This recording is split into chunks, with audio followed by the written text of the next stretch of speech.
All right, I'm back, everybody. I put a 1 in the chat to let me know if it's working. I see you guys are almost done. You got this. Oh, you do got it. You just got the goal. Drug.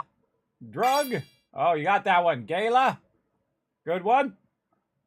You got it. Hey, there you go.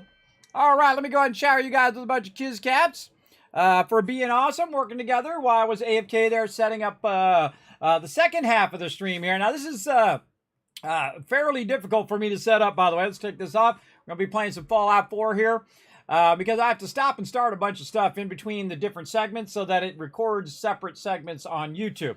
So if you see me stop YouTube and restart it again, that's what that is. That's me stopping it and restarting it, make sure it's working. So it'll be, Fallout 4 will be separate from Skull and Bones. So if you're watching back later, you'll see this. So you're like, Kismet, why did you have, in the future, you guys are watching this, it has the thing in the front. And you're like, Kismet, you don't have your Vault office. That's because this is two different segments of the same stream. So that was like part 1, and then this is part 2. We're going to play some Fallout 4, and so we're just going to skip over the Vault office, and we're going to go right here to Spectacle Island, where it's kind of dark and scary right now. We got McCready out here looking crazy. So we're gonna dive right in. Again, put a 1 in the chat if you can see and hear me, so I know that it is working. I don't see anybody putting 1s in there, so I might not be working. I don't know. We'll see. Maybe I'm talking to myself right now. We'll see. All right, we're gonna go sit in the chair here, so we're not doing this in the nighttime. We're gonna forward time. Oh, whoa! Won't let me forward time. See that? Sometimes it gets glitched out. Won't let me forward time. Nope, still won't let me do it. All right, awesome. Fine. Store it back on the workbench. All right, I'm going to go over here and talk to Piper for a second. Hey, Piper. Piper. So what I do is I talk to Piper, like so. I get her out of the bed, and then I immediately take the bed from her. And then sleep in the bed. Now I'm going to get my lover's embrace. Because Piper, there we go, and up there in the corner, because Piper is my romantic companion. Now look at this thing we got right here, everybody. Turn my light on. This is the XO2 power armor, the new power armor in the next gen update. Looks pretty cool, especially like all the little gold bits on the side here. That's pretty cool. It'd be even more cool if it was facing toward the sun. So we're gonna go ahead and take it and turn it around so we can see the front of it. But of course, the cool part is in the back. Now, I have the sound off right now. And I often keep the sound off so I don't have to listen to the overlapping and constant dialogue that goes on. It becomes annoying after a while, I think. But there we go. Yeah, now we can see that cool front stuff. All of this cool stuff and the little wires and whatnot going in there. So I really like that. It is the Enclave armor. They have an XO2. They only have a handful of them, and you got one of them, so that's pretty cool. It's part of the new questing that you can do as part of the Creation Club content that auto-downloads, by the way, when you install the next gen. Okay, now this is Spectacle Island, my favorite settlement in the Wasteland because it is massive, everybody. Absolutely humongous. And we're going to get it started. Now, you can see Piper's down there. I have Piper here because she's my romantic companion. We got some other person down there. What are they doing? There's a settler just chilling out down there. I think maybe a new settler. Let's see.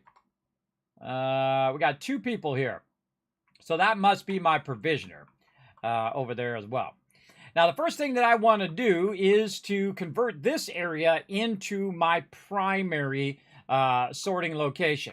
So what I'm going to do is I wanted to sort all the loot inside here as well. Now you can see that we have the workbench here, and it's kind of in an awkward spot. It's up high. It's kind of hard to get to. So what I usually do is start by utilizing the concrete. Now I haven't done the Vault 88 and all of that stuff, and done the vault-tec stuff yet. We're just going to go ahead and use the concrete kit because that's what we got. So the trick is to move the foundation up like this, and it's not square. I'll square it off a little bit more, maybe. And move that concrete up. Now, the concrete foundation, as you can see, can bump right up and even clip through a little bit of certain areas. So you can see we can get about there. That's good enough. And just kind of redoing it until it's somewhat straight. Doesn't have to be perfectly straight, but close enough. And then we can go ahead and put another one down behind it, and we can start building stuff out like this. Now, I don't put down foundations underneath stuff, everybody, to start, like put down supports and stuff like that. I typically don't do that because it takes a long time and usually end up redoing it and redoing it and redoing it over and over and over again. So I highly recommend not doing that. I more recommend going in and doing that at the end, right? When you kind of figure out what you want, and then you put your supports in to make it look legit. Which is what you'll see me do here in the stream. So let's first go in. We're going to go into our power manufacturing, and we're going to get right into it, everybody. This is how I am. I get right to it. We're going to put our vacuum hopper up here on the top. Now, what we're going to do is we're going to go look at the vacuum hopper and see if it's aiming at the... Wow, got that first try. See if it's aiming at the top side of the workbench. If you're aiming at the bottom, it ain't going to do nothing. You're aiming at the top edge from about this flat area right here up to the top. So all of this gray area, or the yellow thing, and then up to the red up there. So there we go. So now we got our vacuum hopper. Now our vacuum hopper is going to pull our resources out And we're pretty much going to build the same thing that we built before, right? Over at there, except for where this one's going to be a bit elevated. And it's going to basically be separate from where all my people are, right? Now, sometimes I put my people here and sometimes I don't. Sometimes I will do them all as those. This time I'm going to do it all as floors. By the way, if you use this floor over one of these floors that's transparent, where is that floor that's transparent? Is it this one? It's like a roof. If you use stuff that's transparent, they can shoot at you from underneath there, everybody. I think it's actually in the other kit that's transparent like that. I just use the straight floors so that I don't get shot through there. So now what we want to do is kind of build this out a little bit. We want to think about, okay, when we show up here, how are we going to do this? I'm going to take these two out as well and just put these under there. How are we going to get up here? What are we going to do when we're here? Well, the first thing we want to do is have it pull it out of the workbench. We're going to make a nice long thing there. Pull it out of the workbench and go straight to sorting. So we're going to go in. Now, of course, I have a lot of resources for being this low level because I spent a good amount of time in the beginning of the game building up those resources. And I don't really have to worry about them resources anymore. And normally I put purified water down in every single location that I can.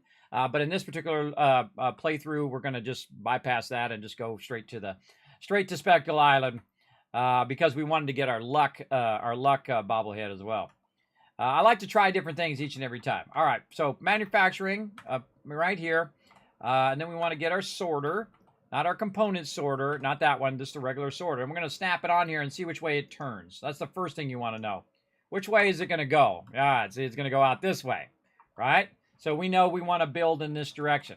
Because it can only go one way when you're building it out, and it will get really confusing as to which way it goes. Then you'll be like building this whole entire thing, and you go, oh, wait, it goes the other way, which I've done myself. But what we want to do is just do that, and then we want to go ahead and basically do what we've done already. Now, in this particular one, it is much more efficient. Oh, I need my storage. There we go. It's much more efficient to have it come straight out and then sort. And this should be the one that is the one that you're going to use the most. The one that's going to have all the big power armor and the guns that you don't want and all that stuff, which I call sell. That's the one I absolutely want to sell all of my stuff to. And we're going to need a lot more things out here because we're going to need more room out here. Now, the only settlers that I'm going to have right here is going to be the people I sell to, right? So it's not going to be like Sanctuary, though. I don't have the extra NPC Trash Can Carla to help out. By the way, you can actually get another NPC to show up at Sanctuary. I'm not going to tell you who it is unless I do it here in this playthrough. But you can actually have two vendors coming through. I will do that maybe this playthrough. We'll see. Probably not, but we'll try. That one's super involved to get that one going.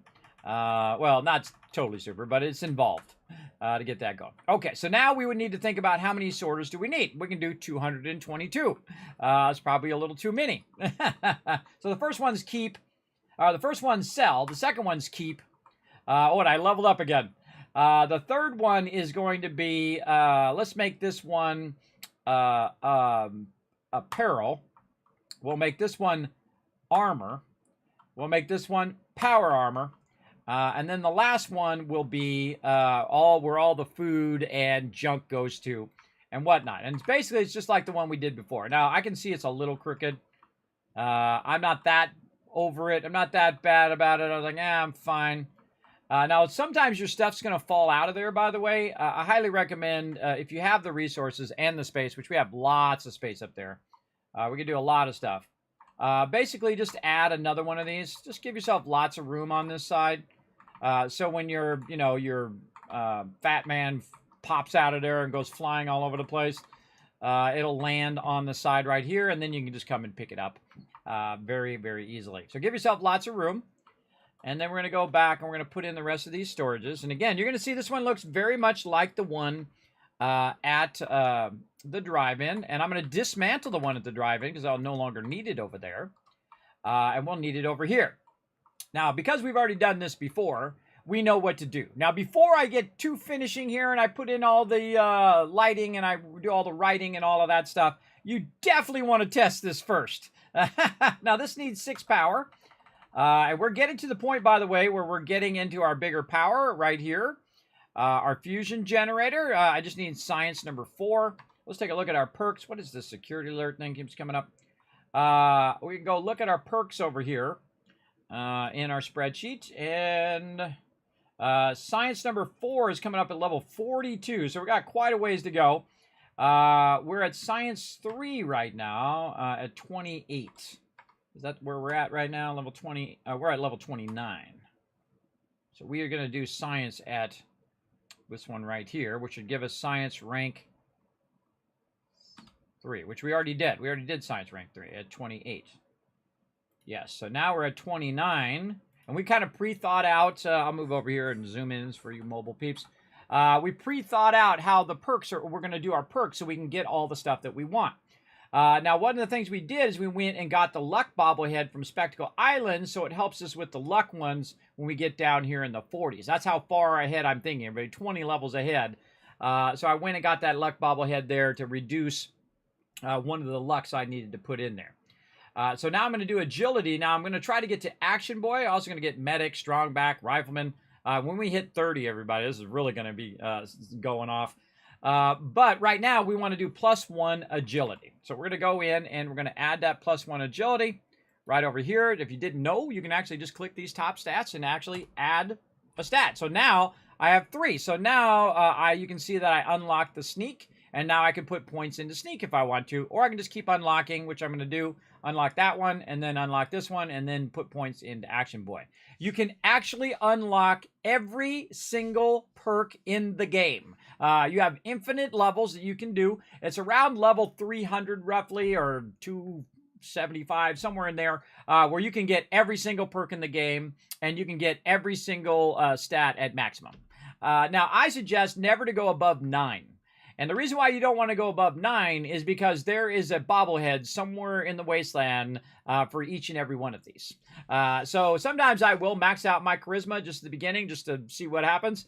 But most of the time you should only go 9 maximum and then find that bobblehead to push you to the max of that thing. Like perception over here, I've already got 1 added to perception because I found the bobblehead for it. So that means less I need to use when I'm leveling up, right? So that's why now I only go 9 maximum, and then I wait for that bobblehead. And by the way, the way I added that, I added actually an extra one here. So I did bobblehead here, and then I got the charisma book in the very beginning, or the the special book is actually what it's called, special book in the very beginning. And I added a point into agility because I knew later on I was going to come back and I wanted to get Action Boy. So that's how far I think ahead. I think way, way far ahead. Because I played through the game 11 times. And that makes it much easier for me because I know what I want out of my character. And I change it a little bit each time too. It's like, okay, this time I'll go without scrapping. This time I will, instead of using Robot Expert, I will go without Robot Expert because that is much later in the playthrough, and so on. But some of them I will get every single time. Like Strong Back 4, exactly at 30. Caps Collector, exactly at 20. Gun Nut, exactly at 13. Strong Back 2 at 10. Rifleman 2 at 9. Because I know I'm going to use those perks exactly the first second I can use them. And then I'm going to get the maximum use out of them as well. So if you use them exactly when you can, it's going to be awesome. All right, hold on. I got to get rid of these alerts in the background.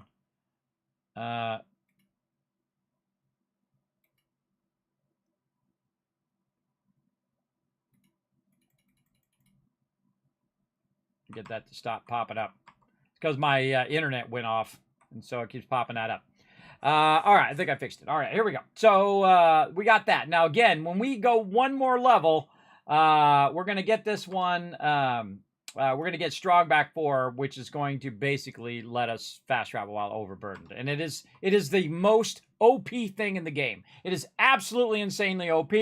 The second you get that going, you can't do it, by the way, in the survival mode. Only in the normal modes, right? So hard, very hard, and normal. And I think is there an easy mode? I don't even know. I never play easy modes, everybody, unless I'm showing off the game for like an hour. But I don't even know if there is an easy. There's a very easy mode. I didn't even know, or at least I didn't remember. Yeah, there's a very easy mode. And so I'm going to get out of there. I'm not playing very easy mode. I'm playing normal mode in this particular case. But But I've played survival mode 7 times through and dominated it every single time. And I'm going to show you guys how to do that as well, no matter what mode you're in right now. Okay, so we want to test this out first before we get going. So we're going to go in here and do our power. And we're just going to go ahead and put these down. Now, these are actually not as loud as they used to be. They used to be obnoxiously loud. And they actually nerfed them down so they're not as loud. So I'm going to put these also on the end here just so I can have a little spot to put my power. And then also if something goes flying, it'll hit that thing and then hopefully land right there. Now, I'm also going to attach it to the current power so that it runs down there. I'm going to take this one out, and I'm going to go ahead and put my radio beacon there. I'm going to tie all this stuff together. Actually, I can make this even cleaner by going in and tying this into here. Now, of course, if that gets destroyed, then this is going to be a problem. But I'm just going to leave it like that. I used to also take copper to do the wires, by the way, at the beginning of the game. Doesn't do that anymore. Now, our goal is to let this run and see if it actually pulls stuff out of there. There it goes. So it does work. Now, of course, you don't want to just let it run like that without you having control over it. I highly recommend giving yourself nice control by just simply making yourself a nice little switch like this. Or you can just use one of these little switches and stick it on the side here. Very rarely do I do that because see how it's like really weird how it sticks on the side there? I don't know. I think I'm going to try it this time. Let's see. If we can get it to not be too weird. All right, let's try that. See, so it comes from the power, goes to the switch, and then goes over there. And then I can just turn it off. See, you want to definitely have the ability to turn that off. Now, you know all that work we did on our other sorter? Well, guess what? That work's got to be redone right here. But we already know what we want in each thing. So since we can fast travel over there, grab the stuff for the keep, grab the stuff for the next one, and so on and so forth. And we're going to do that right now. I'm going to show you how to do that. But first, let's go ahead and label everything again over here. Now, again, the reason why I move over here is because this is the largest settlement in the game. It is incredibly awesome. You can build massive, massive structures. I'm probably not going to build massive structures. Wait, that's keep. That's the wrong one. This one goes over here. Now, I used to put the keep one first, but I don't do it anymore, and that's because a lot of the stuff that's going to get stuck later on is usually a lot of stuff that I sell. So this is sell. Oh, wait, and I did that in the wrong color, too.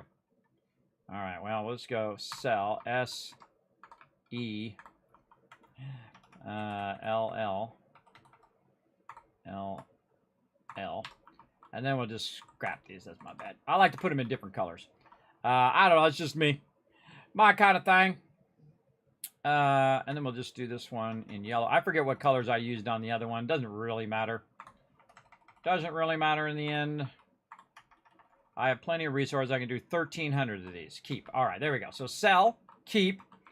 Also, if we want them to light up, we're going to need some way of getting our wireless power over here. So we're going to go ahead and do our connectors right here and run that over there. I just like to throw one of these, somewhere in the center here. Right there is good.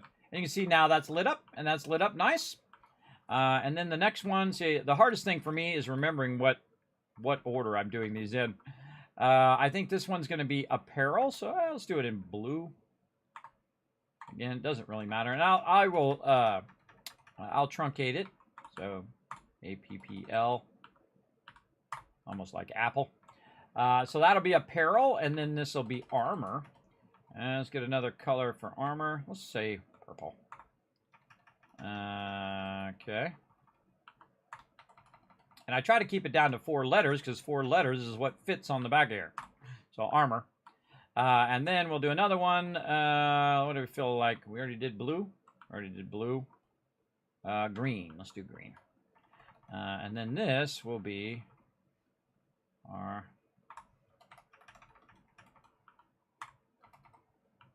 Oop, wrong thing.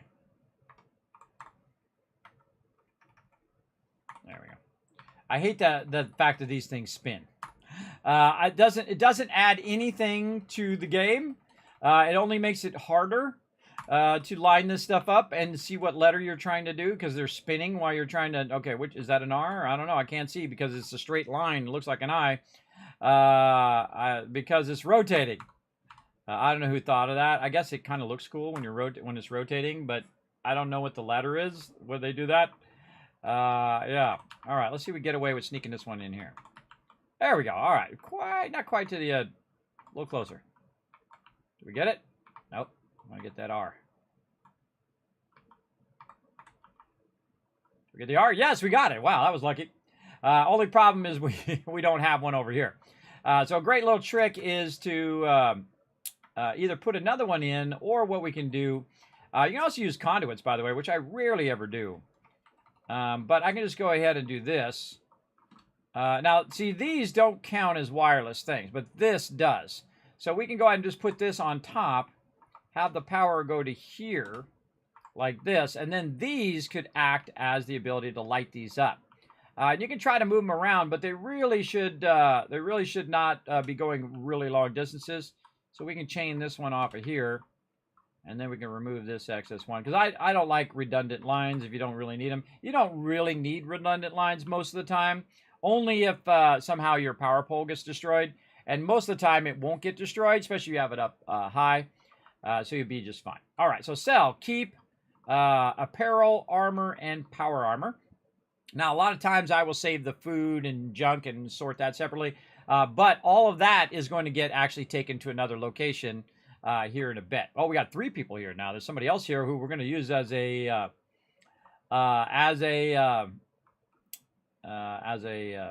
provisioner here in a minute. Now, I'm just going to throw this over here. Again, I have the sound off for right now. I'm just going to throw this over here. They need the ability to get up here. So let me go ahead.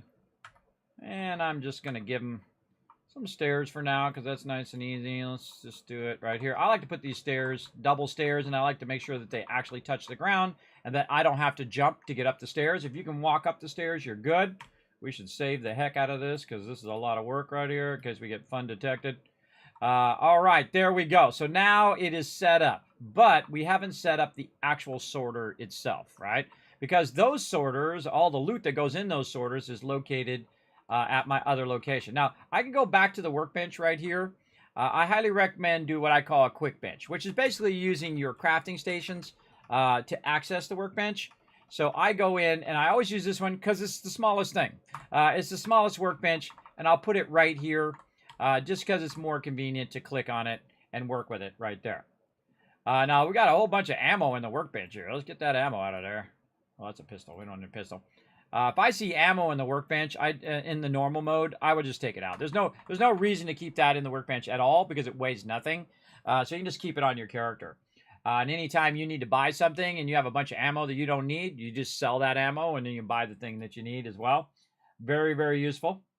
We'll put the mute fruit in there. We don't need to carry that around. We got anything else? No. Okay. Now, another thing that we need to do is organize the stuff. That's like miscellaneous stuff and things of that nature. So I'm going to get those organized as well. And again, this will be kind of our main location where we'll keep coming back to drop off all of our stuff. Containers. And I like to use these things way, way at the end. In this case, we're going to use this file cabinet right there. And then this one. And there's actually labels that you can use for this, if I can find them, if I remember where they're at. Wall decorations right here. All right. So we can go in here and we can label what these are. Now, because these ones are round, it's a little bit more awkward to try to get these to line up in there. And so what I'll typically do is put it way at the bottom, which is a little easier if you can get it to work. Or I'll use the square ones. So if I want to label it, I'll go in and say, you know what, I've changed my mind. I'm going to scrap those out of there. Furniture, containers. And this is why you see me use the lockers all the time, because the lockers are square and they're fairly small. Now I can also use a basket if I want. I could use a box. I could use a red thing. I could use whatever I want. But I find the lockers are just up higher, so you can put your labels a little easier across there. And I'm going to put 3 of them here for now. We can always add more later. This also adds to the wall. If I'm standing here, I won't get shot. also useful. And we're going to go into our decorations. Then we're going to go to wall decorations, decorations lettering. Okay. Now, I don't need ammo in there because this is the normal mode. If I was in the survival mode, I might have an ammo box to put all my extra ammo in because it weighs in survival mode. This one's going to be armor. And this one over here is, you guessed it, you got it, right here. Easy peasy. Weapons. And you can see those are actually labeled armor and weapons. And then I like to put miscellaneous. I don't think there is a miscellaneous. See, why do they have that rotate? I don't get it. I don't get it. Why do you have it rotate? Don't like it. I like to put that one. I just put it under general loot. Right? So all this miscellaneous stuff that I have on me right now, magazines and Connie's Confession and other things right here that I don't need to really keep on me right now, I can go ahead and put in here like this. Now, another thing that I want to do is also show off some of my loot, right? Maybe we might have some things we want to show off. And typically I'll do that separately. But in this particular playthrough, we're just going to kind of throw it over here on the side. So this is display stuff. We can display our power armors and other fun things of that nature like this. Very, very cool things like armor racks. Really great for like the junk jet and other weapons that you might find. We'll get into all of that later on. But for right now, all we want to do is find our display cases. I gotta remember where the heck that is. I think it's at the miscellaneous. Miscellaneous. Where are you? Maybe not. Maybe not. Oh, why can't we do these? Why can't we do the flagpole? Oh, because I haven't gone to Nuka World yet. That's what it is. All right, I got to find the things. I totally forgot where it's at. By the way, I can already do some decorations from Nuka World once you unlock it. Statues. Christmas trees. By the way, next time you're playing Fallout 4 on December 25th, make sure to go to Diamond City. I'm not going to tell you why. Not going to tell you why, but on a holiday, go to Diamond City and see what happens. A little surprise for you. All right, man, where are those? Those under resources? Resources, miscellaneous. Drawing a blank. That's what happens to my brain. Sometimes I forget, everybody. I forget. Oh, Nuka World. I thought it was miscellaneous.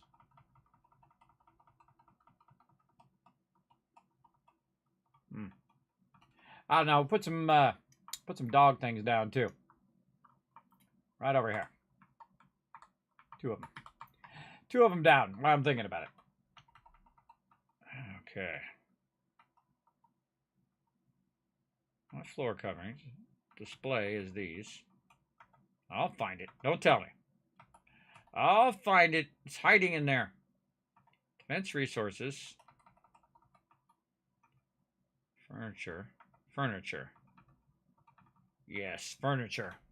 It's considered furniture. There we go. All right, our bobblehead stand. That's what I'm looking for. I always forget that it's furniture and not display. Okay, so that's furniture. We're going to put that down. We're going to come back to all this other furniture as well. But we also want to do our containers. No. It's tables.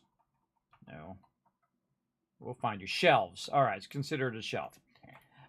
So you can also do this one here where you can have your comics, but then you have to go around the other side to see it. I like to use this one. And so we're going to show off all of our comics over here as well. There's a lot of comics in this game, everybody, so I definitely had at least do a couple. Now, in this loot that I just put in here is some of that stuff. Like we've got taboo things. We got Tales of the Junkyard. We got some lunch boxes. By the way, you can drop that stuff on the ground and then take it and put it on the shelf if you want. You can really get crazy, everybody. I did that in my first few playthroughs, but now I don't get as crazy for that. So we go over here, and then once you have your magazine rack, you go into miscellaneous. Miscellaneous. There we go. And you find those things you can put in there. Now, you can only put certain ones in there. It only lets you put the certain magazines, these ones, in there. You can see now they're up there. And then over here at our bobblehead stand, we can then take our bobbleheads and we can put them on there. Now we got our luck bobblehead right up there looking good.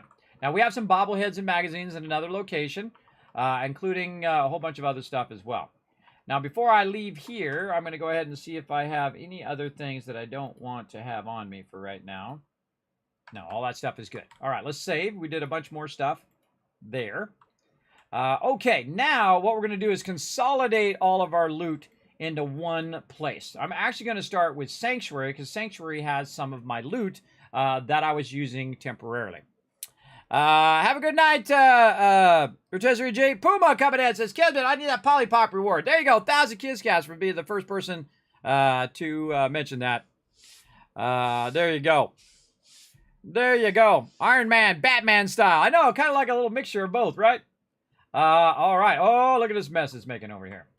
Okay, we're going to get our bottle caps. We're going to get our purified water out of here. We're going to take our purified water. We're going to stick it right in here so it stops processing all of that. Like that. Okay, now we got a bunch of peeps here, and they're going to stay here for a minute.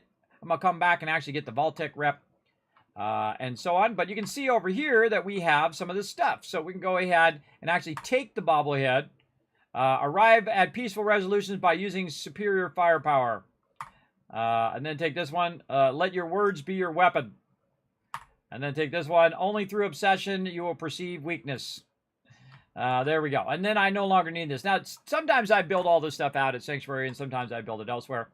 But we can go in and we can actually read these while they're on the thing, by the way. And then you can take them by hitting E right here. But there's a faster way of doing that. Simply go in here and just grab all these out of here. It's going to go way faster. But you can go in and read every single one and figure out what every single perk was. I'm going to scrap that. Okay. Oh, and there's a mute fruit back behind there. Now, under here, this is a bunch of random stuff, like bandanas and all sorts of stuff that I have in there. Different loot that I wanted to save. And then, of course, like Atomic Command and different games that I found and whatnot in here. Sometimes you'll accidentally put your magazines and stuff in here, too. You can't put your bobbleheads in anything other than the bobblehead thing. Just a heads up. But you can accidentally put your magazines in here, so it's good every now and again to look. You can't put burnt magazines in there. Only the magazines from the primary game. So we're going to take all that loot, and then we're going to scrap this. There we go. Now right here, you can see that we have different outfits as well. So we're going to go ahead and get the press cap here. Right there. We're going to go to this guy. We're going to get the DC guard stuff. We're going to go over here. We're going to get the crumple fedora and trench coat. And we're going to get Kellogg's outfit there. We should get his weapon, too. An armor rack, McCready's duster. You can see that I keep the apparel from various NPCs that I run across, or allies. I'm going to scrap all those with me. So now we're going to take all of that stuff, and we're going to move that all over here.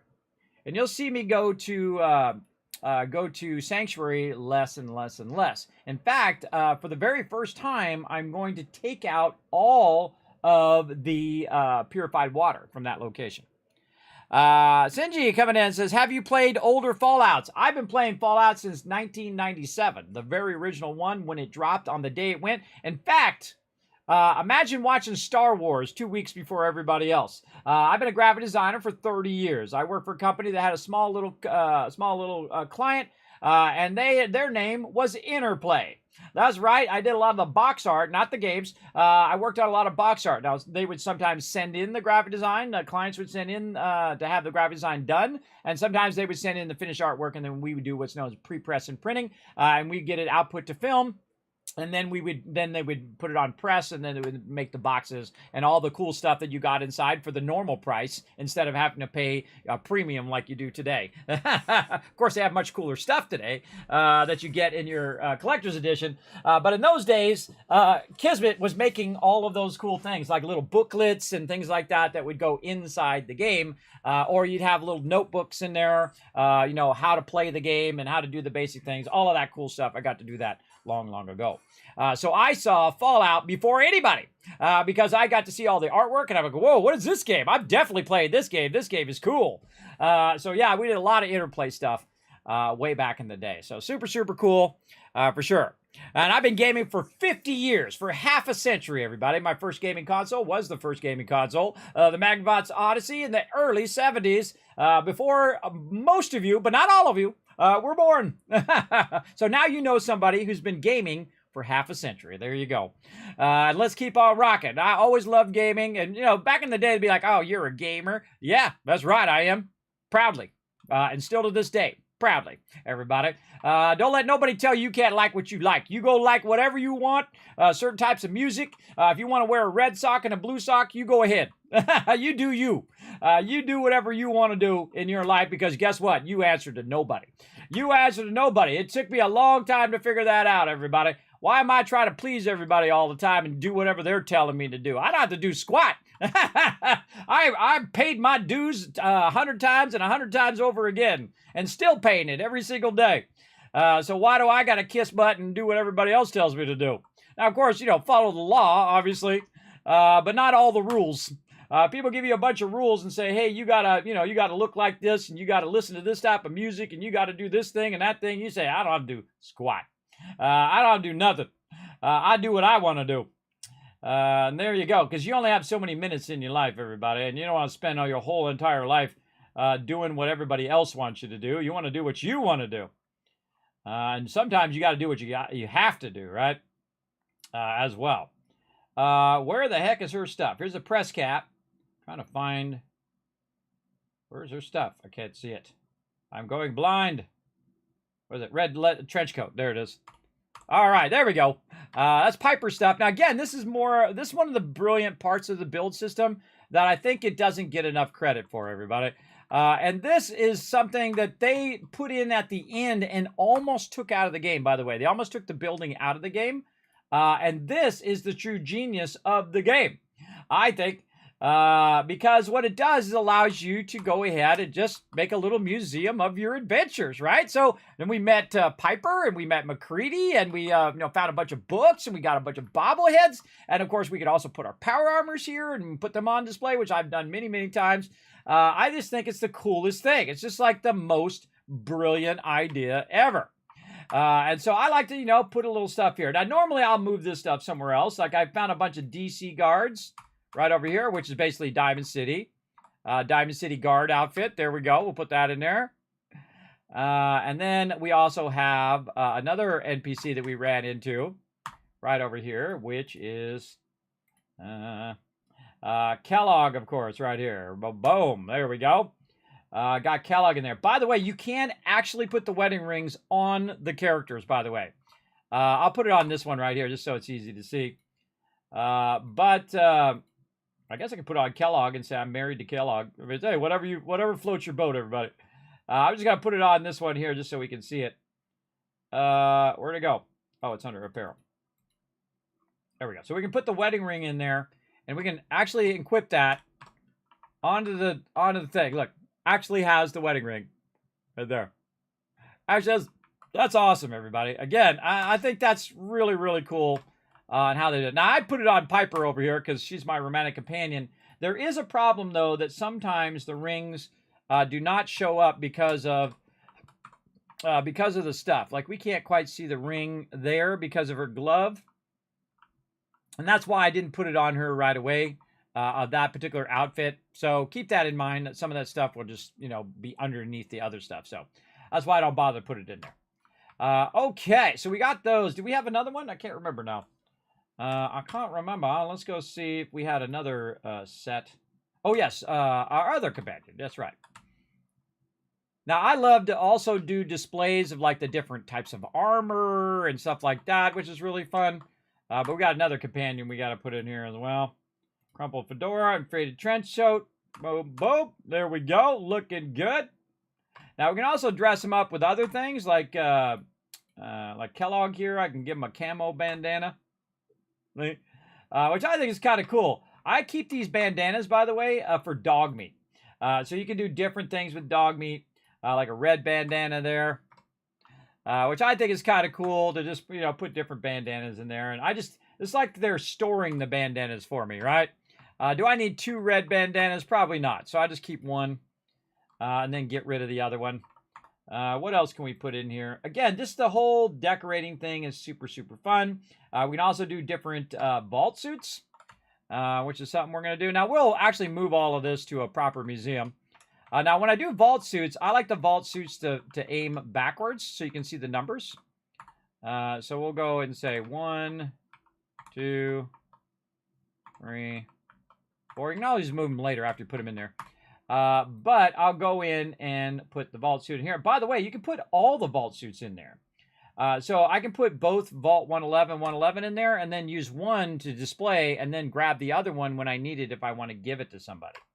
Right, then over here, this one's just called Vault Suit. Now I have some Creation Club stuff which allows me to modify the Vault Suits. You can see that this Vault Suit has no number on it, which we can modify and actually put a number on it, like me.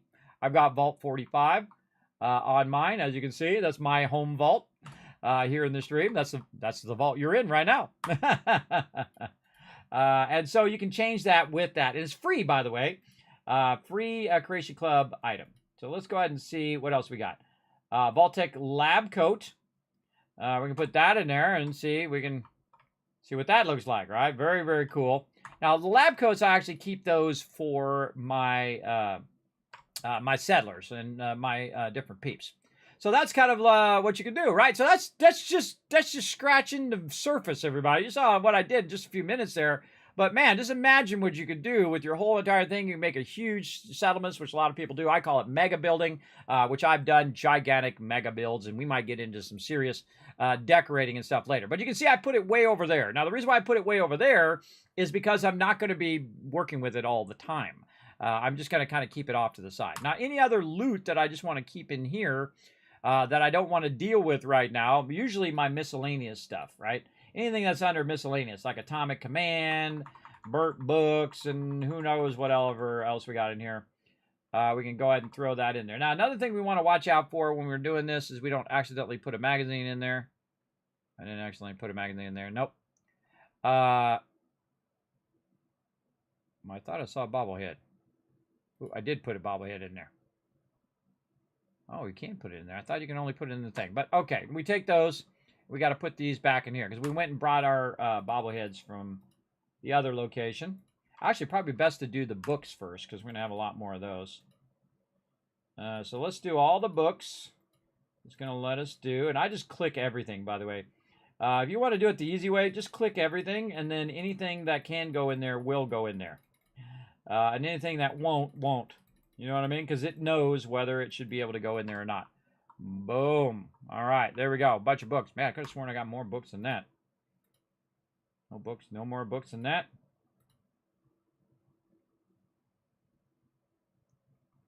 Maybe not. Maybe not. Okay. And then over here, we'll transfer more bobbleheads in now that we've kind of took our books out of there. Easier to find them bobbleheads. Perception, speech. I think we're at 4 of them right now. I think that's where we're at. Yes. That should be good enough. All right, there's our 4 bobbleheads. There's our magazines. By the way, you can put those in there in a certain order, and they will still kind of group. So even if I didn't put the Gronox in order, they'll still somewhat group. But the cool thing is you take them all out, and they'll be alphabetical. And then you put them back in alphabetical, and they'll actually be alphabetical in the thing, which we can read right here. Right, so this is 16. And we look at this one. This will be 21. How do I know? Because I'm looking at the comic book number up there at the top. So episode 21. Jungle of the Bat Babies, which is my character's favorite Gronic, by the way. Favorite one, just in case you were wondering. So let's go ahead and put all this other stuff away in here. We got napkins, red mist, subway tokens, other random stuff that we don't need to carry around. In there as well. Now, this stuff's all quest stuff, so I can't take that out of there. But you can see I just throw all that other random stuff in there. And don't worry about it. I think we got all the stuff. Now, I would love it if they had a separate category for passwords and keys. I don't know why no one thought of that, everybody. That's like the first thing I would have thought of. And they didn't even fix it in Fallout 76 when they went and fixed a bunch of the categories. They didn't even fix password and keys. I can't believe they didn't do that, everybody. I mean, that would have been the first one they should have done. The first one would be fix passwords and keys. Amen indeed. Right. Yes. Amen there, bleeps. For sure, for sure. So I think this is one of the most brilliant things that they did. Allow you to decorate and build your ultimate settlement or your ultimate location, which is pretty cool. Okay, so we got all that stuff off of our character, I believe. We got red bandana and some road leathers and stuff of that nature. Now, we have one for apparel. right over here. Now, also, if I have some stuff and I just want to put it in there, I can just put it in here, like vault-tec lab coat. I'm going to put that in there. Wedding ring is something I will put in loot over here. So I don't ever have to look at it. Now, I've also got dog collar there. And that dog collar, I would consider actually armor, but I'm just going to put it in apparel because that's just easier for me to find it. And I've got some road leathers and red bandana. But the red bandana I'm going to go ahead and get rid of because I have multiple of those. Or I can just throw it in there and then never have to touch it again. Whichever. And then over here we have some road leathers. So we'll take those road leathers and throw those in to be sorted later on. Okay, so now we got all of our cosmetic sides, we got our miscellaneous stuff, we got our bobbleheads, we got all of that. But we don't have all of it, because guess what? There's more of it somewhere else. So now we cleared it out of Sanctuary, but we also have another location, which is the Starlight Drive-In. And so we had moved from Sanctuary to the Starlight Drive-In, so Sanctuary could do all of our purified water, while the Drive-In is going to be our kind of sorting location. But we're going to move our sorting location to right there. And there we go. And you can see, look, this is not the same location. This is a different location. You can see we're at the drive-in, right over there. And so this one right here is managing all my stuff at the drive-in. So the first thing I'm going to do is pull the stuff from the main sorter. Now this is going to be weapons, apparel, and that's it. So weapons and apparel, grab all that. And now I can't fast travel because I'm overburdened. This, of course, would be way easier if I could fast travel while overburdened. But I could try to use some power armor, or I can get my buddy McCready. Come here, McCready. To hold some of this stuff. We'll get him to hold some of this apparel, because that'll be a little easier, until I get down to a weight in which I can teleport. This apparel doesn't weigh that much, but it weighs enough to make it where I can't teleport. 359. So close. So close. Right there. So what I can do is just put some of this apparel back. We'll have to come back and get it. We come back in here until we hit 340. All right, there we go. So I'm just working on my weight, my character. And so since we've already established what we want our sorter to do, we don't want to have to run it and then redo it over and over and over again. We want to just, use what we've already done from before. So I'm taking it out of the sorter, not the sorted items, but the sorter itself. And then I'm going to put it into this sorter. So all the stuff that I have on me now is stuff that I want to be in the sorter. So I'm just going to put those in there like that. Like this. And do I want it to sort that huge napalmer? No, I don't, because this is all for sell. Sell stuff. I want to actually keep that one. And then all this Raider armor and other stuff, I'm going to put that in there because that's all stuff I want to get rid of. And there we go. Then we'll get McCready, wherever he wandered off to. McCready, come here. Come here, bro. Get over here. Don't make me shoot you in the face. Again. All right, let's grab all this apparel. Notice how easy it is for me to grab the apparel. You know why? You see his armor's not showing up? You know why? Because his armor's all the way at the bottom because I put a Y in front of it. And so it drops all the way alphabetically at the bottom. And you can see very easily what's his and what's the stuff I want to take out of there. And that's why I do that. I started that at the very beginning of the game, everybody. I was like, this sucks, man. It sorts terribly. I think what it should do is not put dirty postman hat. It should say hat first. It should say suit first. It should say outfit first. You know why? Because all the outfits would be together. And all of the hats would be together. And all the glasses and the jeans and the da-da-da-da-da. And all the combat armor and all of that stuff would be together. And then you could easily compare them and find them, I think, way more quickly. Now, there is a mod that does that, by the way, that you can do it by category. Okay, so we put all that stuff in the sorter. And now that's going to sort it, and we don't have to redo all that work that we already did earlier in the playthrough. Now back to Starlight Drive again. We're going to just kind of back and forth to put all this stuff in the sorter real quick. And then we're going to decommission the sorter here. And also decommission the water. We're going to reduce the overall water that's being produced, and we're going to reduce the food to the bare minimum so that it doesn't get attacked as much. Now, of course, the more water you put down somewhere, the more that particular location is going to get attacked because of the fact that it doesn't have enough defense for that particular thing. Oh, I see some caps coming out of there. Give me them caps, girl. Give me them caps. Oh, 236 in my pocket. Okay, another one. We're going to run back. Again, we're just going to bounce back and forth for a bit here as we set this up. What's my favorite Fallout game? Fallout 4. I'm playing it right now. This is my 11th playthrough. Over 3,000, almost 3,300 hours live here on stream. Yeah, and you can watch all my past playthroughs of different styles. I usually do different things each and every time, try different stuff. Like this is the Dark Wanderer, where we're just being absolutely sarcastic. You know, Preston came up to us, which I didn't know you could do, by the way, even though I played 11 times through. When Preston at the very beginning, when you go to go to Concord and bring him to Sanctuary, he'll come up to you and say, hey, the Minutemen need your help. And I said, no. And he gave me no more quests. And every now and again, he'll try to talk to you and try to convince you to help the Minutemen, but you can just keep saying no. You'll be fine. You'll never have, hey, another settlement needs your help. Nope, he'll not say it to y'all. And I didn't know, because I've never not helped him. This is the first time. So the Dark Wanderer is gonna, he's jaded. Vault-tec's done him wrong. So he's mad at the world. So he just takes it out on everybody he talks to, which is pretty fun. Pretty fun way to play. And again, it's a whole bunch of dialogue choices I've never done. So that's why we're trying it in this particular playthrough. So very, very fun. Now, once you put all this stuff in there, you want to scroll along it and make sure you don't have 2 of something. You don't need 2 of something in there. You only need the 1 of the stuff. There we go. All right. Very nice. Over there. How are we doing on our level ups here? We almost do a level up. We're a quarter level up. Okay, quarter level up. Because when I hit level 30, everybody, this is like 1,000 times easier. I could just grab everything and just move it at one time. But we'll suffer right now. We'll do a little bit of suffering of going back and forth. Actually, I could be using my power armor too. We'll do that next round. That's right. You can say no. I never do that. I never do that. Or what I was telling people, just avoid Concord altogether. I've seen people do that. They just avoid Concord, so they never have to talk to Preston as well. All right, this is keep stuff over here. That's really easy for me to remember. I'm just going to take it out of there. And then we got a whole bunch of purified water in there. We'll get all the finished stuff later on. Let's get all of this apparel. Now, of course, this is all going to be in one category, just under apparel.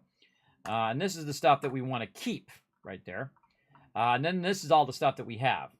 And we'll move all the stuff to have it sorted all later on. But right now, we just want to set up our sorters. So the sorters are set up pretty much like how we had them before, because we did a lot of work on sorting it. And then anything that didn't sort, we went back and put into the sorters so it would sort that stuff eventually. Oh, also, I want to move my primary fast travel target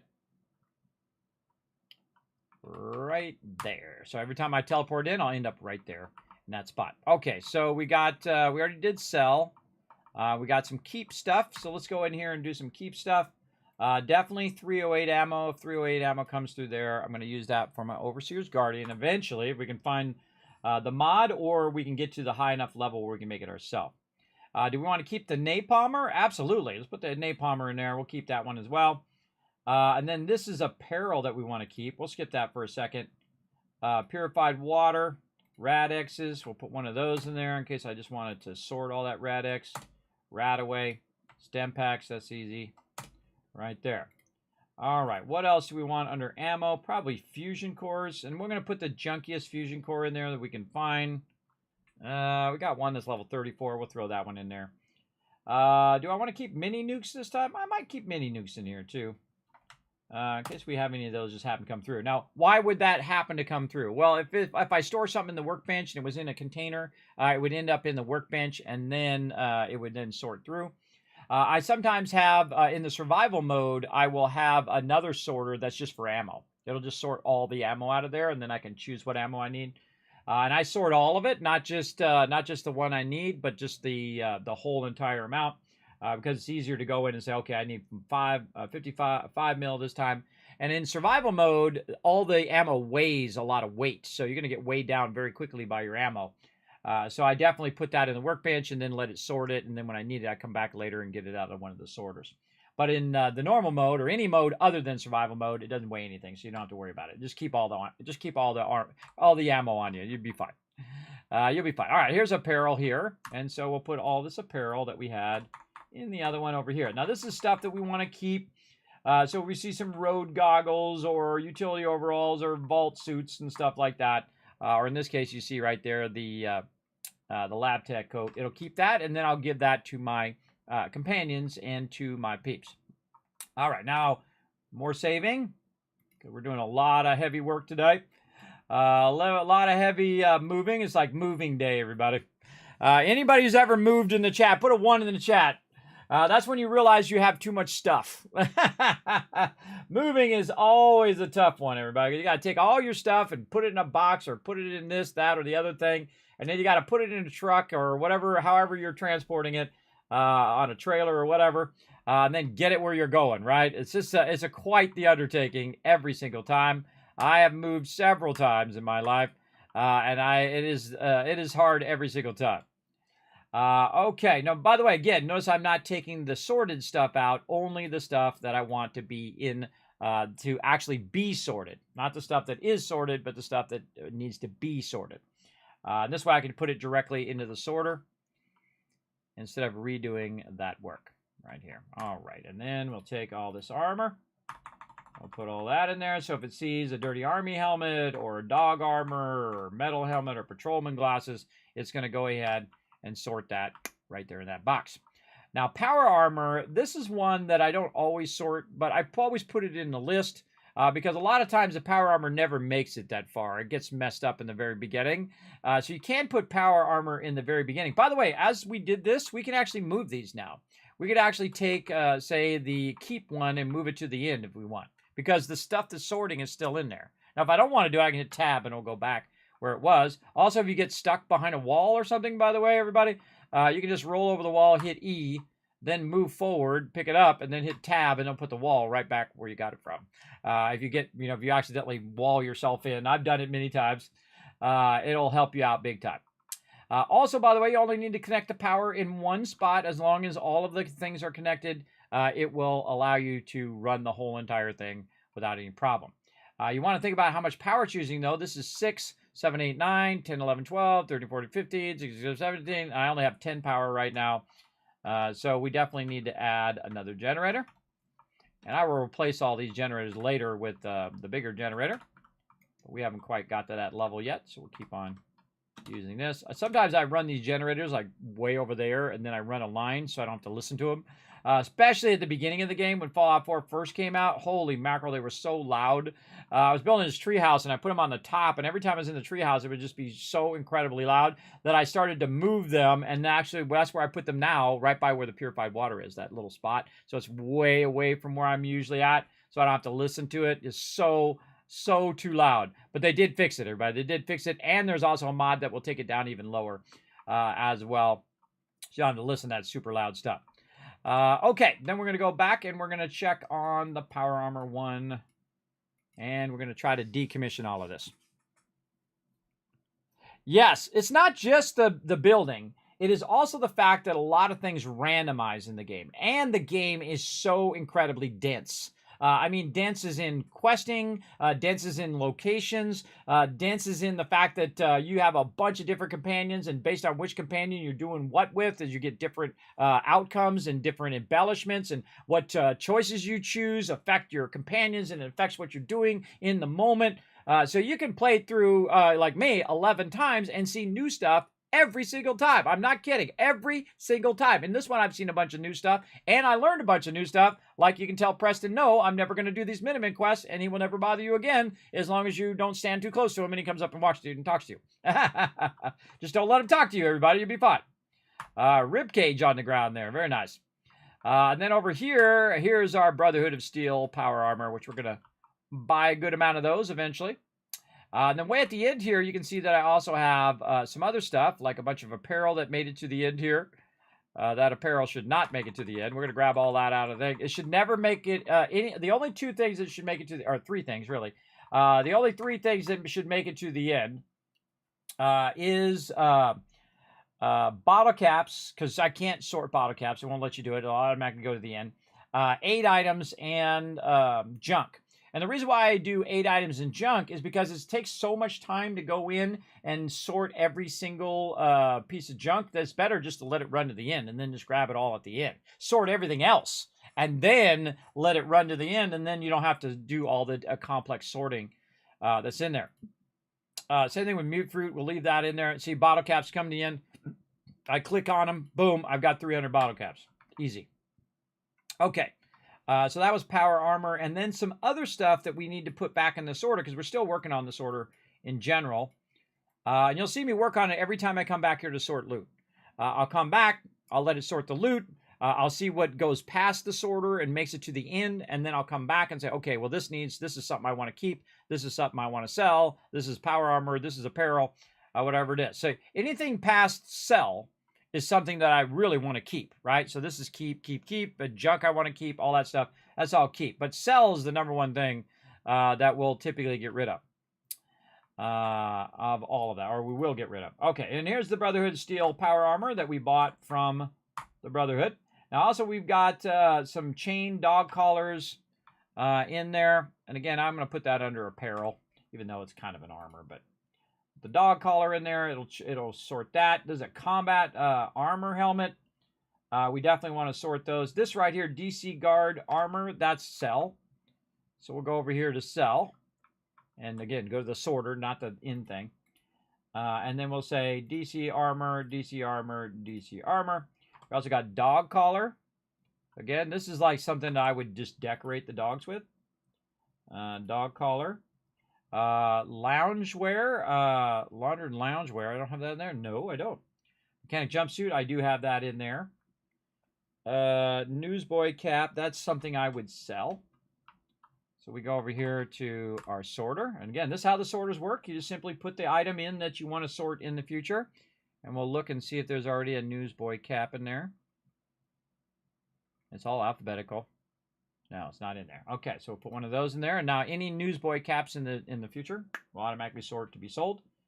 And we got Raider power armor, which very rarely is going to make it to the end. But just in case it does, we'll put it in there. Let's do it. You only need... by the way, I keep the default stuff.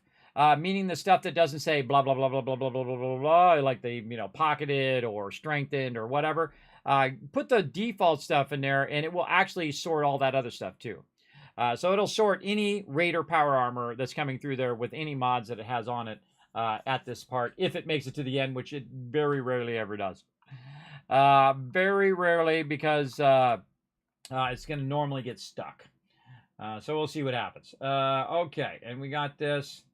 Duke Cherry t-shirt. I don't need that. Scavenger outfit. I can't believe I don't already have one of those in there. Yes, scavenger. I certainly do not. All right, scavenger outfit. Yellow slicker hat. Wraparound goggles. Those I like to keep. So we'll put those over here. I should already have them in there. Don't I have them in there? Oh, I just didn't put them back in there. That's what I did. Boom. Wraparound goggles are the ones that go around. You just see Piper and all of them. And I really like those for my companions. Red bandana in there. There is now. We'll just sort all the bandanas. All right. Mechanic jumpsuit already in there.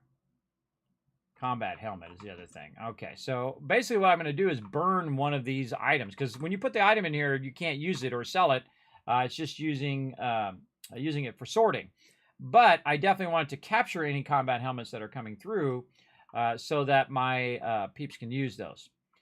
Now, one of the ways to get sorted a little faster is first to put any extra stuff that we have. And I'm going to go back and get a bunch of other stuff from over there. But I'm going to put all this stuff in here so it can sort it. And also just to test how well the sorter is working. Junk in there. Okay, now we got everything in there. Now, in the workshop, we've got a bunch of weapons. The Fat Man is going to probably get stuck, but we'll see if it makes it to the first one. Let's see if we actually have a Fat Man in here. Look under weapons. Fat Man, yes, we do have a Fat Man in there. So, in theory, if it makes it to here, it will go this way and make it, but I find most of the time it gets stuck. Big items get stuck in the sorter, which is kind of a bummer. Let's see. So, we got that. So, yes, we want to check our weapons and our apparel. Now, one of the things I'll check in the weapons also is to see if there's any legendaries in there. I don't see any legendaries in there. Oh, there's a minigun in there. We're going to take that out. Minigun is definitely going to get stuck. I don't put the miniguns through. Plus, I want to save the miniguns for my peeps. Oh, yep. There's a Legendary armor there. Another legendary there. Another one there. Now, legendaries, I pull those out automatically. And put those in a separate box. And that's what this box is right here. These are all my legendary or weapons that I just want to hold on to. So I'll put the minigun in there. And then I'll see if I have any legendary weapons, which I don't have any. And then same thing with legendary armor. So if I'm looking for some armor for a companion or for me, it's right there. Easy peasy, right? And again, once you get past the basic stuff, you don't need the basic stuff anymore. Now you're just looking for legendaries, right? You're looking for legendary items to give to all of your peeps. I don't think I've ever gone in and gave every single one of my settlers and companions legendary items before, but this might be the one. This might be the one where I've given them a few legendaries along the way, but never kind of like completely geared them out with legendaries. Okay, so now we have our apparel in there and our 8 items in there. And again, we can just let all that stuff sort. And miscellaneous. Now, we also have a bunch of junk in here. Now, we can let this stuff sort, which is probably going to have like an absolute ton of wood. It's got 4,000 wood in there, but I'm going to take that out. It's going to be too heavy for me to transport, though. So I'm going to have to find McCready over here. We're going to trade with McCready and see how much he can carry over here. Not much. 577. So too much. Now, here's another thing. I just hit T, by the way, to store all the junk so I don't have to manually do it.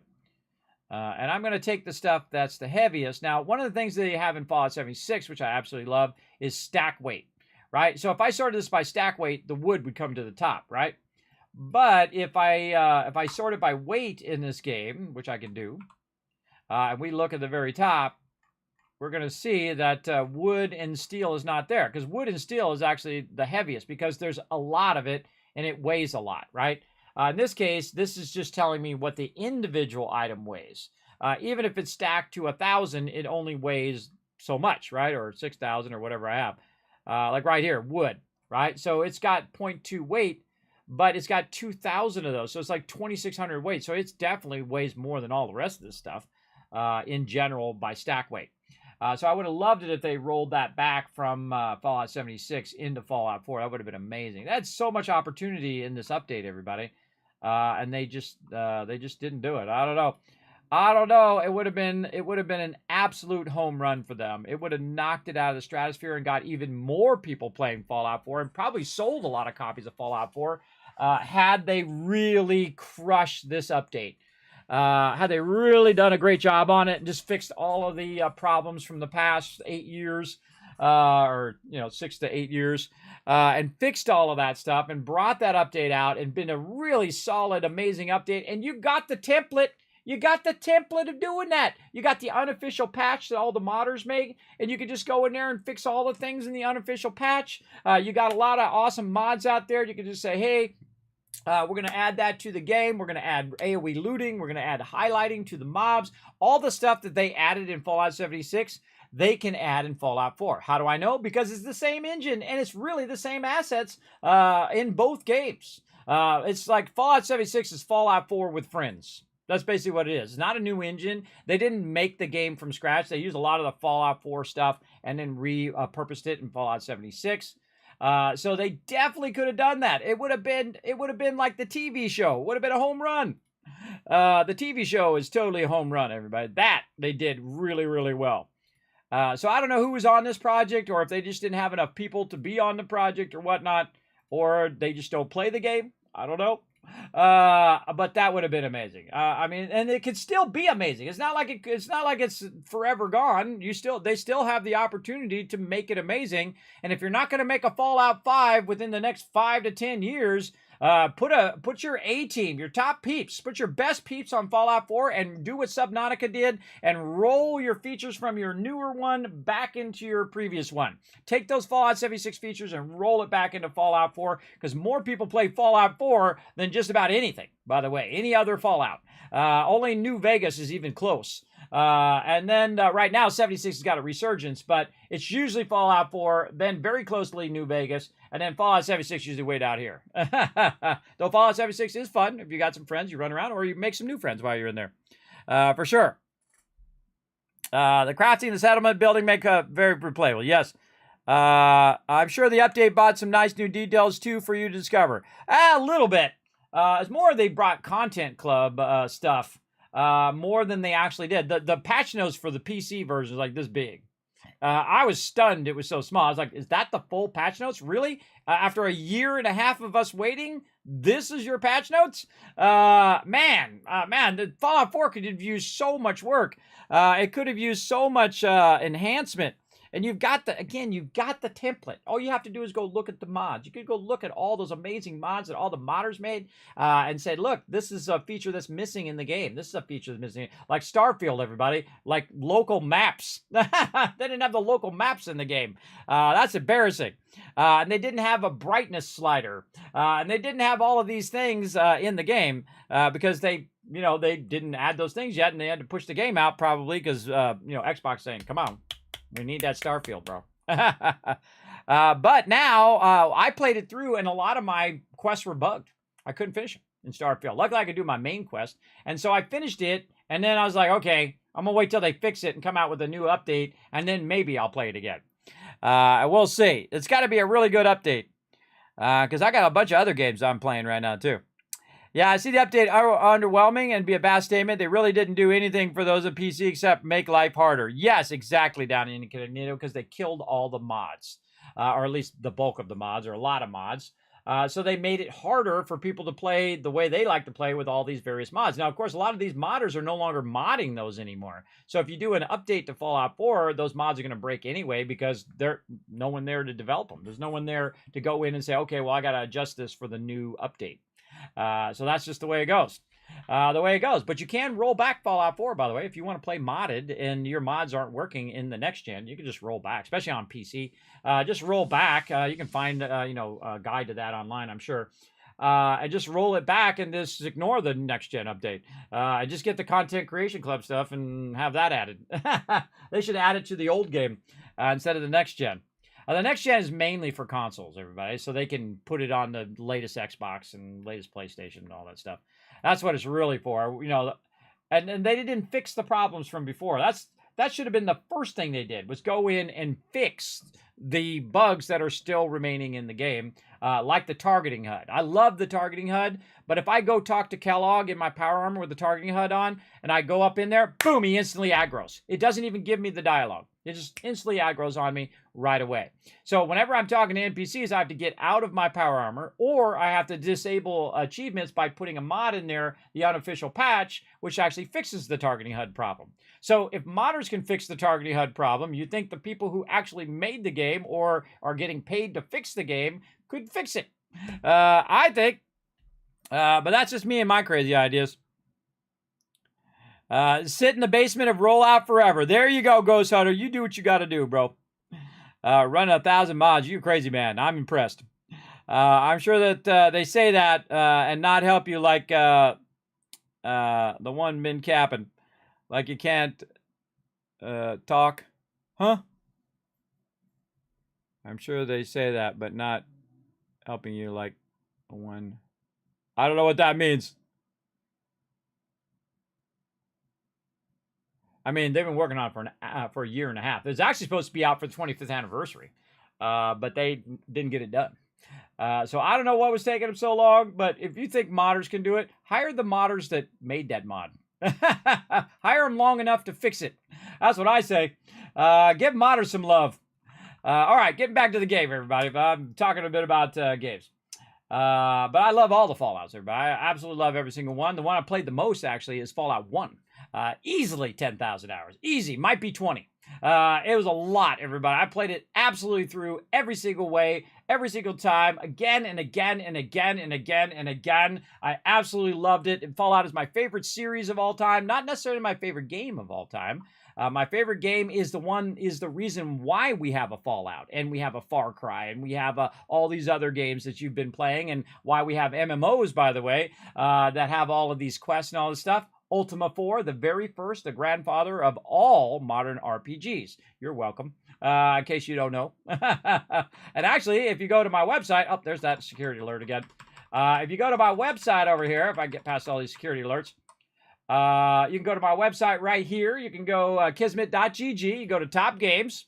Right here, I worked very, very hard on this for you guys, by the way. You can see all my top games here, what games I'm currently playing to a certain degree, and then all my recommended games that I think are just the top games that I absolutely love playing. Not necessarily everybody else's top games. I'm talking my favorite games. You might discover a new favorite one that you like. And then, of course, my favorite games of all time, Ultima 4. And, of course, number 2 is Fallout 4. And then number 3 is Taipan, which is one of my favorites, Rescue Raiders. And, of course, the original Fallout. And you're like, Kismet, where's Fallout New Vegas? Well, oh, it's in there. It's in there. It's right here. These are my most favorite modern games. These are of all time, everybody. These are the ones that changed the game. And I just love Taipan for myself.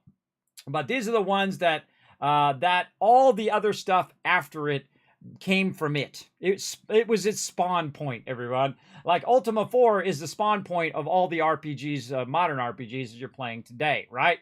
Fallout 4 is the one that just transformed the way you could build stuff and be part of the wasteland, which I think is amazing. Same thing with TIE Fighter. TIE Fighter revolutionized the way that you play those type of space games. And, of course, Sid Meier's Pirates, which is the reason why we have games like Skull and Bones and the other one. What's the name of it? It's A Pirate's Life for Me. I don't know. I forget the name of that one. The other one where you steal, like, chests from little kids. What's that other one called? What's the other sea-based one that a lot of people are playing? I played it a little bit. I felt bad running around, and some kid spent with his dad like 3 hours getting like these chests, and you roll up on them and you just steal it from them. And then little kids in there crying. I don't like doing that. Everybody. I've watched people play like that where they're just complete jerks. They'll just roll up and steal little kid stuff. That's not cool. Sea of Thieves. Thank you, Wist. Yeah, that's the name of it.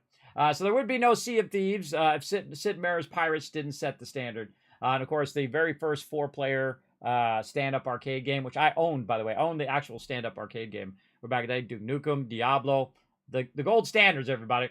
And then these are my modern favorites, of course, Fallout 4 by Satisfactory, 7 Days to Die, New Vegas, and, of course, Fallout Shelter is my favorite mobile game. I thought I'd just throw that one in there as a mobile game.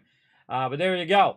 You can check that all out on there. By the way, if you click on these, like, say, right here, Subnautica, see, they rolled all the features of Subnautica Below Zero into the original Subnautica, which is awesome. So I highly recommend another playthrough of Subnautica, which I did as well.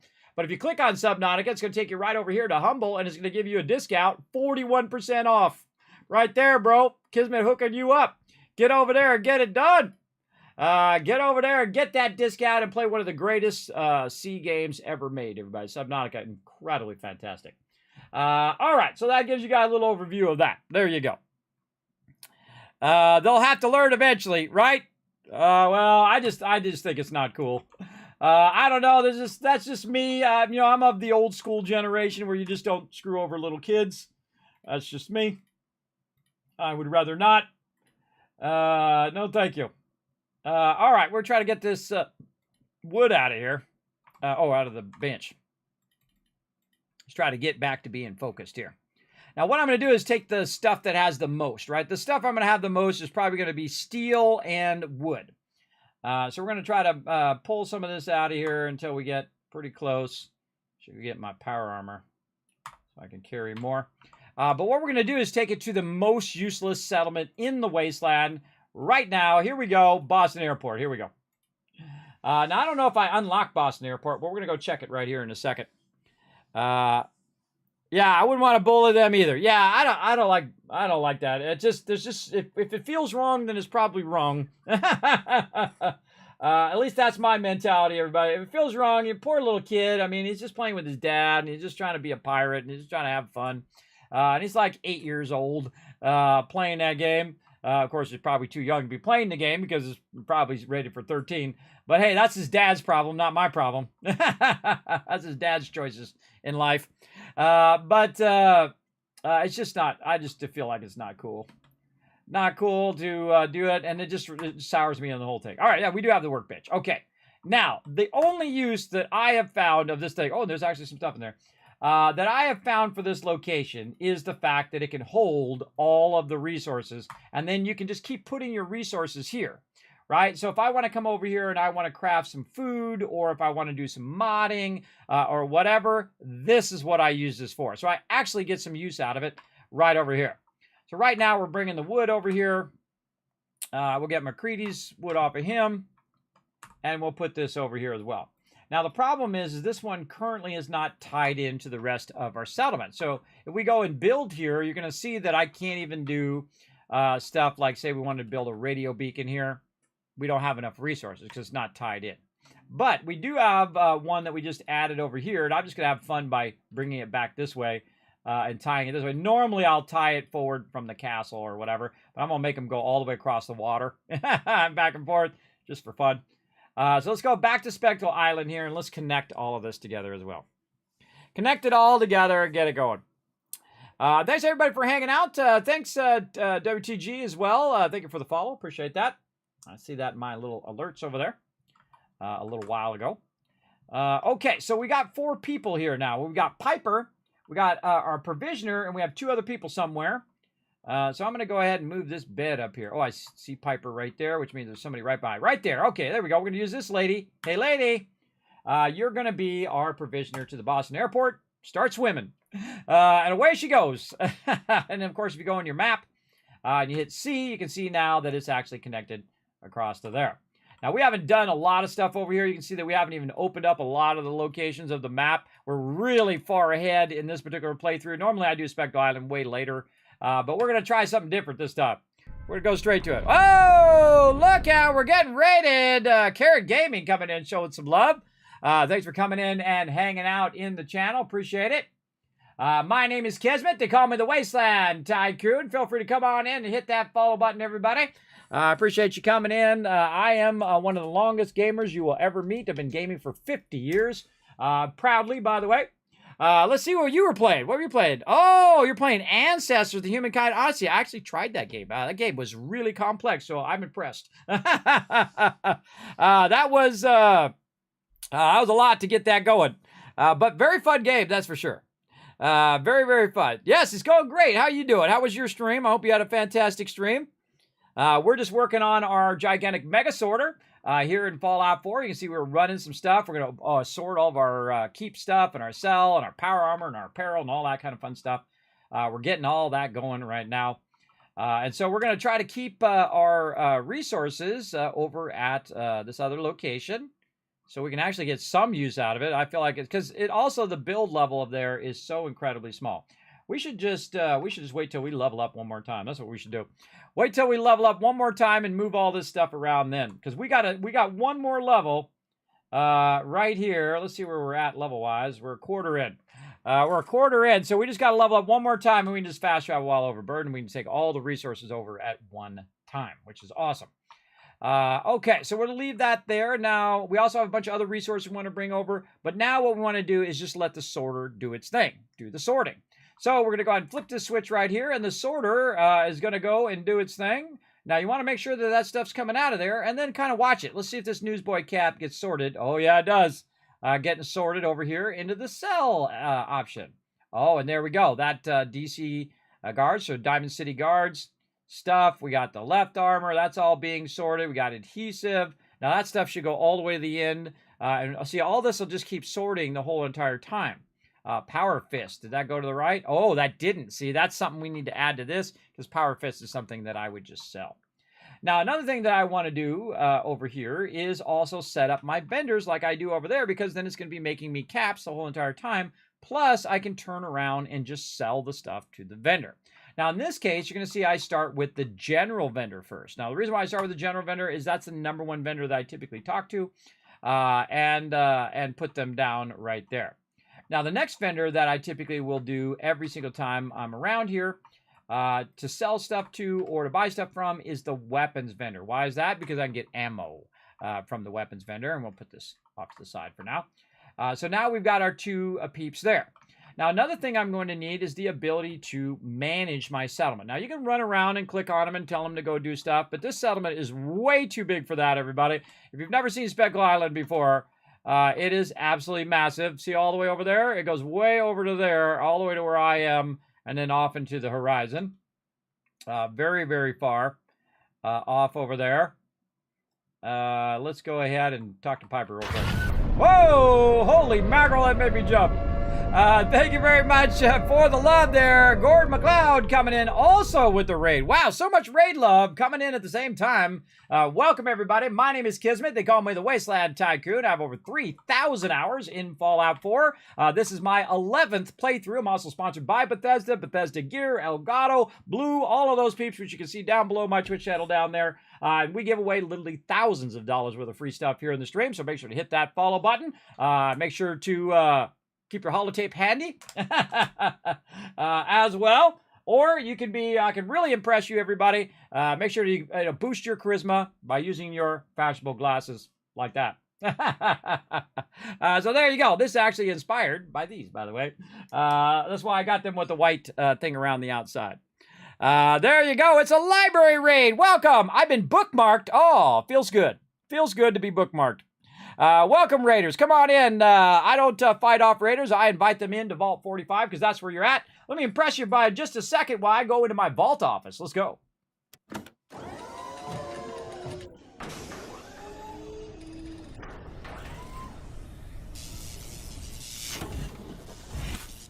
Welcome to my vault office, everybody. Look at this. Watch, you even show up right over here if I press the right buttons. There you are, right over there. So thanks for coming in and hanging out. Now, again, I am a Twitch and YouTube partner here, streaming to 4 different platforms at the same time because I'm all next level, everybody. I currently have 7 monitors running at the same time. Not kidding. And not flexing either, just saying that's what I'm doing. Oops, wrong button. I was going to give you a shout out. Now go show these peeps some love, everybody. There we go. Go show them some love over on their stream. Hit that follow button for coming in and showing my stream some love. What are you playing? Oh, Planet Crafter. Oh, I love that game. We're going to be playing that. I didn't get to play it earlier today, but we're going to play it tomorrow after Fallout 76. Absolutely. Absolutely. That's a fantastic game made by just a couple peeps, everybody. We've got to help out those indie devs. We've got to help out those indie devs for sure. Now, of course, we're just trying to get Piper to get off the bed here so I can rest. Piper, get off the bed. Now, one of the things I do, by the way, is I don't know what it is about Fallout that it constantly likes to be nighttime and likes to be dark whenever I'm building stuff. So I have a tendency to forward time so that it's not dark when I'm building. See, like that. Right over there. It's going good. In fact, let's get back to it. Let's go.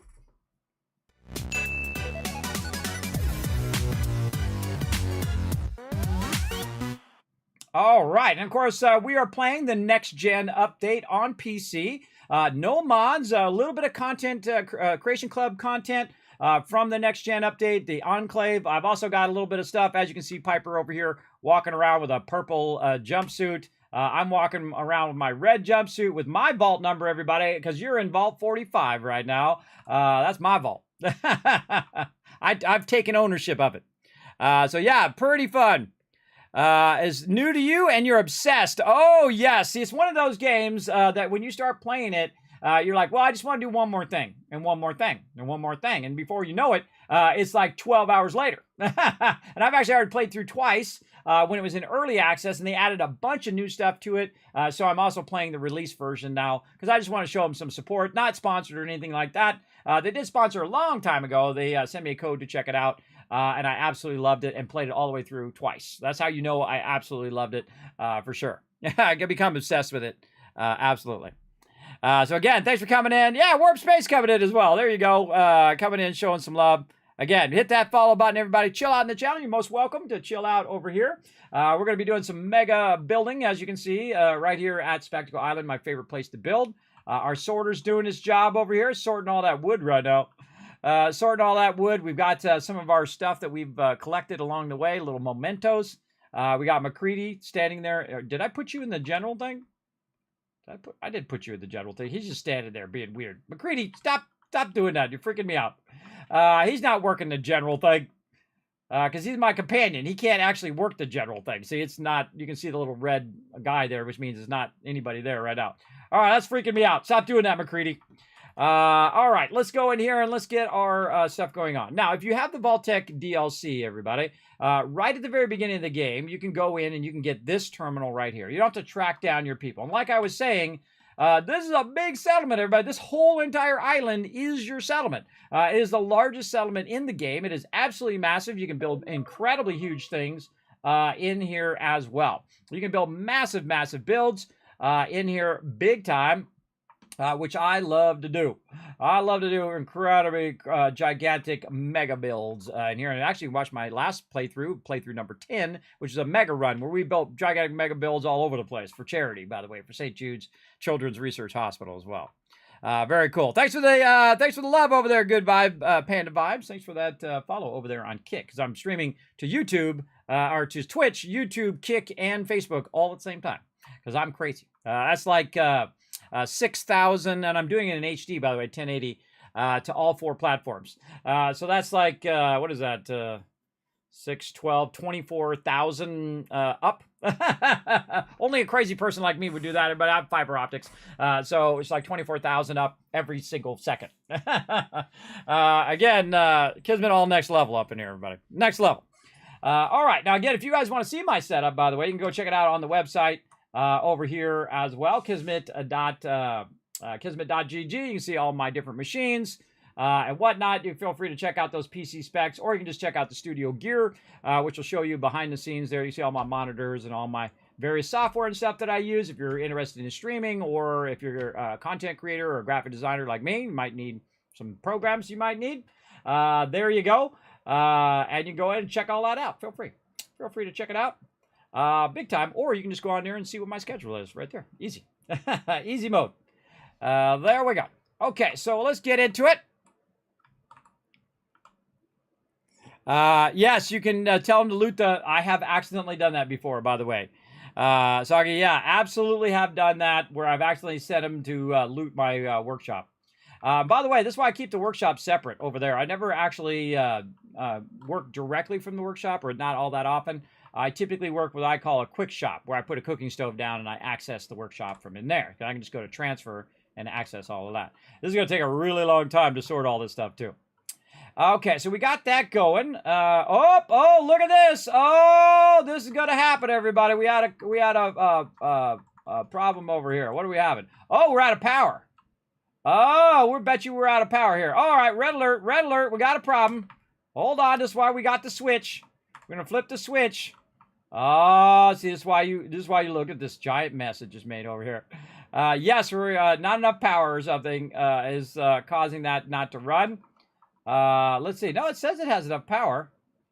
Is there just something stuck on the other side? There's a combat armor. It looks like this is not running. This definitely looks like this one is... Ah, no, I was right. Yes, not enough power. But it's not warning me up there at the top that I don't have enough power. That's weird.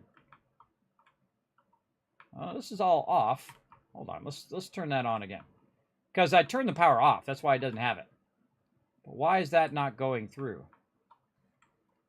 There's something blocking it.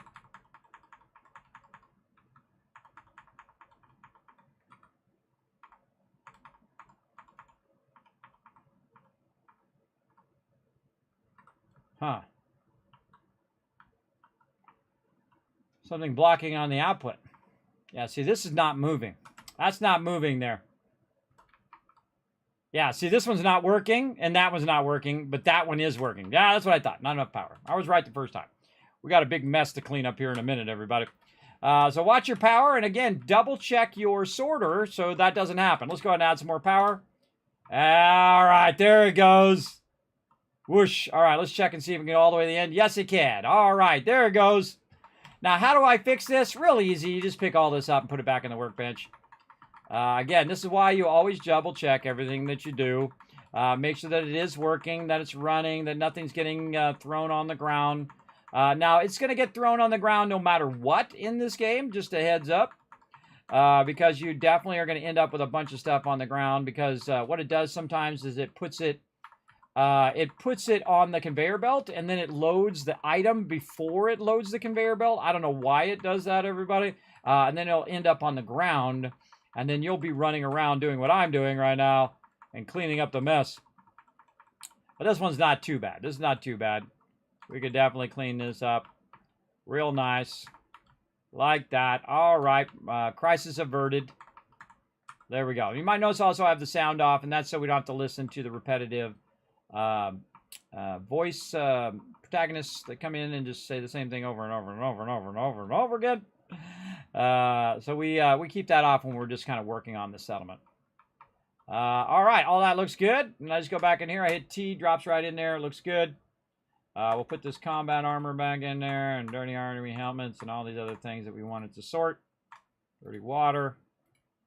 And we're good. All right, there we go. So it'll go back to sorting all of that. And now that it has enough power, it will make it all the way in. So what it did is it went and then it hit the thing that didn't have any power, so it started to backlog because it wasn't going in the machine itself. Now, you don't have to run the cords all the way down. It'll just connect itself automatically through the actual conveyor belts. And that is the Mega Sorter. All right, Mega Sorter running. And we shall save. Now, what we need is we need a place for our peeps to hang out, right? Now, I'm going to have some of them hang out right here. And that's what I'm going to use this little terminal for. And we're going to maybe move this over just a little bit so I can get to the power plug. And we'll run this. We can run it up there, or we can run it over here. And this is one of the greatest things in the vault-tec thing. You can do it right at the very beginning of the game.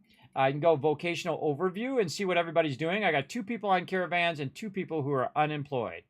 So I'm going to take those unemployed people, put the first person on the junk store right there.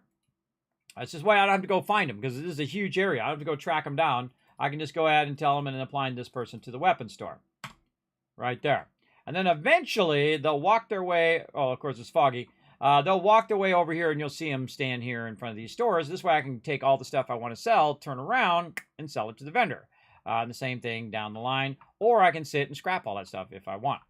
But my peeps need a place to live. So the next thing I'm going to do is make it where they can go upstairs without having to come up into my business all the time. So what I'm going to do is basically build them an area outside to get above where I'm at. So I'm going to go ahead and start with, let's start with some concrete floors first. And we're just going to kind of walk this out just a bit. And we'll move the bell again out of the way. Now, if we were very lucky, this would go right by here. But, oh my goodness. Okay, we're very lucky. That was luck, everybody. I could say that was skill, but that was just luck. I just happened to hit it right on that side, and the way it came around was perfect. All right, so what we want to do is we want to have the ability for our peeps to get up over here. And the reason why they want to get up over there is because they're going to go up above. And so I'm going to leave this area here so we can walk along there. But one of my favorite things in the game is this particular floor right here, because it's just like instant stairs. It makes it nice and easy for them to get up to that higher level. Now, we don't have the vault-tec kit yet, but we'll come back and do some vault-tec stuff later on. And we'll just kind of flatten this out nicely over here. There we go. Who is that down there? Piper's down there. What are you doing down there, Piper? And actually, probably a good idea to put a stairwell here as well. See if it'll let me sneak a stairwell in there. Probably not, because of the way it's very, very close. And we could probably just use a wood stair. Let's try that. Use one of these. So let's see. Sometimes what it'll do is it'll snap to the top downwards. To maybe get down here and try it. Use my scroll wheel to get it closer. It's all about, sometimes about luck. Nope, not going to let me do it. What about the small stair? Let's try the small stair. Yes, there we go. Again, keep trying it until it works. So a little small stair, and they can get up there. That way they can get up on this side, and then they're going to go up above. Now what I'm going to do is build them out a nice big area up here for them to live nice and large up here. And I'm actually going to put it away from where I'm working at. I'm going to keep that top part open. There we go. Keep my top part open there. We'll make this a little wider. Where the heck are these things going? I'm clicking them and they like vanish. All right, and then we'll just build a little house for them up here. And they're going to be up here nice and safe from danger, or stranger danger, or danger and stranger danger. Nice big area, right? Big open area. I like nice big open areas because they're the easiest to do all your stuff in. All right, let's put some walls in so they don't get shot when they're trying to sleep and stuff. Over here as well. And I feel like I'm clicking these and it acts like it's doing it, but then it doesn't do it. I'm going to find a bunch of these walls laying around, I have a feeling, and floors somewhere. When it does that, when you hit E and then it doesn't do it, and you think that it did it, that means it usually ends up some weird spot later on. Hey, you. Don't do that. By the way, again, you notice I keep the sound off when I'm doing it. There you go. You ruined survival mode playthrough by doing that? Oh, well, there you go. That'll do it. Hopefully you had a save you could back up. Hopefully you could back up. You didn't corrupt your save. Yes, I played through in survival mode 7 times in the game. I played the original survival mode, and then they added an updated survival mode, which I call the new survival mode. Then we played that through as well, and then as they added the DLCs over the years, when it first started, we played through multiple times with those DLCs as well. All right, this is easy stuff. And then now we're just going to go ahead and gear this place up with a bunch of beds. Now, I use these cheap beds. Well, they're not really cheap. They actually take a lot of cloth, but cheap as in size-wise. They take up less space. And so that's a valuable commodity when you're just trying to build the bare minimum and you don't want to max out your size. Now, your size here at Speckle Island is the largest of any settlement. It is absolutely massive. So you can do a lot of stuff. Now, what we need is a total of 24 beds, 24 food, and we're not going to have a problem with the water. That will be sure, which you will see soon when I get to that. Right now, I'm just trying to... And then, come on, I know you go in there. I'm just going to put it down and then just going to move it in there. Move this one over just a little bit. Come on, I know you go in there. There you go. All right. And so I'm going to kind of pre-set up this settlement to where I don't have to worry about it. If I get more peeps, I'll have plenty of beds and all of those things. The reason why I do beds first is because I'm doing them along the wall. And then I'll do other stuff in the center. Like this. There's a pretty big area here too. It's 19. I also have one bed that's for me as well. So I'll actually do 25 beds. Like that. And then a bed. And a bed. All right. So now we got all their beds in there. Now, this is where they're going to sleep and work.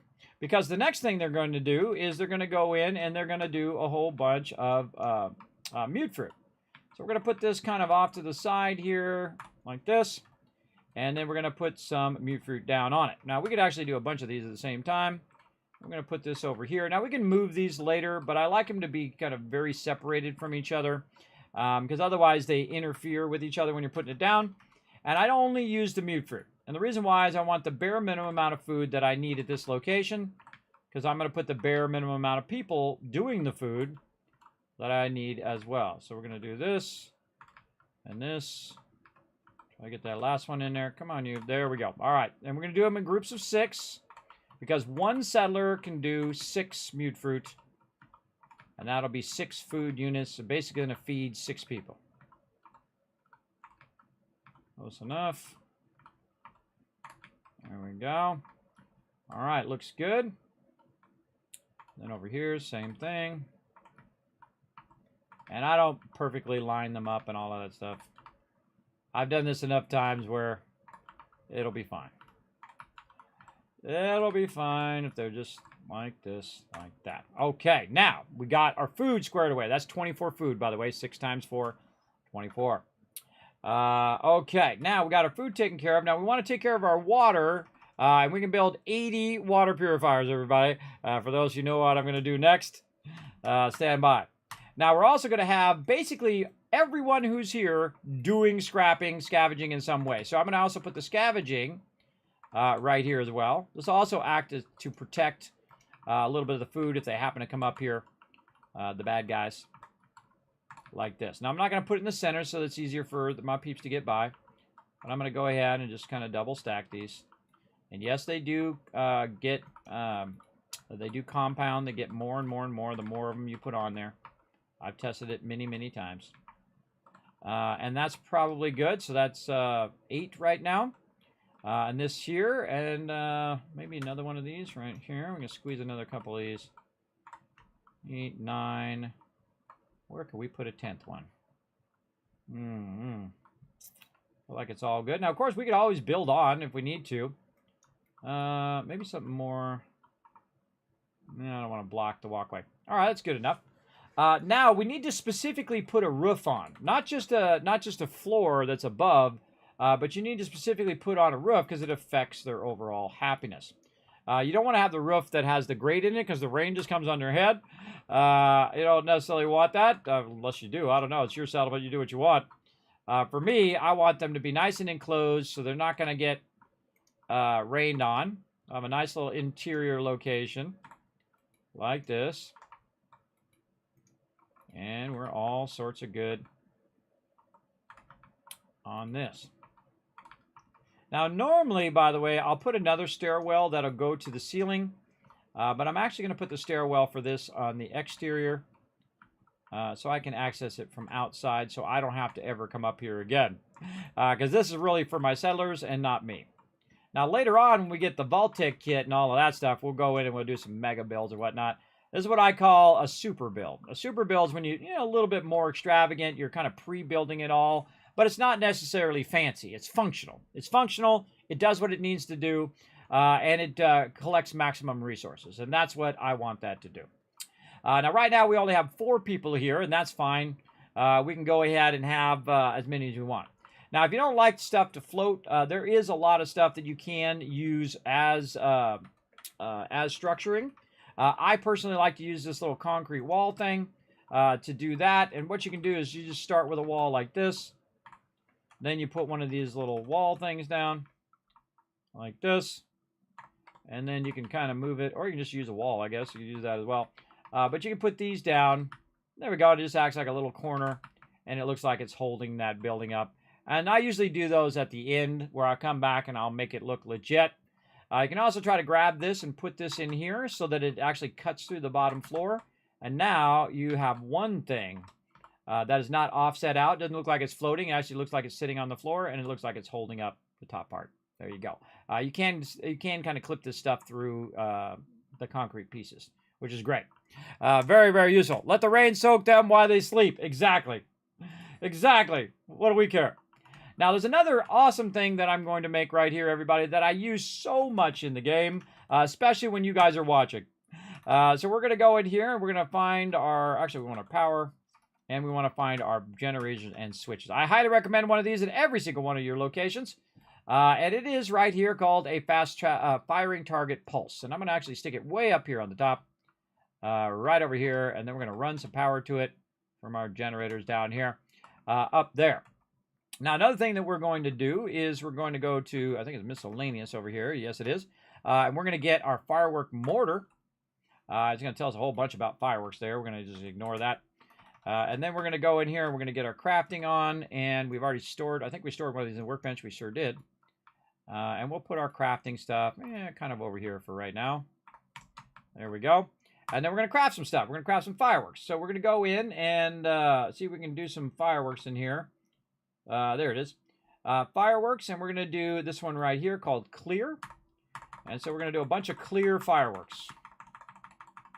And you can see it says clear. I'm actually hiding what the name of it is. If you see it real fast, you can right there. I'll make a whole bunch of those because I can make a lot of them. And I'm going to go ahead and run that over here. Right like this. I'm going to go to miscellaneous. I'm going to put those in there. And then I'm going to pick those up and roll those right up here so they don't shoot into the roof. We want them to go up into the sky. If it's going to let me, there we go. And then I'm going to go ahead and hit spacebar there and connect those two things together. Now what this does, of course the sun's right in my eyes right now, is I can shoot this thing right here and it's going to do something pretty cool. Let's go and try it out.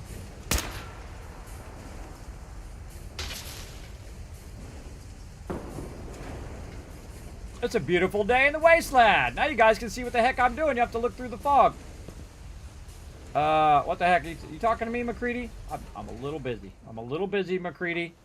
A little busy, bro. So what that does is that's called a pulse. Switch. So you shoot it with your gun, and it will do one shot. Instead of shooting off all the fireworks at once, which is the other one. You don't want to do that one. It's the yellow one, the one that you want.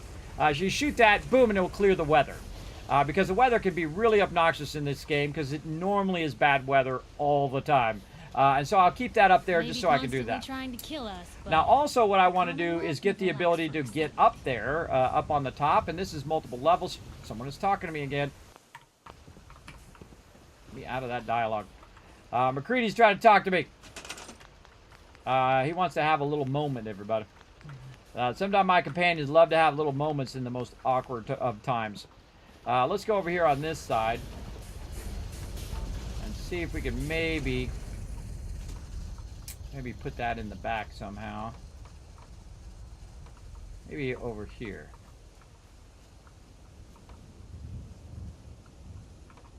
Yeah, right there.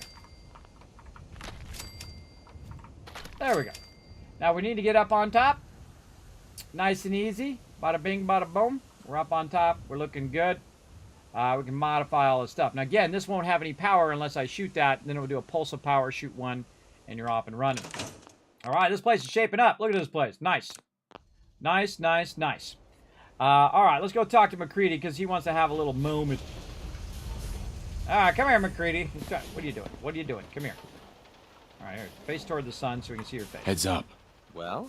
Hey. Nice to be on the open road. Good neighbor was starting to wear out its welcome. Sounds, I wouldn't know. I never lived there, so I wouldn't know. You're better off for it. Trust me. Let's put it this way. Can't get much rest when you're sleeping with one eye open. Still, it was the best place for me to set up shop. Diamond City's goons would have run me out of town, and wandering the Commonwealth alone isn't the brightest plan when you're hard up for caps. Money isn't everything. Oh, look, you got two options of money isn't everything. Yeah, let's do that. Caps are pretty important. You're goddamn right they are. Oh, right money now, I is need every everything. cap I can get. We had a deal. I'm not paying you a single cap more than we agreed. I'm not trying to gouge you for more caps. I don't usually go around sharing stuff like this, but you've been pretty straight with me, so I'm gonna be straight with you. It's those two those two idiots you saw me talking to at the third rail. Winlock and Barnes. They've been hounding me for months, and it's been driving off clients. No one wants to touch me once they learn I used to run with the Gunners. And I figured if I could get enough caps together, maybe I could buy them out. Just kill them. Just kill them and be done with it. If it was that simple, I would have done it already. Winlock and Barnes have a small army of Gunners with them at all times.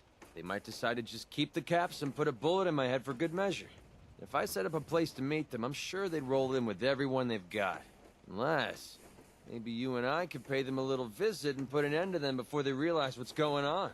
Before you get that look on your face, let me just say that I wouldn't even be asking if I didn't trust you. Sounds dangerous. Yeah, I don't know. This sounds dangerous. If I didn't think you could handle it, I wouldn't have asked. Truth is, I haven't been able to rely on anyone since I was a kid. Everyone I've met has either tried to rip me off or plant a knife in my back. But you're different. We see eye to eye on almost everything. And I have a funny feeling you actually care about what happens to me. That's why I asked for your help. I'll tell you what. I'm gonna make this easy on you.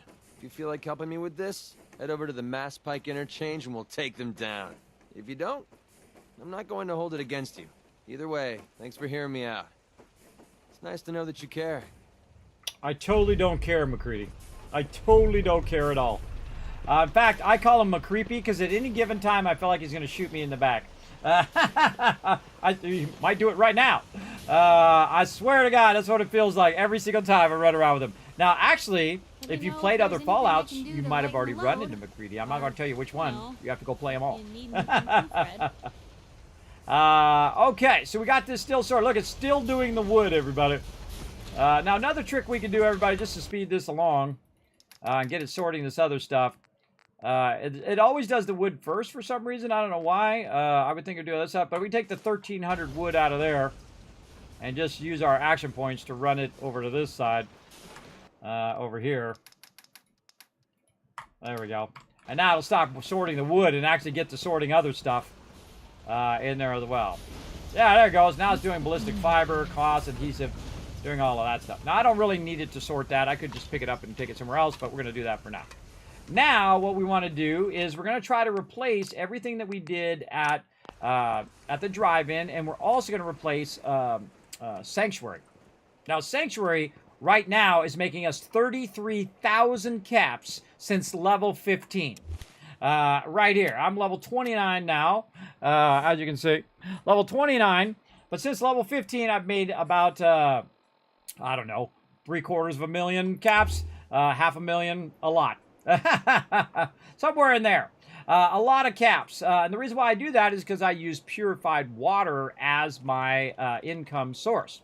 So you just happen to be on an island. And what do you have plenty of on an island? You have plenty of water. So we can see that we have actually all this extra space on the outside where we could run our purified water. And I usually put it over here because this is the least place that's going to get disturbed. Now, they do attack sometimes from this corner over here, but very rarely do they are they down here in this area down here. So we're going to go ahead and start with our purified water right over here. All right, like I saw. So we'll go to water, and we shall put a whole bunch of these down. And as you can see, I can put 232 down. I don't know if we're going to do that many of those, because we're going to do the big ones, which we can do about 80. Now, I highly recommend that if you are going to do this, Lead Belly is always, or Aqua Boy is a great one, so you're not getting radiated all the time. You can also use some Rad-X. But know that if you do get too radiated, you will die doing this. So let's actually save first before we get into it. Speaking of backing up. And we'll go ahead and start putting these down. Now, the first thing I try to do is go underwater and go as far out as I can until it turns red. So it says, hey, you're beyond your settlement. You can't do it there. And then you just kind of tap forward and boom, number 1 down. And then number 2 down. And so on. Now, it's really important to keep your sound on so you know when you're drowning. That's vitally important. And again, I try to put it as far out of the settlement as I can so I can get as many of these in as I can. And then I'll just do the whole, what I call the back row. First, the outer edge, kind of like you're doing a puzzle. And I'll try to get them as close together. I don't really have to worry about how close they are because you can just do so many. Here, it's not that big a deal like it is at Sanctuary. But we're just going to go ahead and do it anyway. And there we go. Bring it forward. So it turns green. And then try to nudge it together. Again, the more you push it off the side of your settlement, the more of these you can put down. Because it's not completely in your settlement. It's actually beyond the settlement. As well. Just keep lining the outside here. And we're never going to have to work a day in the life in the wasteland again, everybody. And this is pretty early for me to be doing this here at Spectacle Island, but we're trying something different in this playthrough. We're going to do this nice and early. Let's see if we can get one in there. This rock's going to be kind of in the way. I like to move it around to see if it turns green. If it turns green, then I know it is possible to put it down. I'm kind of really put it along the backside. Oh, yeah. Right there. See, there's a magic spot there. There we go. I suggest every time you put one down that you connect it right away. Right away, everybody, so that you don't forget to connect them, which I have done. Not good. Do not make the same mistake I made long ago. Oh yeah, this one can go way out here. Come on. There you are. And then connect. Get some air. Do some more.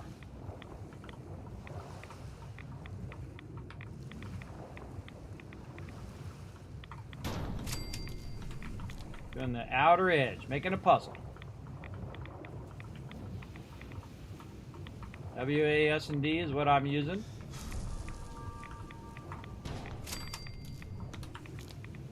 Now I get +4 rads instead of +1.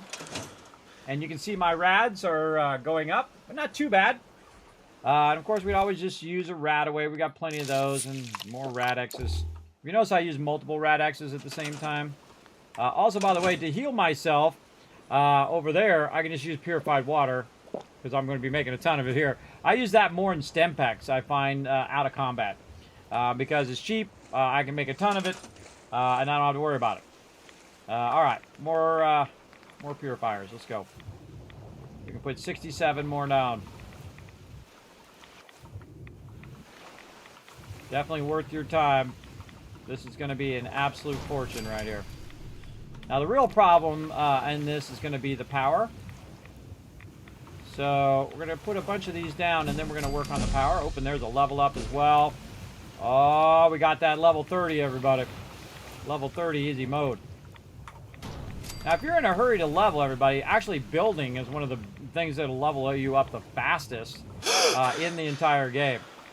You can absolutely level like a boss level person if you just keep building. That's why usually I'm like level 40 by now before I even start the main storyline. I'm over here doing a lot of fun builds and stuff. Yeah, just try to nudge it outside the settlement as far as you can. I'm just going to go as far as it'll let me go here.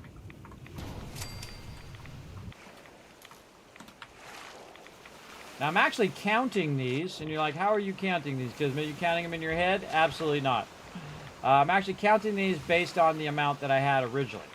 So originally, I could do 80 of them.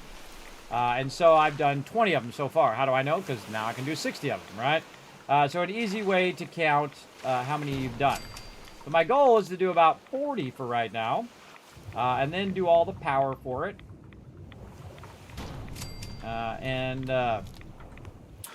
Do all that just to make sure I have enough power to make it run. So I can replace my Sanctuary one. Now, normally I don't replace Sanctuary. Normally I just leave it making purified water. But in this case, we're going to downscale all of our stuff so we don't have to worry about it. That's probably pretty good right there. We don't have to worry about it getting attacked all the time. So every 5 seconds, we don't have to go, hey, Sanctuary is getting attacked. Hey, this is getting attacked. This is getting attacked. This is getting attacked. Right? If you don't like it getting attacked, you got to, balance it out a little better so it has enough defense and all of that stuff. This is where it starts getting real awkward when you get to the second row. Like this. There we go. And then I'm just now going to work my way back. Again, just kind of move it around, see where it turns green. Rotate it sometimes. Just try to work it as close to this one as you can, and then as far back as you can.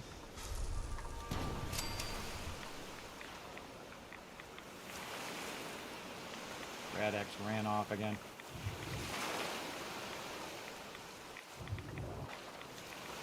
Close enough. Make sure we connect all these. Get up out here. Oops. And another Radaway, another Rad-X.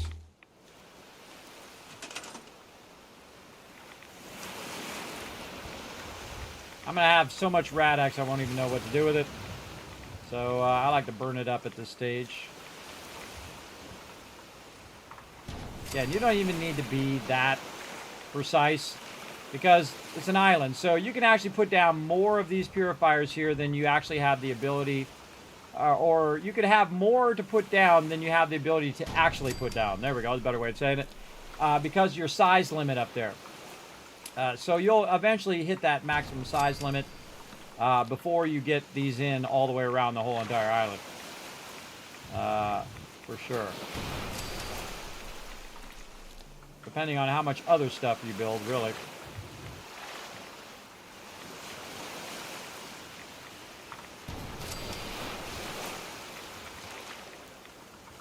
And using the big ones are the most power efficient, and they give you the most purified water for your power usage. That's why I'm using the big ones. Now you might be going, Kismet, how did you get all of these resources? Well, one, I collect everything. I'm a super looter. I loot all of it. And number two, from the very beginning, I've been using purified water to buy more resources. So I started purified water sanctuary, which I'll show you when we go back over there to decommission it. So I started with that, and I used one or a couple purifiers, the smaller ones, to go ahead and make purified water. Then I sold that to the vendor, bought more resources. Now I got 4 purifiers. Then I got 8. Then I got 16. Then I got 32. Etc., etc., etc. You get the idea. And that is why I'm making 30 grand from one settlement right now, passively. Every couple days in game, or really every time I travel back there, especially in the normal mode or any other mode other than survival mode, every time I travel back there, basically it's like 25 grand sitting in the bank. Every time. Every time, unless I just traveled from there to go somewhere else and then go straight back. Sometimes that will, it'll still be on cooldown.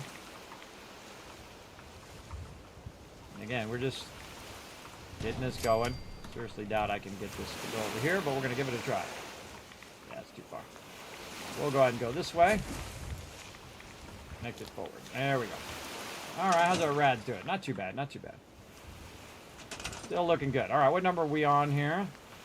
I hate it when it switches what I was doing. Irritating. Oh, okay, we did 41. I did too many. But that's okay.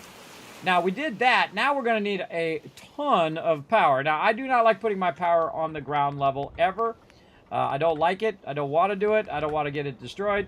So what I'm going to do is I'm actually going to do something a little different this time, where I'm actually going to build the power over the top, way up here, over the top of my actual purified water out here. I'm just going to walk this out a little bit like this. And then we'll walk it this way. I don't think can we go back another one? Oh, we'll go back another one. Yeah, let's do that. Actually, like that better. All right, let's store these ones. And we're going to go back another one. We do another one. Nah, it'd be too easy. That'd be too easy if we could. All right, we're going to go ahead and put a long thing here, and we're going to go ahead and do some power. Now, we know we have 41 of these. Now, basically, to do 41 of those, we're going to need... Oh, we're going to need to double the width of this, too. We're going to need a tremendous amount of power. So let's double the width of this just to make this easier for us to put power in. Because these are going to be unwieldy here in a minute. There we go. I'm always glancing up to the size up there to make sure I'm not taking out a lot of the size. So if we're doing 40 of these, each one takes 5 power, and one of these produces 10 power. Now you can see I can only do 16, because if you think about it, half of 40 would be 20, so I need 20 of them. But because I'm doing this so early game, I do not have enough generator stuff. So we're going to need to buy more resources and keep working on our power production as we go. But we're just going to go ahead and put every one of these down like this. Try not to fall off the end. There we go. We got a little bit more to go.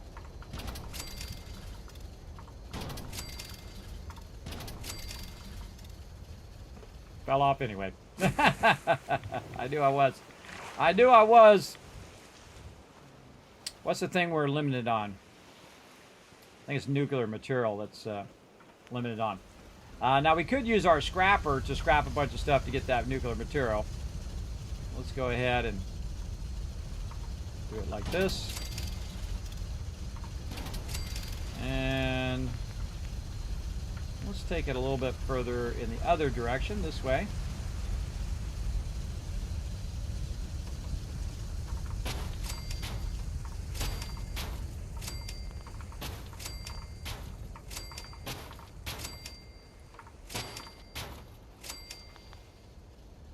Again, we need to remember how many we did, which is 16. And we're going to know we're going to need about 4 more of these. Or even more than that. Alright, there we go. Well, that's 16, but I already have some over here. But that is being part of the of that over there. So I could tie the 2 powers together. I don't like to do that. I like this to be completely separate from this in case I add something over here that caused my purified water to go off. I do like them to be completely separate from each other. It looks like there's people standing up there. Little silhouettes. But here we go. Okay, now we need to tie all this power together. Over here as well. So we'll start all the way here at the end. If you notice that I put the little power things forward so I can see if I connected them or not. Spacebar. Spacebar again. Spacebar move. Spacebar. That's how you connect your cords with the spacebar. By the way, when you are doing a cord, you can't jump because it's doing the same thing as the jump button. All right, there we go. And then we'll just pick one of these down here randomly, like this one. Let's see if we can get it to go there. Can we get it to go here? No, no, no. Any of these over here? Nope. Too far out. Too far out and it's blocked by the thing. That's fine. That's fine. We'll go fix it. And we should save, because that was a lot of work. Okey-doke. What we'll do is we'll go ahead and we'll add a nice little power pole. That's one of these little tall power pylons. Up to there. And we'll put this out there. And then we'll just connect that down there. Alright, the water turned on. It's not giving me a water error, by the way, which is kind of unusual. So this is 16 times 10, so that's 190 power? No, it'd be 160 power. Yeah, 160 power there, and then the rest of the power over there. So it's not really giving me a warning, but because some of this purified water is actually not running. I forget how it decides. I think it actually goes through the cord, and then whatever's the furthest away from that thing is the stuff that's not going to be running. I think that's how it does it. We're going to go look.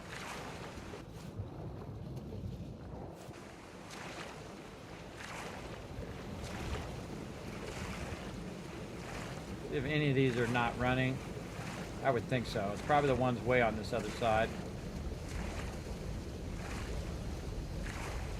Yeah, right here. Okay, so these are not running, not because I don't have them connected. It's because they don't have enough power. But the rest of my purified water is running. And so if I go and look, you can see it says $9.99. Hold on, let me show that again. You can see it says $9.99 of water in there. But the real amount of water that it's running, we have to go into our data, go to workshops. We're going to go to Spectacle Island. It is producing 1,280, which is actually less than at Spectacle Island. At Sanctuary. Sanctuary right now is producing 2,000. And that's okay. We can go ahead and just get that started. And you can see that, you know, we're just getting going, everybody. We just did that one little part of an entire island over there. We can also go up on top and take a look. Let's go see our handiwork up here. Now, why am I producing so much purified water? Well, the reason why I'm producing so much purified water is that's how I make my money. That's why they call me the Wasteland Tycoon, everybody. We're literally going to make millions, billions, and trillions with a T here in Fallout 4. In fact, we can make an infinite amount because there's an infinite amount of water. So we can just keep on keeping on. Where we put that bed? Over here somewhere. Over here. All right, so we're just going to forward time. So again, we're not at the nighttime because this is like perpetually is nighttime in this game. Whenever I'm working on stuff, it has to be dark. All right.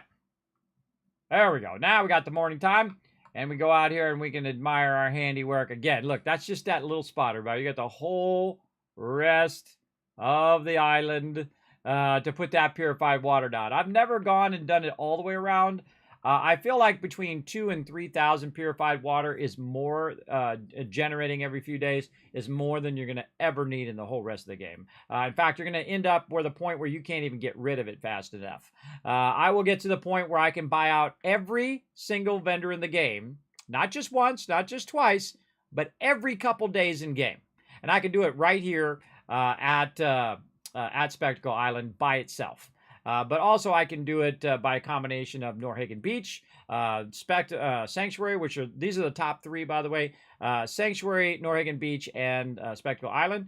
And then there's other places like Taffin Boathouse, a little bit at the drive-in. But you can also, by the way, if you have a big area, you don't necessarily need those. If you have enough power and build space, you can use the smaller ones. So you can go in and you can actually use these ones. And if you can make a ton of these, you can build these all day long, and they produce 10, and you don't even need water. You just put it right on the ground, like right over here.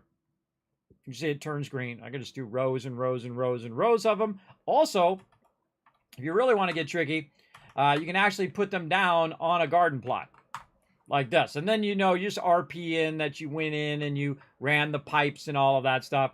You can see I can put it right down on that garden plot, and it will count that as a place in which you can build it. Very, very cool. Store that away for now. Okay, so now we got our conveyor storage going. We got all that, but we got the happiest time of the night, everybody. And that is our level up right here. Our level 30. Oh, God, what is going on with these things in the background? Hold on, I got to go get rid of more of these. I told it. No, no, no, no, no, no, no, no, no, no, no, no, no. Identity of the website. Oh, it's an identity of the website problem. All right, I'm going to close my web browser and see if Chrome stops doing that. I'm doing that, Chrome.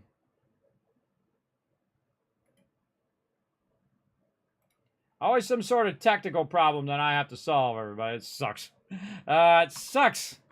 I lost my connection earlier. My ISP screwed me over. All right. There we go. Let's try to see if we can get it to go now. Boom. All right. There we go. So, yes, here we go. We're going to have my favorite perk in any mode other than survival mode because it doesn't do you any good in survival mode. Well, it actually does. It keeps your legs from breaking in survival mode. But we're going to go into our perks here. We're going to take a look at this. I'll move myself over. And we're going to do the level 30 perk, which I love to get right on the dot. Even in survival mode, I like to get right on the dot because it will stop you from being crippled when you're overburdened, which happens to you in the survival mode. But if you're not in survival mode, you can fast travel while overburdened. And that is crazy, everybody. And perfectly timed for what we're doing. So we can go boom. Sound on. Boom. Right there. When over-encumbered, you can fast travel. Now, we are doing a lot of sorting. So what we can do right now is just look at what's sorting right now. I see some caps coming through. Some caps in there. There we go. Get those caps. Now what we can do is we can do this. Well, we can just grab everything out of there. All the junk out of that there. We can also say, you know what? We want to grab all the aid items out of here, including the purified water that's in there right now. Do we have any mods in there? We can pull all that out. Then we're going to go to the very end of where it was sorted down here, and we're going to take all of this out. Now, I'm overburdened. I can't run. But I can use my action points. Because I also have in Strong Back 3, it actually allows you to use your action points while you're overburdened. So we're looking good. So now it's going to sort all of that other stuff. Look at it sorting the various outfits and whatnot. But I can fast travel now. So I can take this resources that were sitting over here, and I can jump to Boston Airport.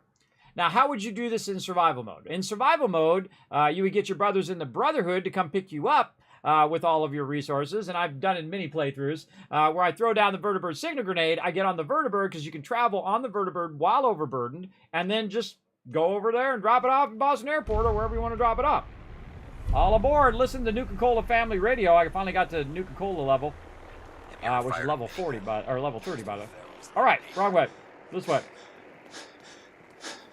And you can see my guy walking. He's walking real slow because he's overburdened. You can see my action points build up. Now, when my action points build up to a certain level, I can just jump, or I can pull out my weapon or whatever, and you can see it use my action points to go. Now, I'm going to be doing this a bunch, so I want to go ahead and clear some stuff out the way, maybe, like this. Get rid of this rug, and put what I call a quick bench. A quick bench is, of course, our little cooking stove. We're going to put it right there, or actually put it right here in the center. So when I'm walking up, I don't have to walk all the way to the workbench. I can just walk right to here, go to the cooking stove, T, and I just dropped all those resources in there. I can drop all the aid items in here, like this. And I don't want to carry around. There we go. And any mods or anything like that? No. Okay. So now I did that. Now we have a bunch of resources elsewhere that we want to go and get. Now this has actually been tied into the system because we did run a provisioner from here to the airport, though it's kind of a long way for the provision to go, but whatever. It doesn't really matter how you do provisioners. You can run them from all clear across the whole thing.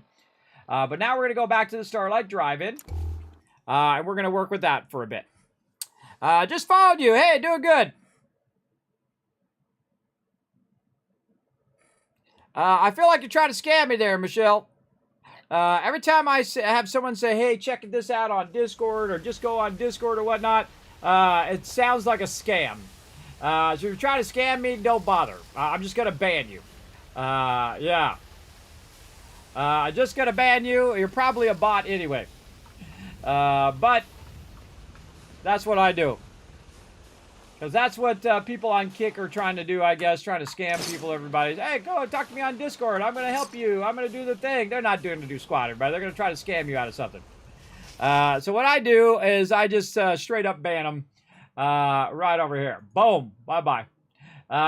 Because I've been around 50 years, everybody. I know a scam when I hear one. Get out of here. Get out of my chat. Get on out of there. All right, there's a bunch of junk already in here. We're going to grab all this junk that still hasn't been sorted through the workbench. Let's grab all this stuff out of there. And then we see if there's any 8 items in here. There sure is. Let's grab all of that. Anything else? No. No. Okay, so that's good. So now, again, we're overburdened. Well, actually, we're not quite overburdened. But we're going to be really overburdened here in a minute. So now I can just keep jumping from place to place. No matter how much stuff I have on me, I can have 10,000 items. And I've had 10,000 items on me before. Where I can jump from place to place with all of these resources and not have to worry about it anymore. And so that really becomes an amazing thing at level 30. If you're working towards your strong back. Now here at Red Rocket, I have a bunch of stuff as well. And I'm going to take all of that. I'm going to take every bit of it out of there. And right now I have, moved myself over. Oh, you can see it right there. 5,227 loot on me right now. Because this is where I was keeping all of the junk. So I could tie it into the rest of my settlements. Now, if I keep that junk on me, it doesn't help the rest of my settlements. So I definitely want to pop on over here and do this. Now, one of the things also about Boston Airport is the fact that you can't do certain things there, like vendors and things like that. Why they did that, I have no idea. Why didn't they just let you put vendors down and put food and all the standard stuff down? I don't know. It was a design decision on their end. I think they should fix it and make it actually into a usable settlement. That's just me and my crazy ideas. But again, so you can use my action points to go faster. Get over here. Boom. And now we just dropped all the resources over here instead. And then we're going to put all of this other random stuff that we have. We have 23 buff out in there. A bunch of carrots and squirrel bits and all of this other stuff. Experimental plants in there. All sorts of stuff. There's a lot of stuff. And I could sell all this stuff. But I don't know. In my recent playthroughs, I just throw it in there. And then if I feel like... Yeah, dude, we got 700 mute fruit there. If I feel like doing stuff with Nuka-Cola or whatever, I know where it's at. We'll put a little purified water in there as well. Also, I won't make this actually into a settlement. This time, we'll just leave it without anybody. We'll just leave it totally empty.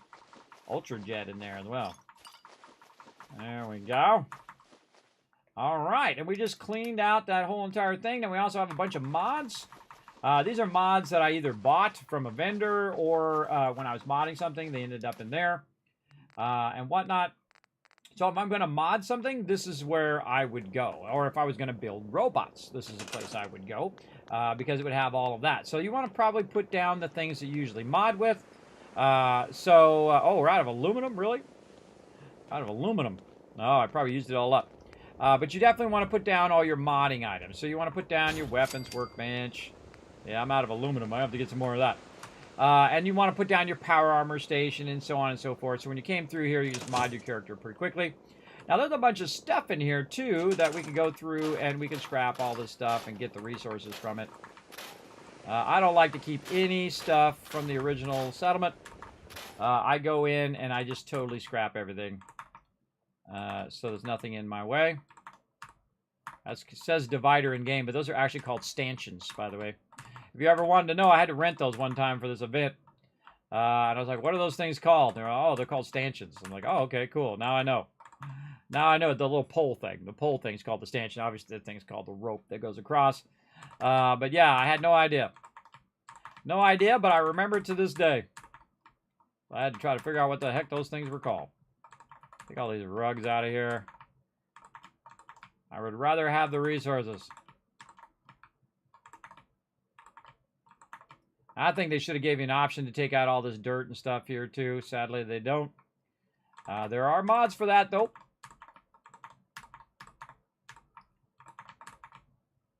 Right over here. I'm just going to scrap the heck out of everything. Over here. Those you can't scrap. We'll start from the top down. R-E-R-E is what I'm doing. So R key on the keyboard and then E instead of hitting return. I don't need to hit return. I just go R-E, R-E. This whole in part sucks too. I wish you could take all this rubble out of there. They have some great mods, by the way, that are called clean versions, where they go in and they restore. So you have the whole part, the top part of this is still here. It's really cool.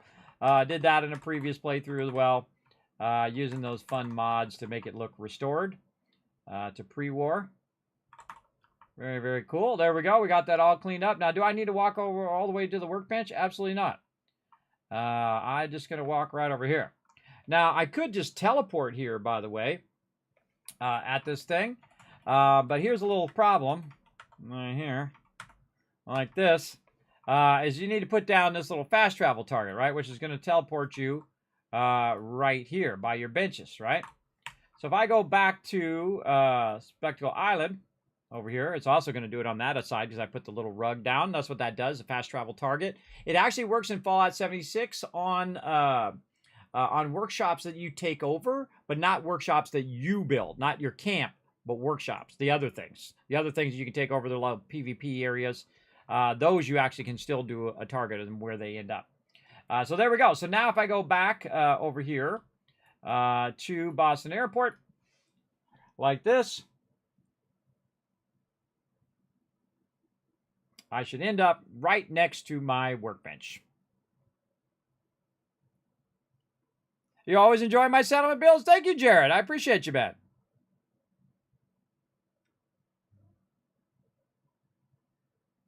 Right where the target thing is. Nope. It totally doesn't work, and that makes it even more useless. And that's why you notice I didn't move that over there, because I knew it was going to do that. I knew it was going to put me over there instead of right here, which it should put me right where that thing is, like every other settlement does. Again, this is the worst settlement in the Wasteland. There's another one that rivals how bad this one is, and that's the Mechanist layer. Also terrible. But because obviously those people who made this settlement never played the settlement system, because you can't do a bunch of stuff at this particular settlement, including the ability to do vendors. You can see it's not even an option in the menu. If I go to do food and water, guess what? I can only do water, no food. If I can't produce any food here, I can get settlers to come here, but I can't produce food here, and they do nothing but complain about their food the whole entire time. I also want to do scrapping, so I can have them do a bunch of scrapping, but notice the scrapping function is not there. You don't have the scrap box, even though it shows you in the icon right there. But nope, can't do scrapping over here at all. You put them all in a bunch of pillories, though, like Marcy.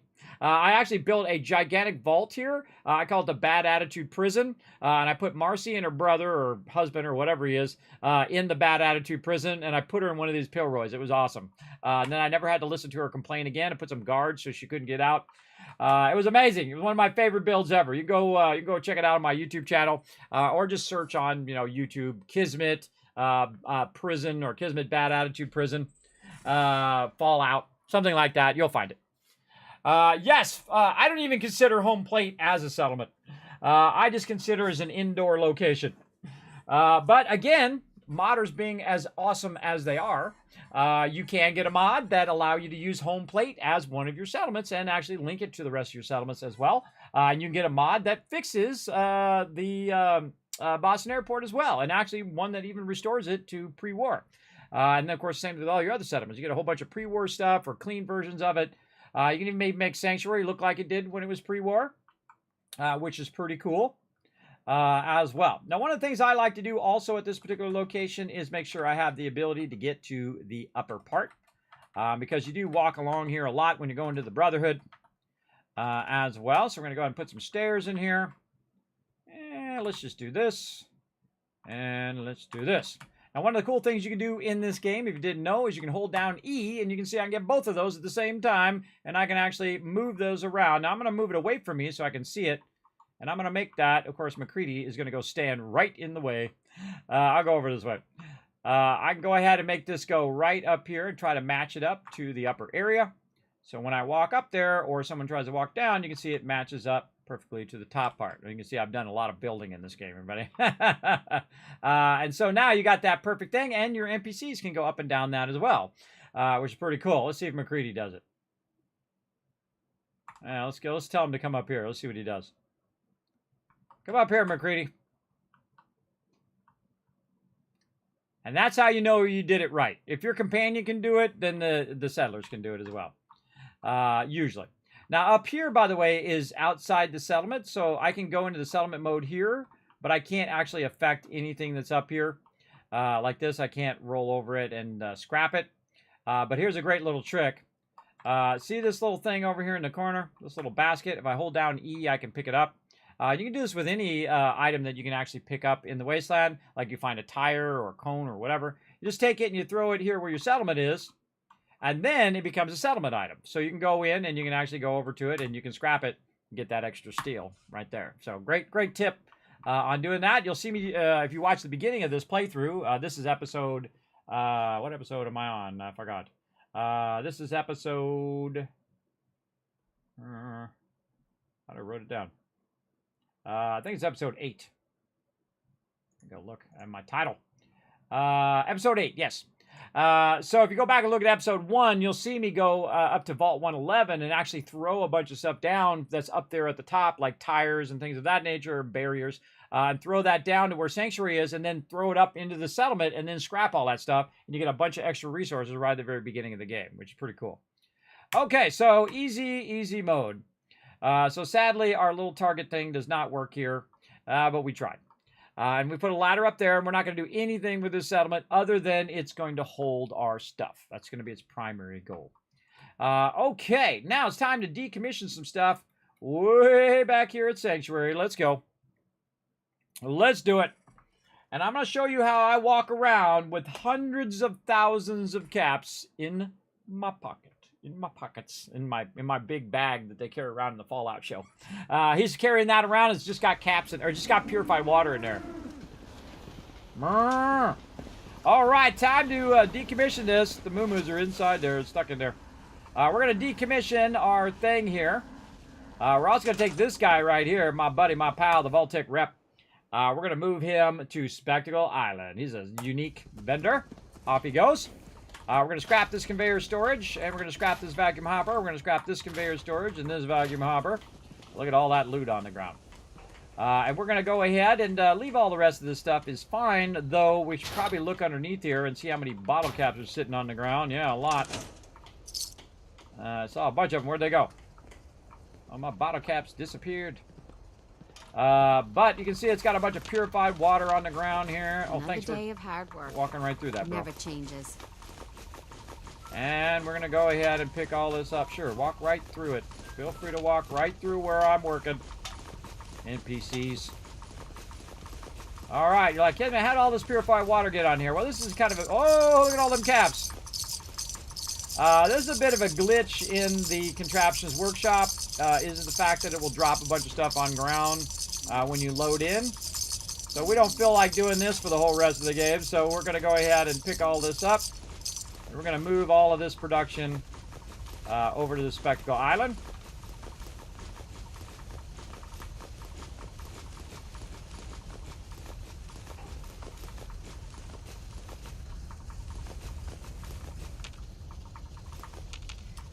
All right, getting this place cleaned up.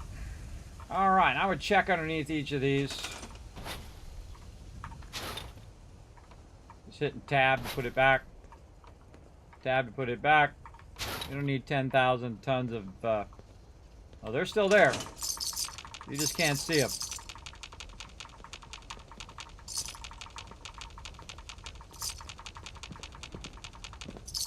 Yes?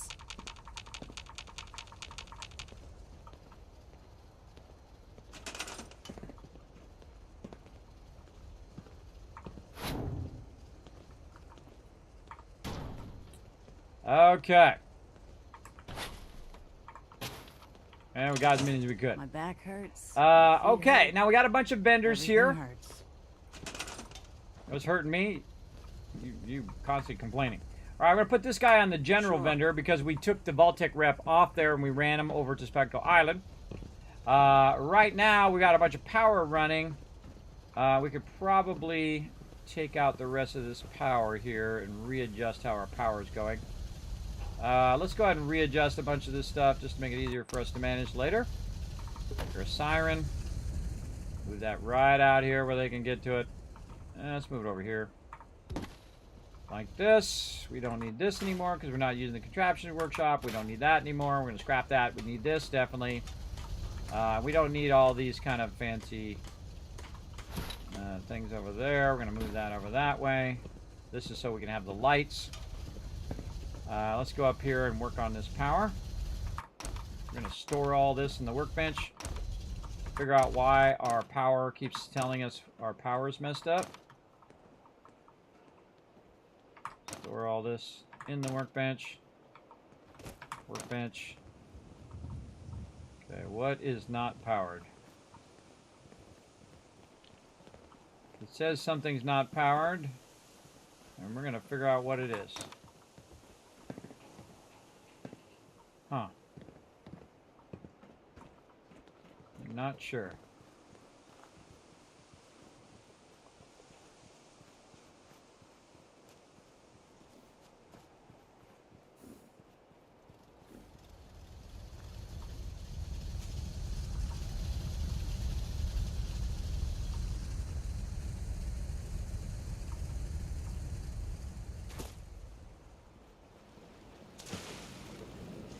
Now this is all our purified water that we put down over here. Oh, right there. We never connected that one. Oh, is there any more of these we didn't connect? Right here.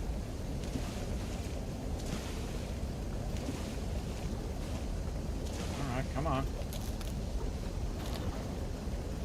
Put them down and we didn't connect them. Oh, that was my bad. My bad.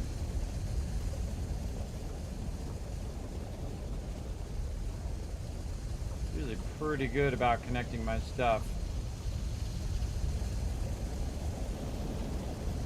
Now, because we can't replace this right now, we're going to go ahead and see if we can fix this over here.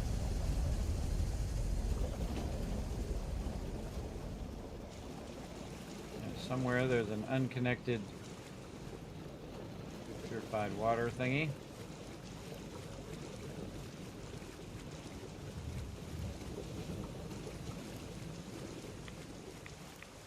Doesn't matter, I'm going to take all these out anyway, but I just want to see if I can catch it. Right there. Oh, it doesn't have enough power. That one's connected, but it doesn't have enough power. Alright, so the first problem was a couple of those weren't connected. The second problem is it doesn't have enough power. And I don't want to add any more power. Actually, I could just scrap that one out. I don't want to add any more power because I'm going to actually remove all of this purified water. Scrap that. Yep, that's exactly what it was. It was that last one didn't have... It was off by 5 power. Okay, so what we're going to do is decommission the purified water, and I'm actually not going to have purified water at Sanctuary at the level that I normally do. The reason why I'm going to do that is so Sanctuary doesn't get attacked as much. And there's Preston still walking around. Never gave me one settlement quest as well.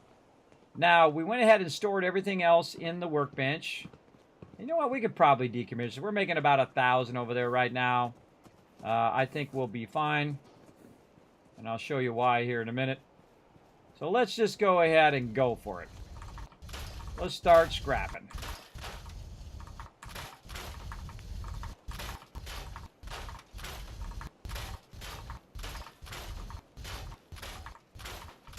Now, I usually do this with the power anyway, later on.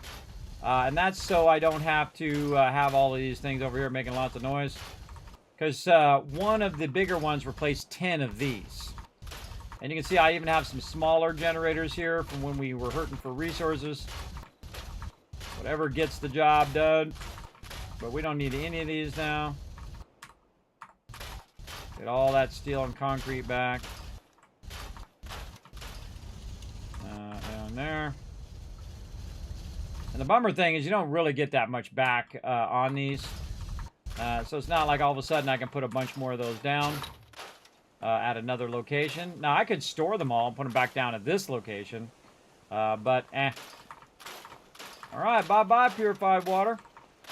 Now, purified water, that actually you get some back. Rubber and cloth there. This one here, you're going to get rubber, steel, and cloth as well. So we're taking out all of this hard work that we did since the beginning of the game. And we're going to move all of our production to one location. And that one location is going to get attacked more than any other location. That is for sure. But we're going to have a lot of resources to do other things. And Sanctuary will not get attacked so much.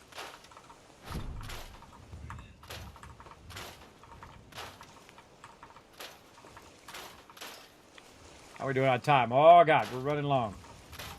Running long on time. I get into the zone here.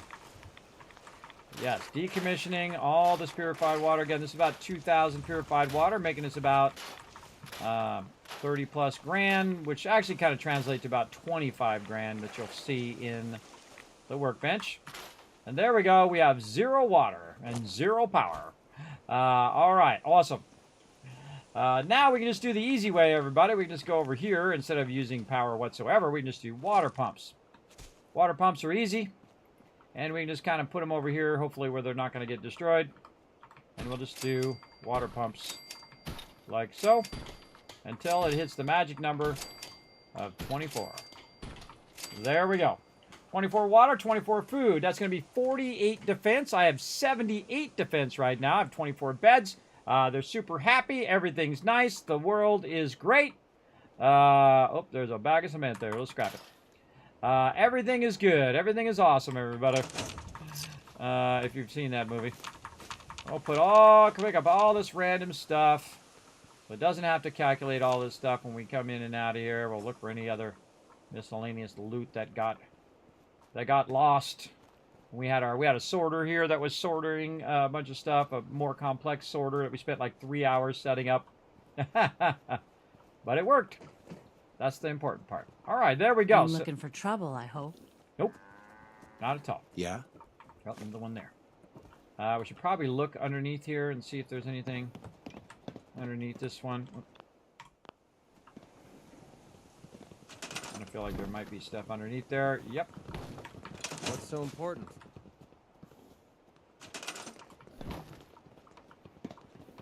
Put it back there. This actually goes up to the settlement, so they can go up above as well to rest or do whatever they need to do. See, up he goes. And so that's pretty much it. We got our Kismet kill boxes up here. We got Mama Murphy rocking the guard tower, which I think is awesome. I don't know why our moo-moos are way over there. This should be inside. Oh, there's a rug there I didn't get. They should be inside. Why are my moo-moos not inside? I like to keep my moo-moos inside like this.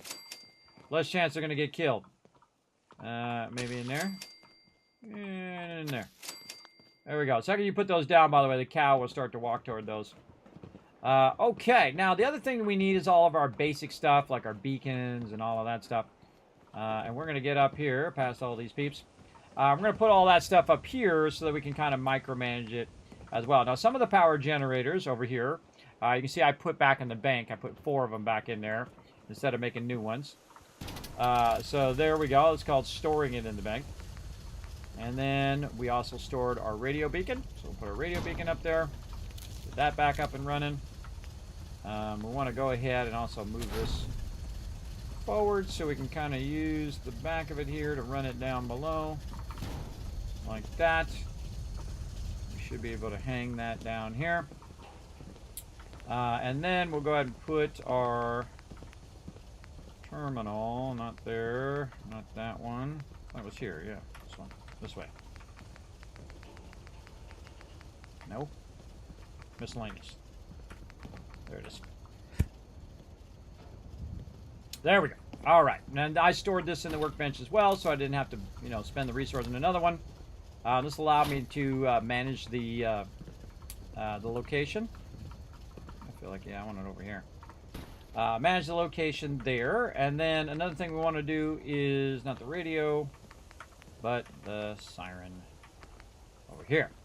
And again, we stored that. And I think I just put that a little bit over here. And we'll just tie that into the power if we can. Nope, can't reach it over there. All right, fine, we'll put it over here. Still too far.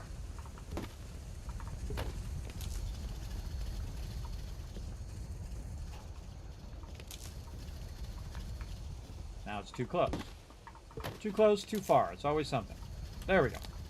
Okay, and then we can just move this around like this, so they have a nice, easy spot to get to that.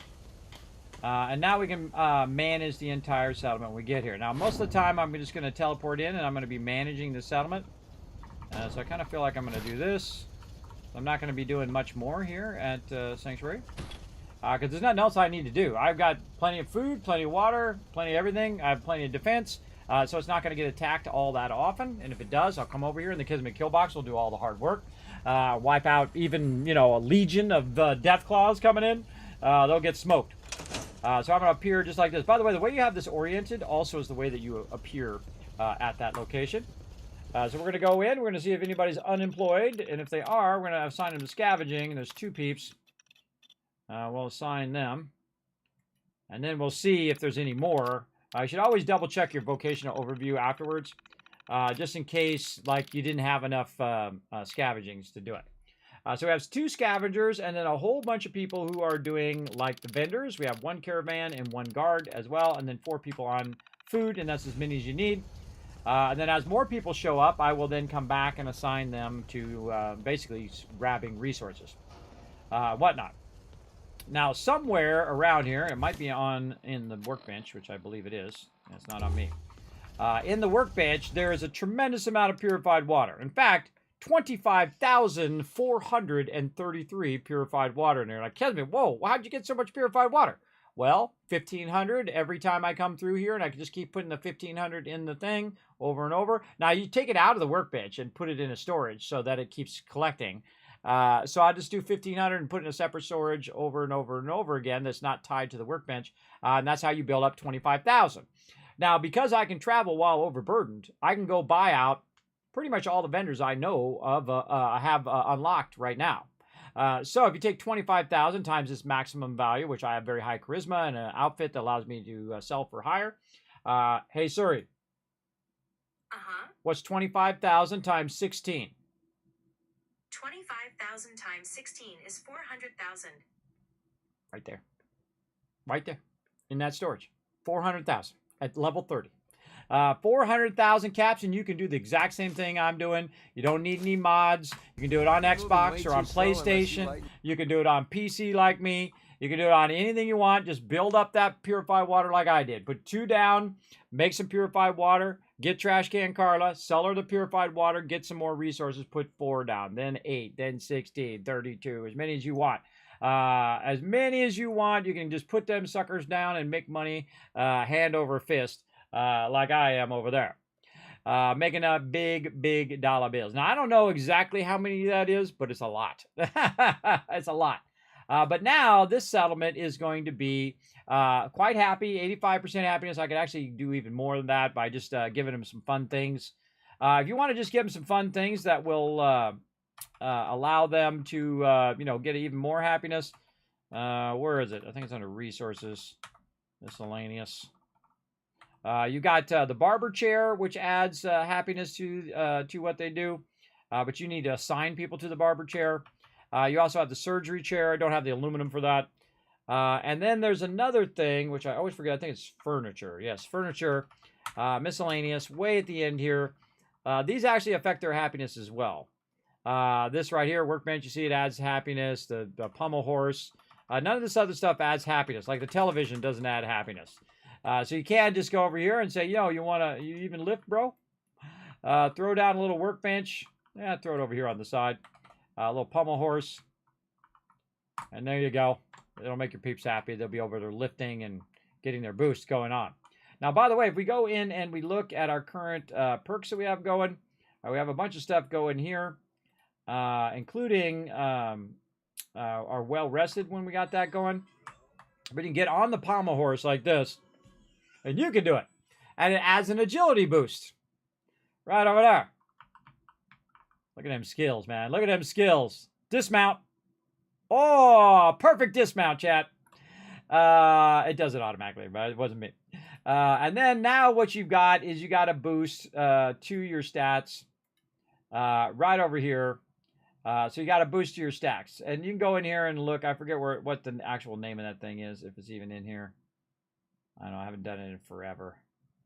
But gives you agility boost. So, and then we'll look at our strength ahead of time this time. We should have done that in the other one. So we have 6 strength right now. And then we'll go use the bitch. And this is the same thing in Fallout 76, by the way. Except for this, instantly gives it to you like that. It instantly gives it to you like that. You don't have to sit and do it for 15, 30 seconds, which I think is way better. Just give it instant. Just give it instant. And you can sit there and pump iron if you want. But you can see now I have 7 strength. So it's actually boosted my strength and agility. Not only for me, but also you can tell your peeps. Hey, McCready. Sit on the workbench. Check it out.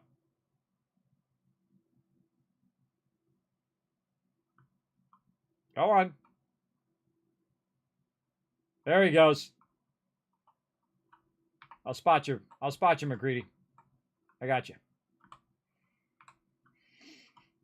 There you go. Pump it up. Pump it up, McCready.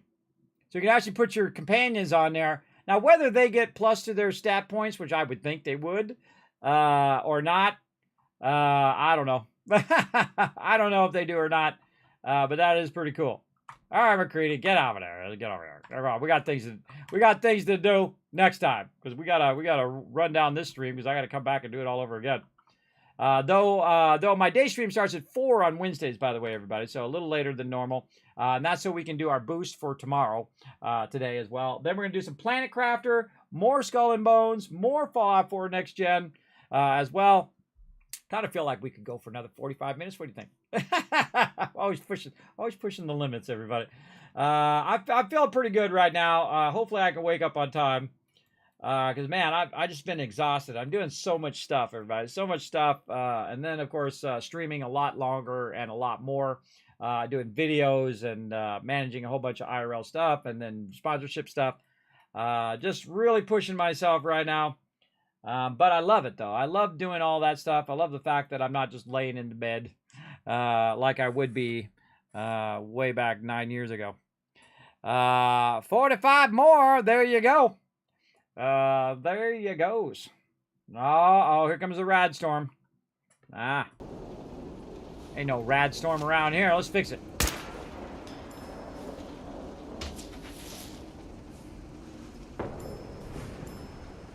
That's in Contraptions Workshop. Works awesome, everybody. Absolutely awesome. All right, it's still doing its thing. Sort that loot. Anytime I see the bottle caps in there, by the way, I'll just go in and I'll just grab the bottle caps out of there. By the way, there's a bunch of purified water in there as well. Let's grab that out of there. That's going to take forever to sort. I really wanted to sort the weapons and the outfits, apparel, that kind of stuff more than anything else. So we want to get that going. Now, we want to also look and see if it's dropping stuff on the ground. We don't want it to do that. Now, if we look in here, we can see that it's sorted a bunch of armor. It's sorted a bunch of stuff here. And a bunch of stuff here as well. Now, what I like to do, and you can see I'm overburdened with the purified water, is continuously store this purified water, right? I'll just keep storing it over and over and over again. And normally, I put it in some containers. I love putting it in this little cooler and just literally have thousands of purified water in this little cooler. I think it's super funny. Sadly, you can't put that on top of there. I could put it up on top of here or something. But I typically put it over here by the vendor, and I put it offset so it's not right in front of the vendor. Piper, you're not the vendor. Get out of there. Silly Piper. Then we can go in and we can do this. We can go ahead and put our purified water in there.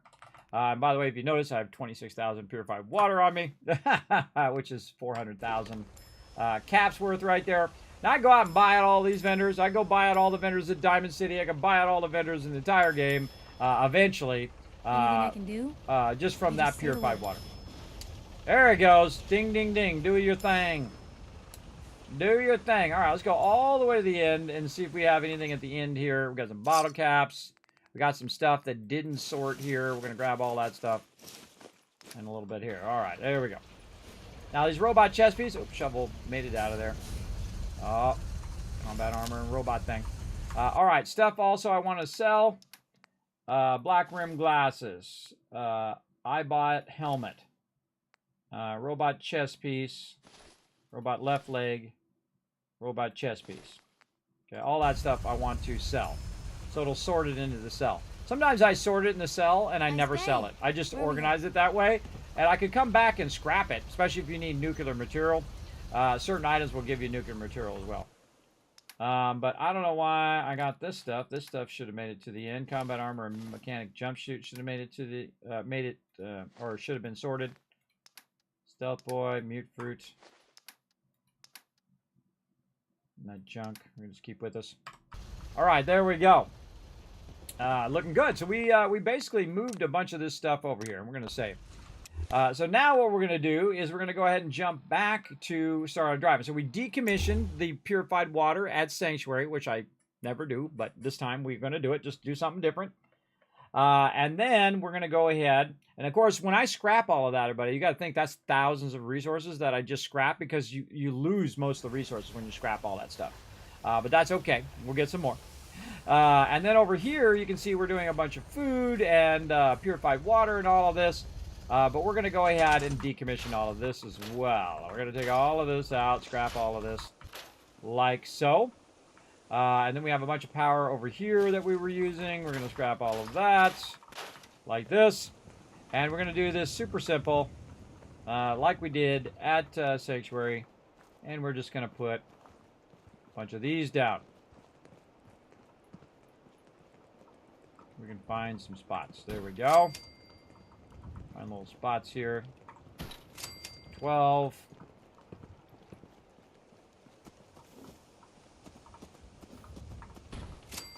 Now we're at 15.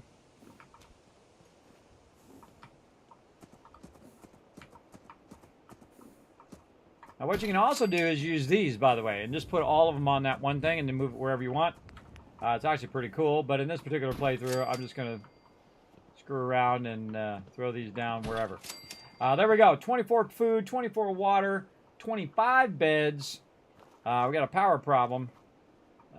Something is not powered. Probably. Oh, over here, the conveyor is not powered. Now, I got a bunch of stuff in all of these, but what I'm going to do, scrap. Scrap, scrap, scrap. All this is scrap now.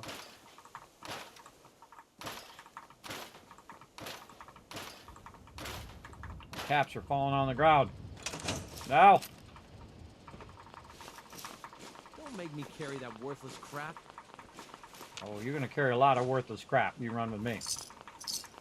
My bottle caps. I saw them dropping on the ground. Right there.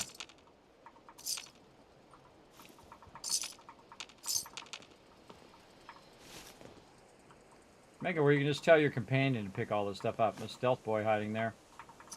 Bottle cap, bottle cap, bottle cap. Bunch of bottle caps.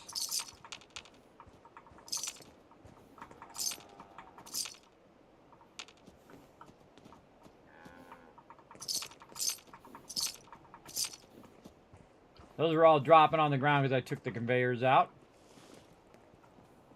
Okay, we don't need this. Again, we're fully scrapping this, by the way. We're not just storing it. We're scrapping all of this stuff.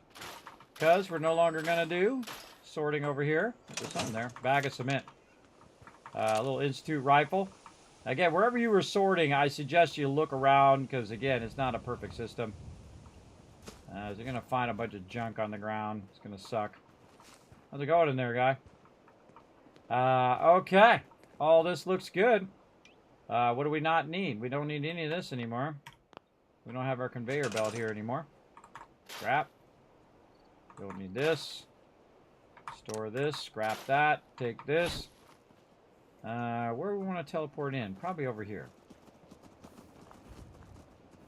So let's put this back over here where we had it before. And then we'll just put a little generator in. Like this. Run that. And then we get rid of our workbenches because we're not going to be working here. And this is all stuff. Scrap that, scrap that. Just put that all in my inventory. Yeah, this we can keep.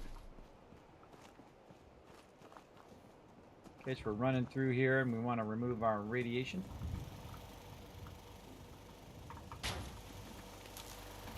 there. Oh, we're gonna need another one.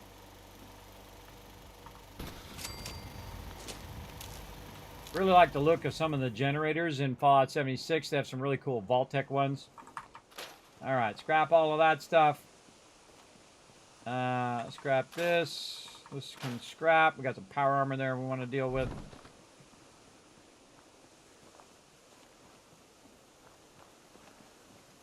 Run this over here in case we want to sleep under there. Scrap that one. Keep this one. Fell out here. This off to the side.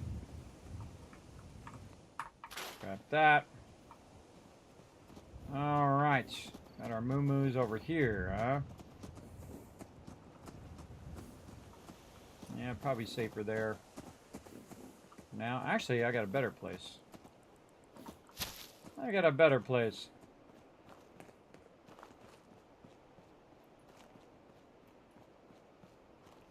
Very rarely do I see them get attacked way over here. So let's put that way over there. Now, the hardest thing, by the way, with these Brahmin, is to grab that thing in what they're doing. Because you can't tell them what to do. So I can't grab that thing unless he looks away for a second. I'm going to try to bump him. I could probably kill him if I wanted to. But catching that thing in between is tough. We're going to sit and watch this Brahmin for the next 4 hours.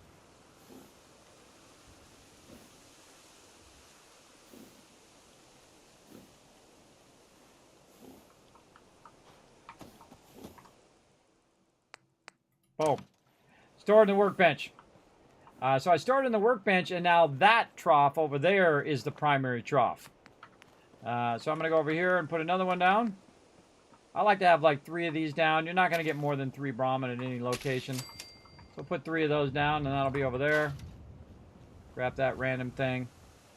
Okay, what else we got? We got multiple of these cooking stoves. Oh, I don't need to put that over there now. I can fast travel while overburdened. I don't need these quick benches anymore because I can fast travel while overburdened. Those can all get scrapped. We've got our fast travel target here. We're going to go ahead and move that over here. Now, the reason why I'm going to end up over here is when it gets attacked, they usually come from that side, and I can run up the kill box or do whatever I want to do. I can also go up above. That might be a better idea. Now, they still have a chance of being attacked every single time. So you can kind of put yourself in such a place where you're not going to be open to getting shot in the face. But then again, you're going to be away from where you're typically working. Yeah, I don't know. I'll be fine. Let's just put it down here right by that. So yeah, there we go. I wish you could get rid of these things too. That'd be nice. Okay, so food. Got all the scrapping going on.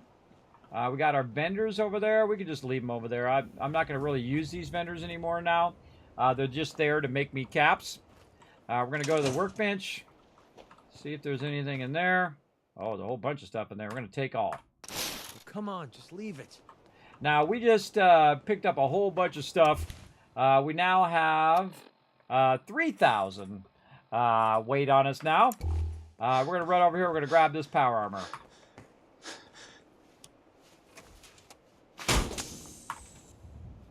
So we're minimizing the amount of food and water at a location to reduce its ability, or reduce it getting attacked. Right? So we don't want to get attacked all the time, because that sucks. Because we got to stop what we're doing all the time to go help them defend themselves. Now, the only exception is going to be Spectacle Island. Spectacle Island is going to have a lot of purified water, which means that we won't have enough defense no matter what we do. Because it'll be thousands and thousands and thousands. And we're going to go ahead and walk this power armor right over here so we can look at it every now and again. I really like the look of this power armor. I think it looks awesome. The Enclave Hellfire, or whatever it's called. Yeah, Hellfire power armor. Take the fusion core out of there. About ready to topple over.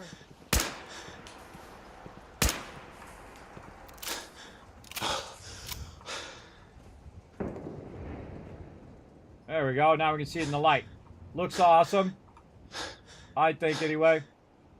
Looks amazing. But it's not as nice as the XO2. Okay, now on my character, I have all of that stuff that got sorted before, which is a lot of stuff.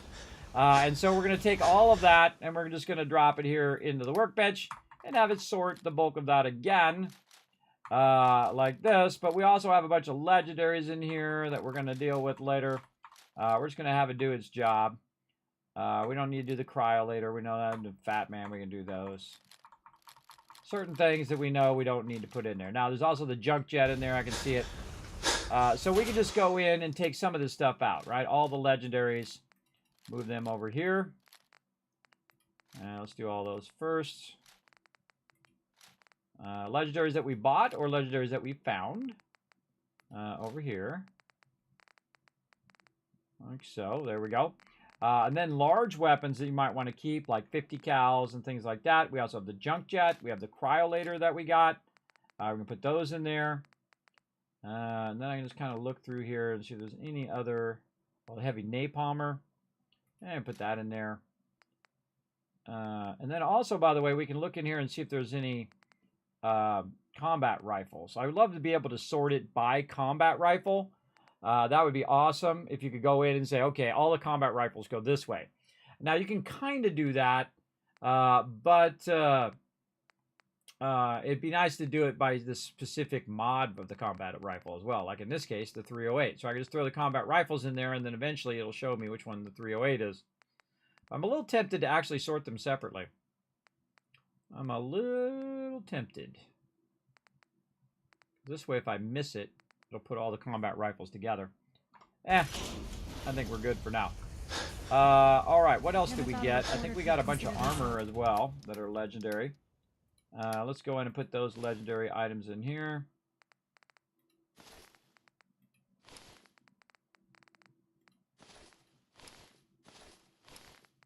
Bunch of stuff that we bought or found or whatnot.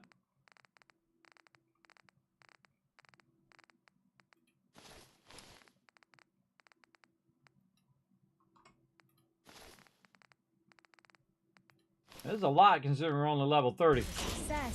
Okay, now we put all the rest of the stuff in there and we let it sort. And this is something I usually do at the end of my playthrough, where I'll go ahead and put a bunch of stuff in there and I'll just leave my character here. Oh, railroad rifle. That one we'll keep on. Put that in there. Railroad rifle is an incredibly powerful weapon, by the way, both in Fallout 4 and in 76, if that's your jam. It's not my jam, but it is a great weapon. If you got the right stuff to go with it. Alright, all this in here. Alright, looking good. Oh, violent combat shotgun now.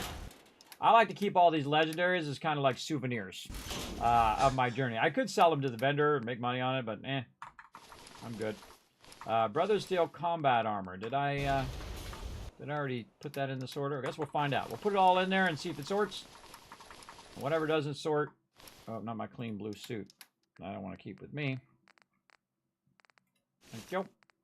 We'll see what sorts and what doesn't. What we find on the ground later. Put all that in there. I'm just kind of glancing through it as we're sorting it. All the leather legs. Holy moly. A lot of stuff. And this will really test our sorter as well to see if it's sorting properly. If a lot of this stuff makes it to the end, then I'm going to have to fix the sorter a little bit. But this is definitely going to do a big test on it, on whether it sorts it properly. Super mutant arm guards, we don't need to do that. Put that under here. We have a super mutant helmet and stuff too. I don't know what I did with that. Hopefully I didn't sell those. But I might have. Or I put them down somewhere. Put them down somewhere where we're going to find them later. Jumpsuits. Metal helmet. Mute fruits. Oh boy. And junk we'll keep on us. Okay. And that's all the loot that we brought from the drive-in. Now, the drive-in and sanctuary are not going to get attacked as much. Now, I know we went to Grey Garden. I bet you we have a bunch of stuff at Grey Garden we can go get too. So let's go ahead and pop over to Grey Garden. And we're just going to start picking up tons of loot that we left behind. And this is what's so nice about leaving loot behind in the early game when you're getting to the point in which you can fast travel while overburdened. You just come back for it. Come back for it and use it for selling and buying, scrapping, whatever you feel like doing as well. So I just left a bunch of stuff here at Grey Garden, I believe. We'll find out here in a minute. That I can just go ahead and pick up and take with me. Oh, yeah. A bunch of stuff. Okay. Got that stuff. And now first we're going to go to Boston Airport. And that's so we can put all of the resources that we have here in Boston Airport. And again, you can see I have all of mine connected. There's an extra provisioner there somewhere that I have to find who's going from one of my settlements. It's kind of a dual run, which it doesn't need to do.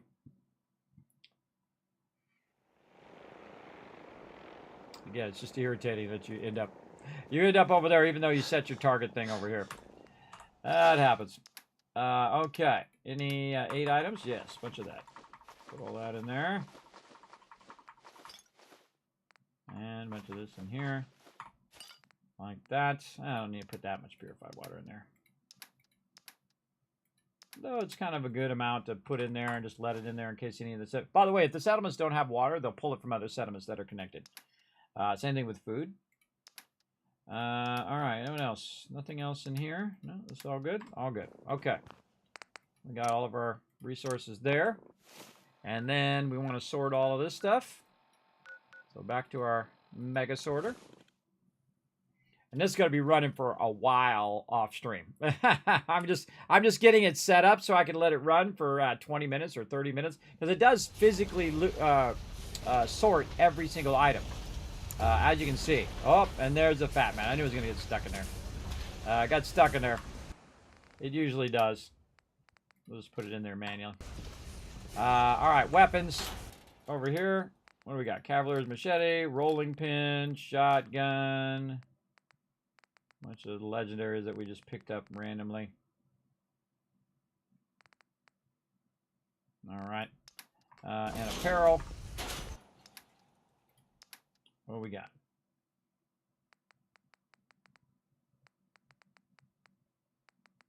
Legendary. Super bladed helmet and gauntlets. There they are. All right. I was looking for those because I picked those up and put them somewhere, and now I know. I put them at Grey Garden. All right. Now the rest of this stuff we'll put in here. Have it sort all this stuff for us. And we're also testing our sorter to make sure it sorts it all properly. And we'll test it out, and then tomorrow night we'll come back and see how the sorter did. But we're just going to let it run after the stream here a little bit. All right, that all looks good. Gouda. Okay, more saving. Awesome. Now, what other place have we not been to that probably has some of our resources that we can come over here and save? Probably the castle. So let's go to the castle. We got some people over at the castle as well. We got some peeps showing up. By the way, I got the castle without ever doing anything for Preston. Not one quest for the Minutemen. We came over here, we got the castle, and we got Spectacle Island. Early game, too, like in the 20s, which is pretty unusual. Now, this particular location definitely needs some food. So we might do them a solid here and throw down some food. Now, one of the things I love to do at this location is just to randomly throw the food down, because this whole entire area right here is pretty much dirt. And so you can just go ahead and do this. By the way, you can get mods that restore this back to pre-war, which is pretty fun. I'm just going to spread this food around a little bit this time. I don't know. I just kind of feel like it. There we go. And then one more round here. Right over here by the workbench. And that's going to be a total of 24 food. Then we're going to take care of their water, or they're just going to be complaining the whole time. I'm going to put it right up against this kind of edge over here. Hopefully out of the way.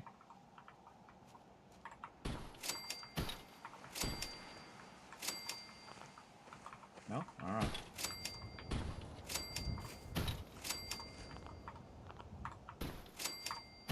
$24.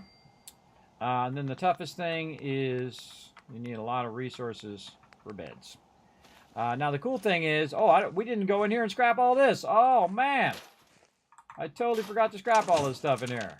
Oh, man, what is going on? Oh, because we were trying to get to Spectral Island. That's why. All right, hold on. We got to take a minute. Grab all this stuff. I hate wasting resources just sitting there on the ground, all nice.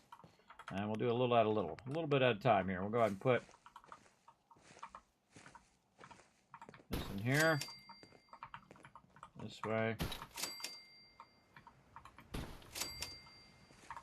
There they go. Starting at the top.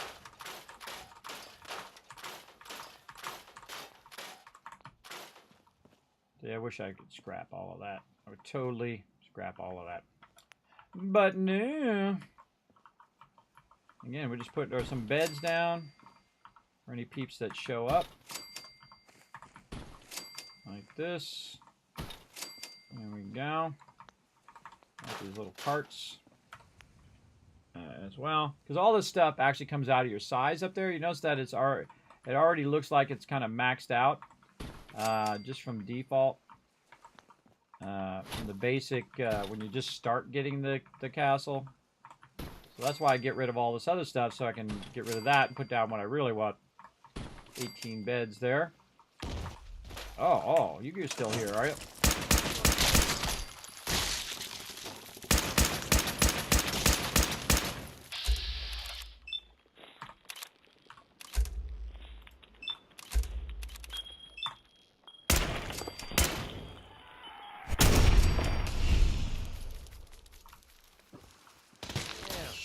Yeah, I got him. Have fun. Nice job. Yeah, now I know why they haven't cleared all this stuff, is because I didn't take care of all the mirelurks yet.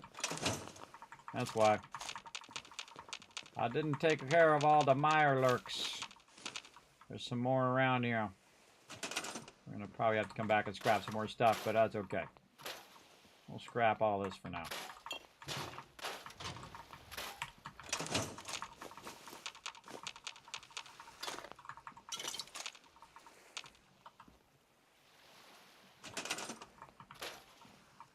Scrappy.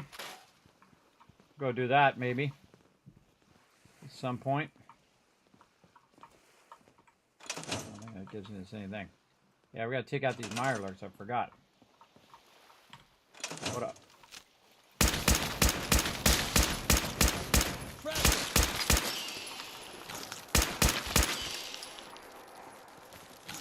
Find it over there. That's how we do things around here.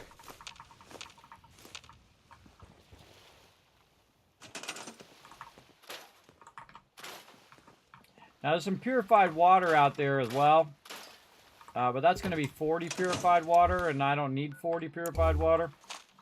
But we could totally do it if we wanted to. It's right out there. I'm just going to scrap all of this. A little too far out for me to scrap it. Oh well, you can also take out all these power conduits and whatnot, but I'm just going to make it so it doesn't say that it's not connected up there.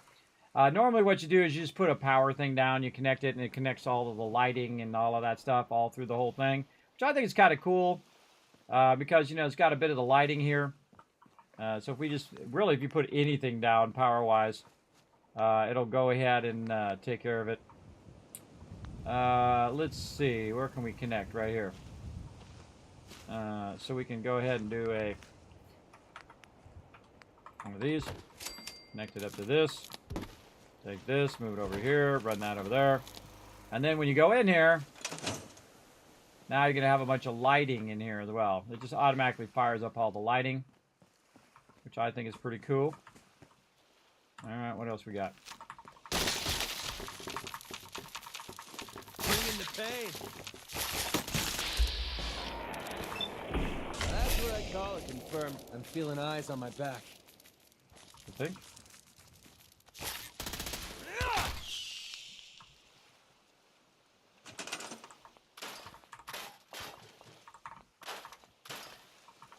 I'd get rid of all these sinks if I could.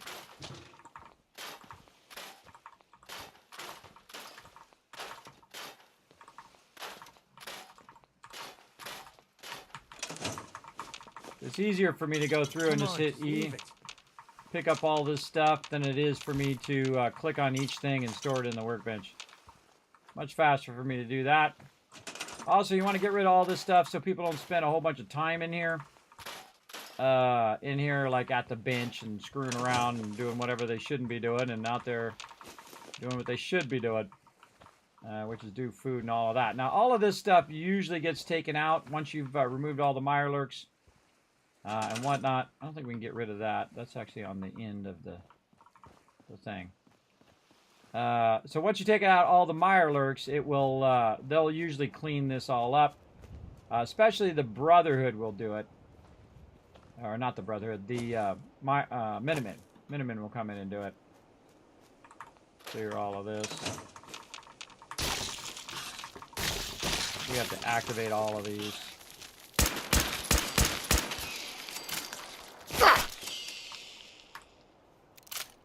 Sometimes you don't need bullets, you just rifle butt them. Alright, let's actually take a rat away here. Pump a stem pack. We good.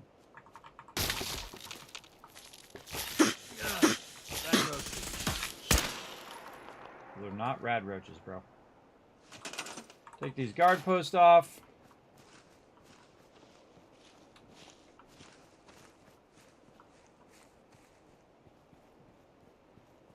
Might as well just go take care of business.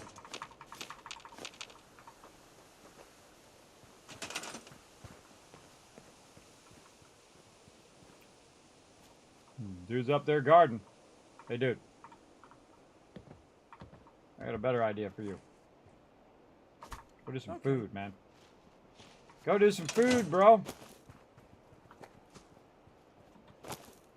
You don't need to stand guard. We have the ultimate protection in the wasteland. That's right, the Kismet kill box. By the way, this is exactly where I invented the Kismet kill box, right here. Right in this exact spot. I went and did this. Oh, those are Mark V turrets too, by the way. Those are incendiary rounds right there. That's gonna hurt whoever decides to come rolling up from that side. I don't feel bad for them at all. Not at all. All right. Again, we could go around and see if we clear all this out, and see if it actually clears it or not. Normally I come over here with the Minutemen, so I've never done it without the Minutemen, so we'll find out. Don't tell me. Part of the fun is me trying new stuff out and seeing what happens. I think there's some more mirelurks in this other area as well. Little mop there. More loot over here. A lot of missiles in here. A lot of missiles in this place. Oh, yeah.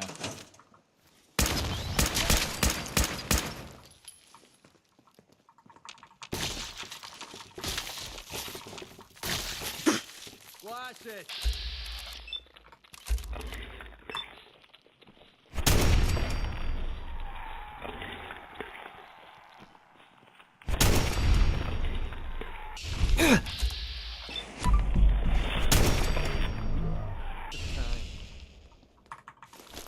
Okay. All good.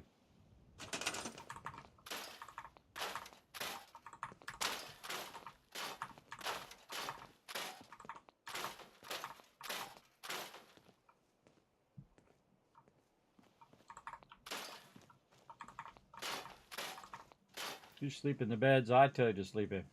Rug. Rug hiding under there. Alright, I think we cleared all of the mirelurks there. We all good? How we doing beds? 13. Alright, let's finish this up.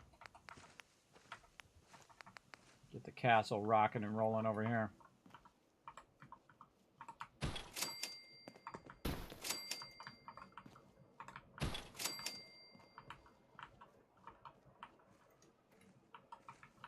Awkward. Awkward.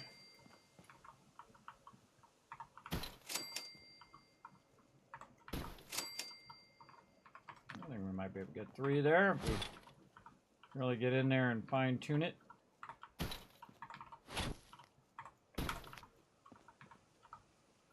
Oh, yeah.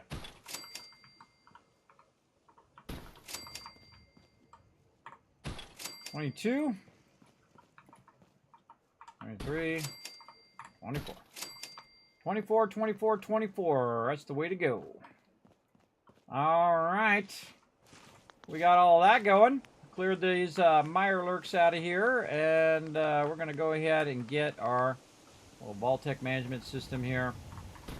We'll just run that right there. All right. We're going to go ahead and get the castle rocking and rolling. Let's go. Vocational overview. What are people doing right now? 2 unemployed people. Let's put them on farming. Oh, there must be another one of those defense things.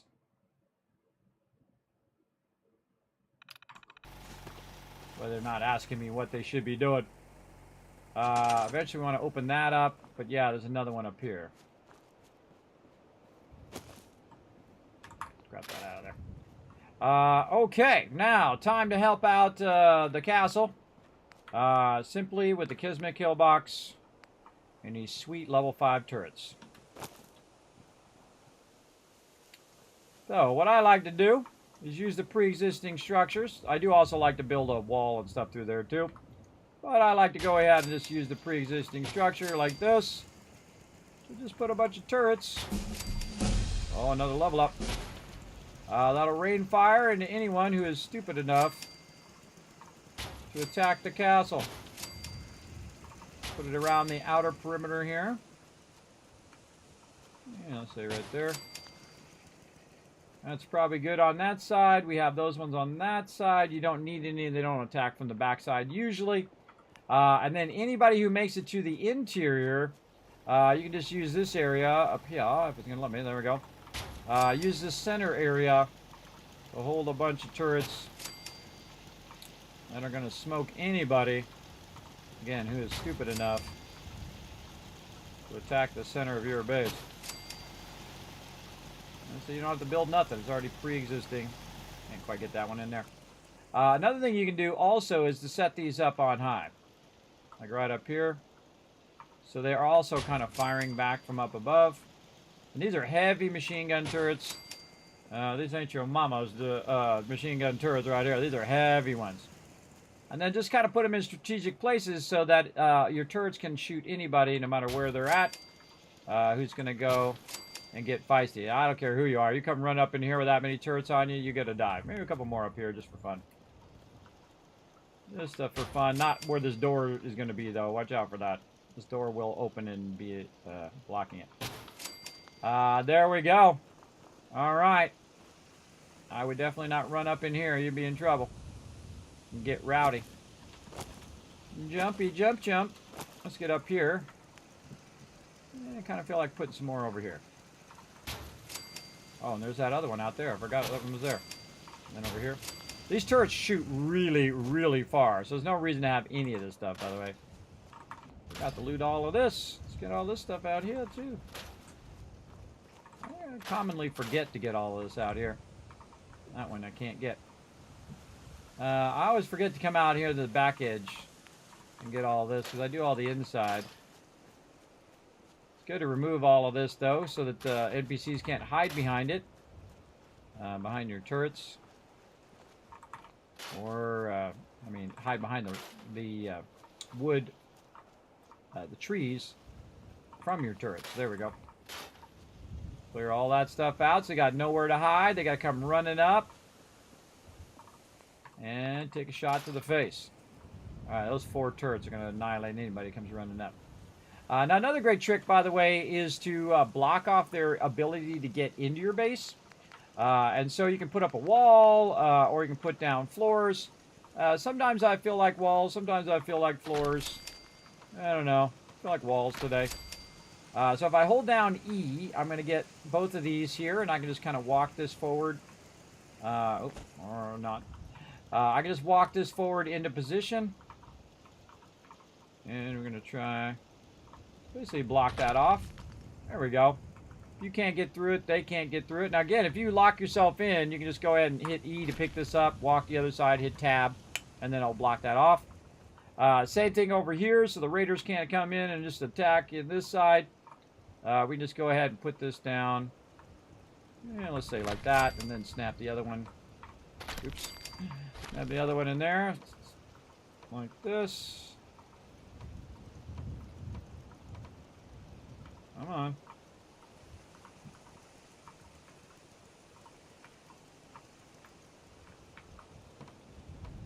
There we go. And that actually will be a physical barrier. They will not go through that. So now they have to come through this door. And then over here, we could close this down to a doorway. I don't think I've ever put the doorway on the inside. I put the doorway on the inside this time. Yeah, that's something different. And then locking it off, of course. Let's see if it's good enough. And then like that. So they get pigeonholed there and here, and so they come through either place, they're going to get blasted. Now you can do something even more fun, and just leave them a little bit of a surprise in here when they run by, which is actually to put a turret behind them, right? So if they're running by, you put a turret like this. And most people who aren't paying attention, if I can get it to go in there. Come on, turret. I'll pick it up and back it up a little bit. And work it in that corner. Close enough. Most people are running in will not see the turret. And so you'll run in, they'll get right here, and then both the turrets will shoot them right in the back. Which is awesome. And these turrets are up on high and so on and so forth. And again, we can also use the wall to make some Kismet kill boxes up on top of there, or we could use our rounded kill box, which is one of my favorite kill boxes to make in the early game. And I'll show you just how to do it. Quick and easy here. We'll go ahead and put a concrete wall down there, just one of these little poles and another pole. And then we'll go ahead and put in 2 walls. Walls over here. A wall and then another wall. Now the reason why we're putting the walls in is so we can put some floors in. We're going to go ahead and put in one of our little rounded floors right there, and then we'll, right there. Then we no longer need these. We can take these out. We can then go ahead and put these down because now it's at the same height as what we want. Like this and like this. And you're like, well, Kismet, it's not centered. That's going to drive me crazy if it's not centered. Here's what you do. You move the bottom one where you want. Then you move this one. Snaps right in there. And a little closer. Or you can just take this one off. Move it a little bit. Get it how you like it. And then snap that in there like that. Actually, a little bit more to the left. A little more left. Let's go this way. There we go. Now, of course, it'd be awesome if it just automatically snapped to the center, but, you know, you can't have everything. Unless you add mods. And I don't even know if there is a mod that does that. All right, Kismet kill box. Here we go. A little bit more advanced one. We're going to go ahead and put... oh, I'm out of size. I actually built everything I can build here. Well, I guess that's going to be a small kill box there, so we'll just grab these ones off of here. And we'll just put them over here. As you can see, the castle runs out very, very quickly of what can be built. So we're also going to put this right like this. There we go. Hold down E. We're going to get the whole thing, including the turrets at the top. And then we're going to stick it right in the ground. Right there. And so it's going to help outside and then also help inside at the same time. So really great way of doing your kill box there. Again, the Kismet kill box, the ultimate defense in the wasteland. And that's it. This settlement is good. Good to go. All right, we got 4 peeps. Let's check and see if anybody is screwing around over here. Check that vocational overview. We got it. We got it going. All right, awesome. How's the camp going? Good, good. We just did a quick and dirty here. I forgot to take out all the Mirelurks, so it still has all the stuff. But I don't think I've ever done it without coming over here with Preston.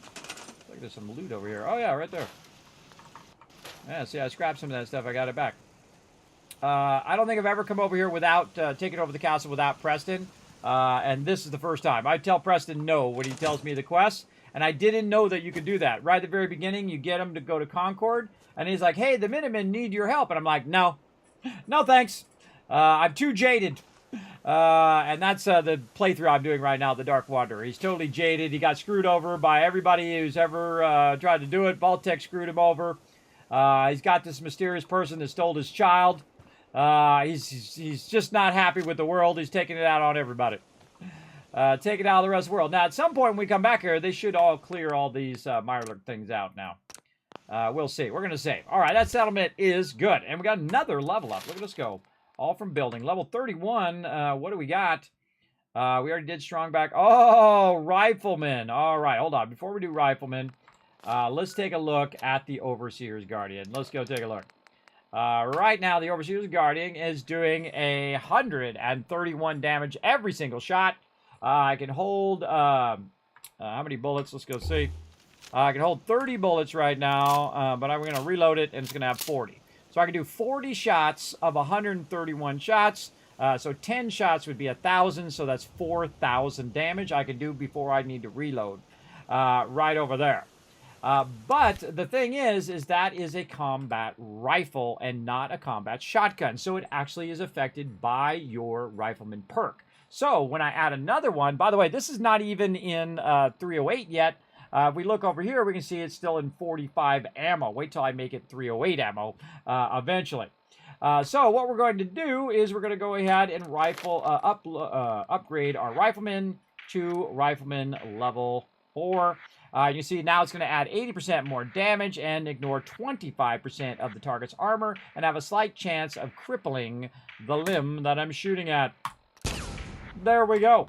And instantly, you'll see, oh, wait a minute, Kismet, it's only 131. It was the same as it was before.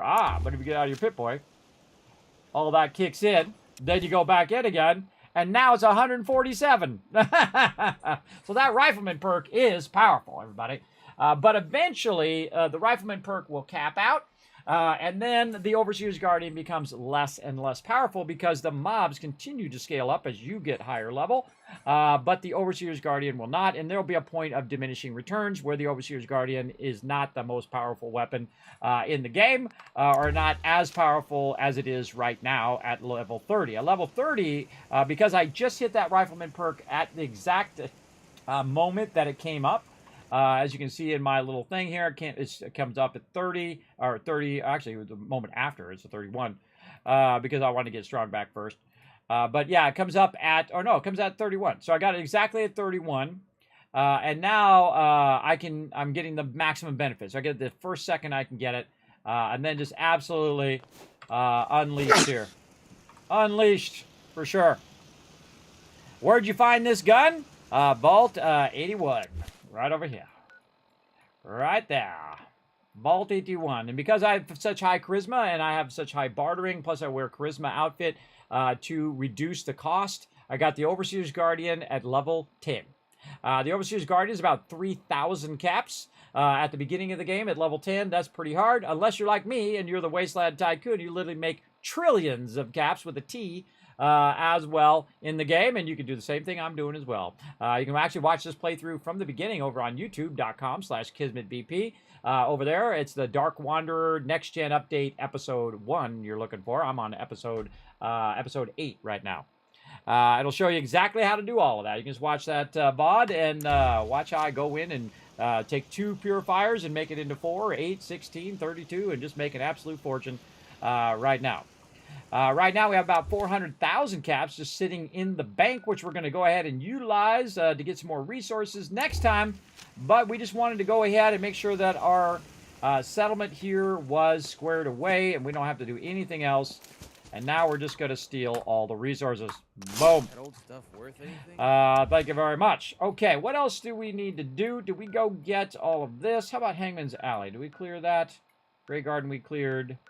Tapping in Boathouse, I don't think we cleared. Now, one of the things I also like to do, let's go tapping in Boathouse. When I can fast travel while overburdened, is every now and again, just go to every single one of my settlements and get all the resources and then put them away in my settlements. I like to hold my resources as well. But at this point, I really don't need to do it with the junk. The junk is already tied to everything. But I kind of like to clear it out so when I'm looking for something in the workbench or something like that, I can very easily come over here and see, okay, what's this been doing, right? You can see that they've been collecting resources, right? So these are resources they collected because I already cleared this out. I can tell because there's not all of the other resources that I initially had when I scrapped all the stuff. Now, again, also when I come over here, he's new around here. There's a surprise. All right, find jobs for the unemployed. Assigned to scavenging. Go do it. There you go. So I don't need to talk to him and say, hey, yeah, follow me. I'll tell you what to do. I just go over here and tell him what to do via the overseer assignment there. There he goes. He's going to go do scavenging. Now, this particular thing already has 24 food, 24 water, 24 beds. It's got enough defense. That's exactly the amount of defense it needs, which I don't really like. I do like to have a little bit over. And we're going to go ahead and put some heavy machine guns with the... these are Mark 3s. So these are pretty nice. Not as nice as those Mark 5s we were using, but we're going to go ahead and just put a little bit more defense right over here. Kismet kill box for the win. Right up there. Just to go above and beyond. So you take your food and water, add it together, and that's how much defense you need. Now, if you're like me, and you have a giant spreadsheet which manages all of your settlements, or if you know someone like me, and they were nice enough to put the link in the chat for you, and you wanted to follow that link, and then you could go ahead and highlight this whole thing. You can see it says Settlement Overseer down here in the tab. So find that tab, click that tab, select all, save as, copy, paste, whatever you need to do. You can't modify mine, but you can go in and save it out for yourself and use it in your next playthrough of Fallout 4 as well, and you can manage all your settlements, which is pretty fun. Pretty fun. You'll see me go ahead and update that next time as we come back and get that going. As well. Well, security alerts are still coming in the background because I lost my internet connection earlier. Everybody, it kind of messed me up. Okay, I think that is good for that. One more check over here at Hangman's Alley. I think is the only other one that we need to check. Right over here. Yeah.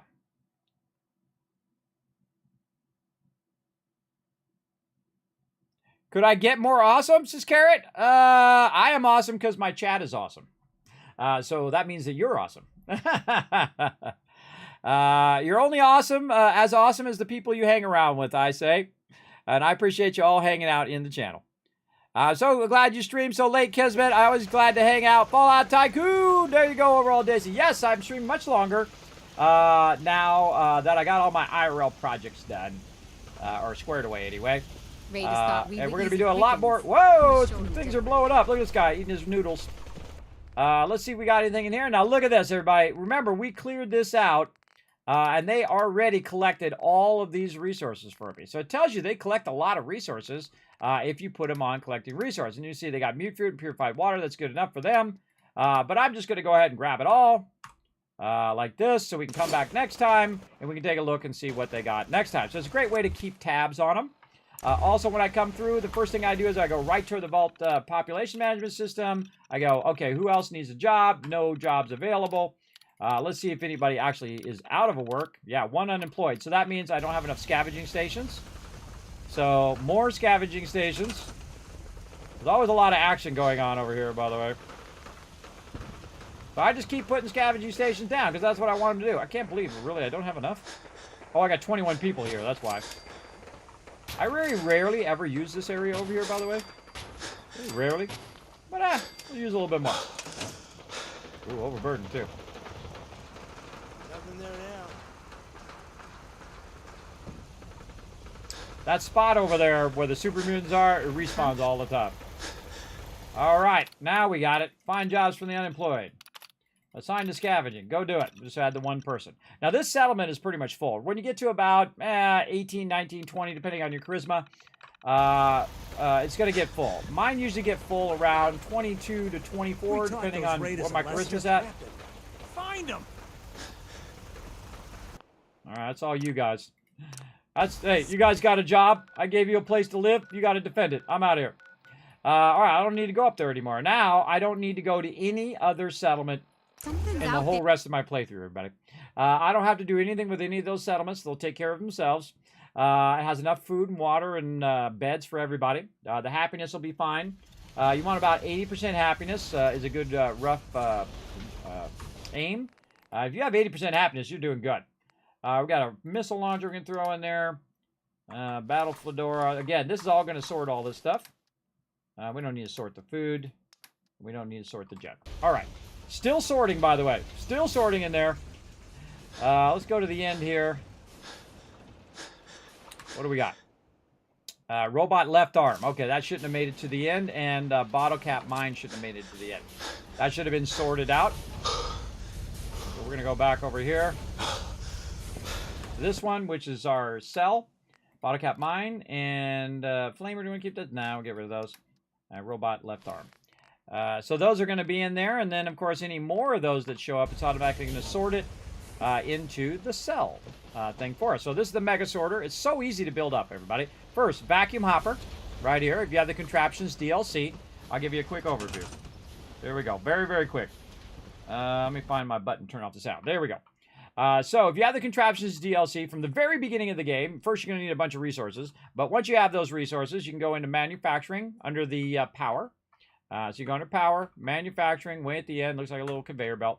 And then you go to the very end one here, the miscellaneous, and you go to vacuum hopper. Now, the vacuum hopper is one of the most powerful things in the game because it actually pulls it out of the workbench. And that's what it's doing right now. I put the stuff in the workbench. Oh, I forgot to put dude back on the general. He's going to take that over.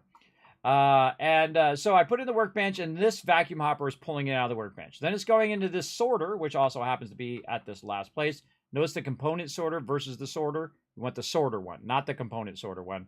We'll do that later. Oh, I was going to get to doing ammo today, but we didn't have enough time. Maybe next time. But we'll put the sorter down, and then say you want to sell all of any 10mm pistols that you get, right? Because you're past that point. You don't need them. You just want to sell them, right? So you go in and you put a 10mm pistol in the sorter, and then any other 10mm pistols that come down the line, it's going to sort that. The same thing with baseball caps and mines and fedoras and whatever else that you want to do. So one of them you have to kind of sacrifice to be part of the sorter. So you go to the sorter, you go to its storage, and you put that in there. Then anytime something comes along, well, we've got bottle caps going right now. Let's get these bottle caps. Making me money. Get them bottle caps out of there. Anytime something that it can sort, go to purified water. Whoa, it's got I bet you did a bunch of purified water. Hold on, let's take a look. Oh, no, not that much yet. But anything that it can sort, it'll go along and sort that thing. Okay, here we go. Trilby hat. Let's see if it sorts that. Didn't sort the trilby hat. Oh, there we go. It sorted the surveyor outfit. So any surveyor outfits or any of that kind of stuff, it will then sort it down the thing. If it turns this way, then you did it right. If it goes this way, you did it right. If it goes forward, then you forgot to put a thing in the sorter for it. So what I do is I let it run, get all the way to the end. It's kind of like you're beta testing it. And you let it run, get all the way to the end. Oh, look at the missile launcher. Whoa, look out. Bunch of them. And you let it go all the way to the end. And anything that makes it to the end means you didn't put it in the sorter. Then you come back, and then you fine-tune it by putting it in the end. So if we go all the way to the last one down here, and none of this stuff sorted it along the way, then we'll take something like, oh, that's my clean blue suit. Let's keep that. Like right here, we got a flight helmet, laundered dress, and a trilby hat. All right, we'll take all of those, and we'll go back, and we'll put those in there. Now, the first one here, this is sell. So I'll say, okay, I want to get rid of bomber jackets. I just want to sell those. Flight helmets sell, and trilby hats. Any of those, I want that to go in the sell sorting. And so to go in, sort that out for me. Now, say I want to keep something. Like in this case, I want to keep these laundered dresses. I don't necessarily put those under keep. I would put those under apparel, right? So this is keep, like stem packs, rataways, things of that nature. But this is apparel. You can see right now it's doing my vault suits over there. So since it didn't sort it before, I know that I need to put the laundered denim dress in there. There we go. And then in the future laundered denim dresses will come there, and they'll be sorted off to the side. And then I can go ahead and utilize this for my settlers or for my companions or whatever. Look at, you can see McCready rocking the vault suit there. Very nice. And so on. So now it's doing that for me right now. Now, if it's making this noise,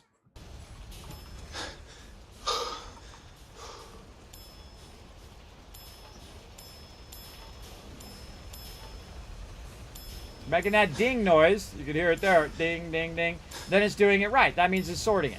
But if you don't hear that ding noise, and it should be making the ding noise, then you know that it went by and wasn't properly sorting. So as you can see, I have a lot of stuff in the thing, so that's going to take a while to sort. So I'll sort that after stream, and just let that run. I'm overburdened as well. Actually, we could probably drop off these resources real quick. They always like one more thing, one more thing. That's how I end up streaming until way too late. Way too late. Free your mind. That's what it says right over there. Little Matrix. Matrix reference.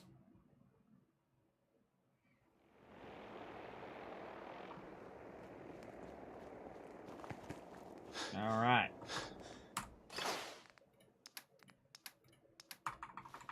We're over here at Boston Airport. We're going to put all of our stuff in there. And there we go. Wow, look at all the Rad-X and Radaways. Don't need that many. Okay, put that stuff over there. So the whole point of this is to sort that stuff that I want to either sell, keep, which is all the other ones. The other ones are not only is it keep, but it's also keep the apparel, keep the armor, keep the power armor that I want to save. And then everything else that makes it to the end is something that I want to take somewhere else, like the junk or the aid items, which I'll take to Boston Airport. And since Boston Airport is tied to everything else because it's tied back to Spectacle Island, and then that's back chained to everything else over here, all of those resources are available to all of my settlements, which is pretty cool. If you want to be redundant, you can go from Boston Airport to also Taffington Boathouse and have those connected. I would actually go from Taffington Boathouse to Boston Airport, so you don't have to set up people at the Boston Airport.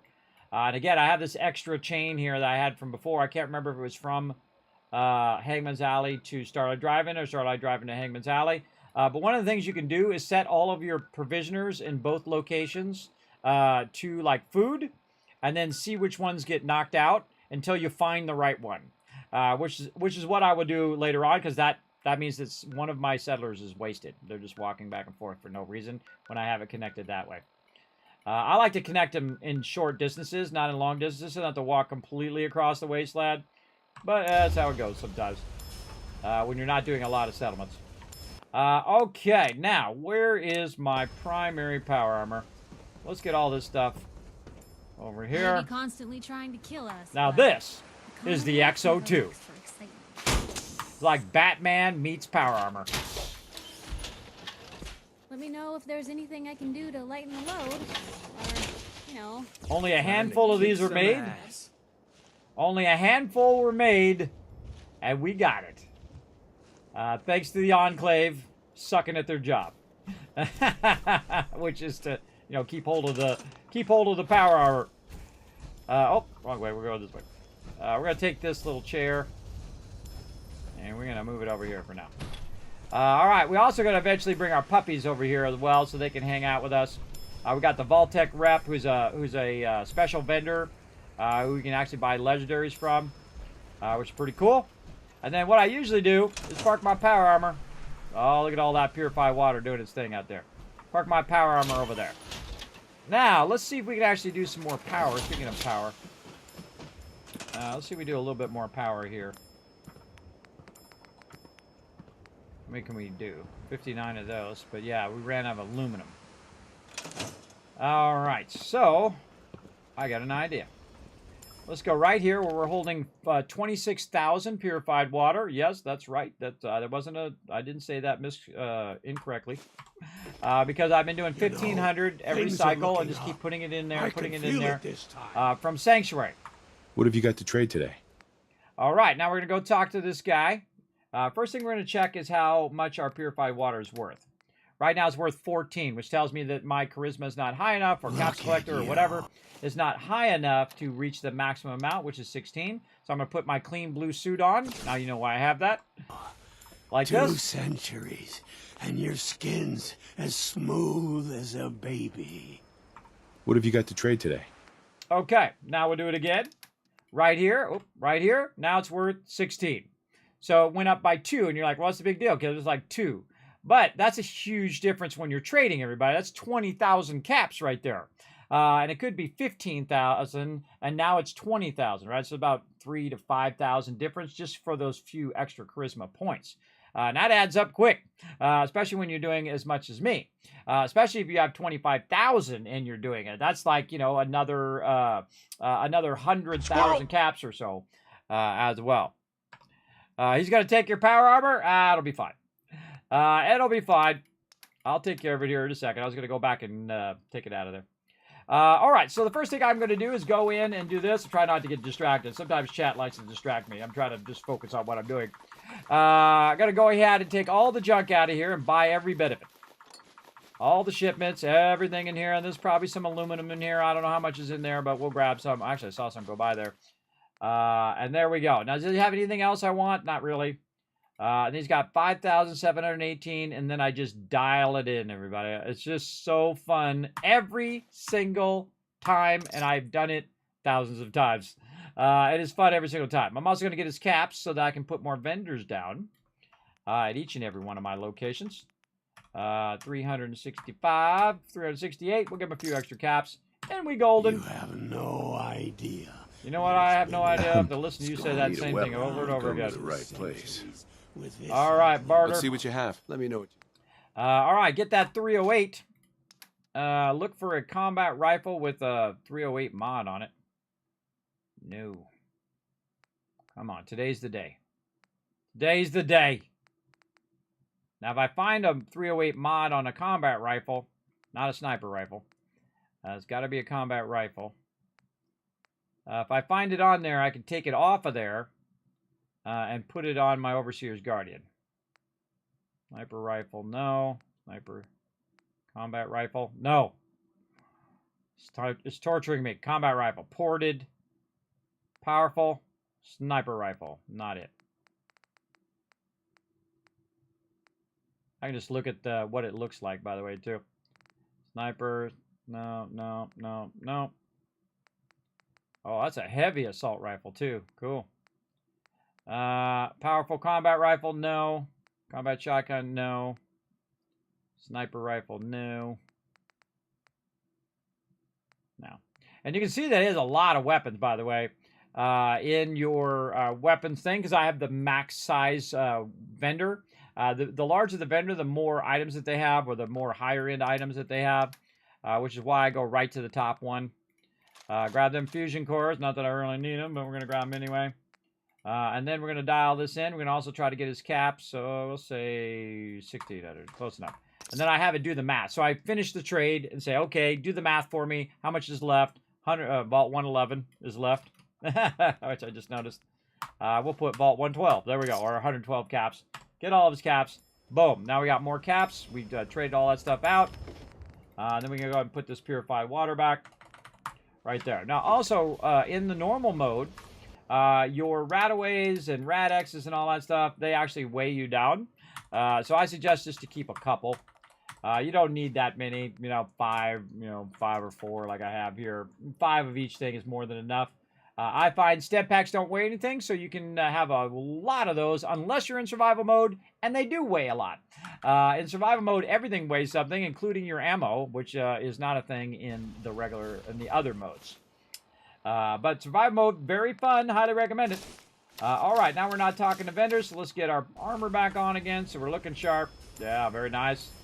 Very nice, and I think we should probably call it there, everybody, because, man, we're running long. Running long. All right, time for the Kismet Love Train. Let's go.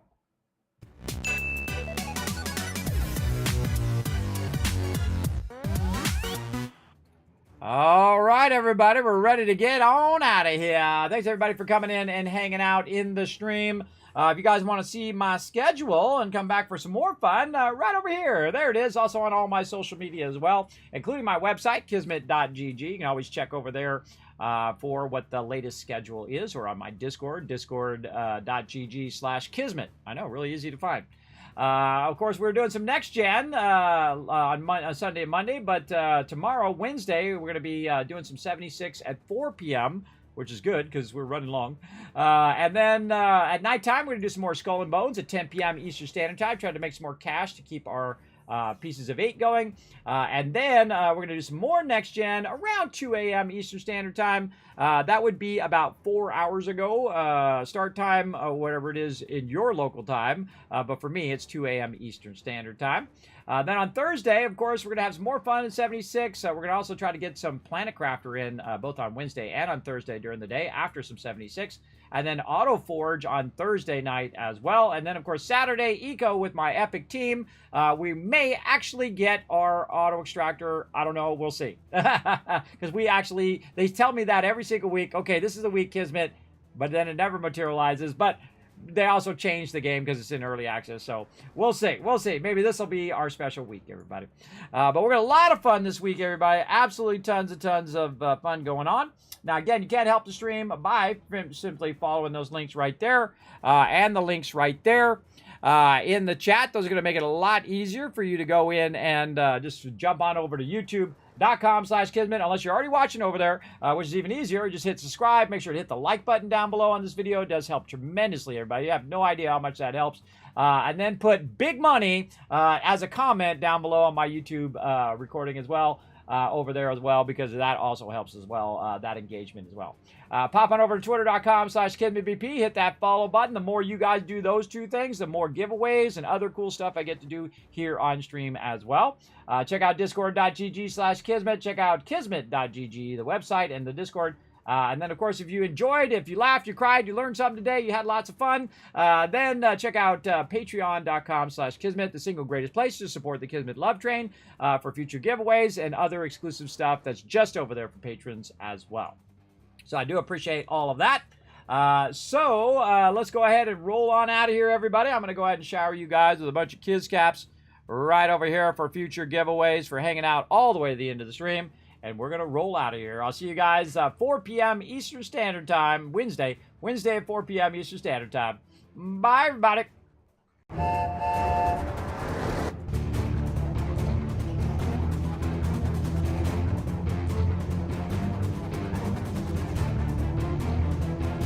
Hi, this is Norbert. Thanks for watching. This is the sky.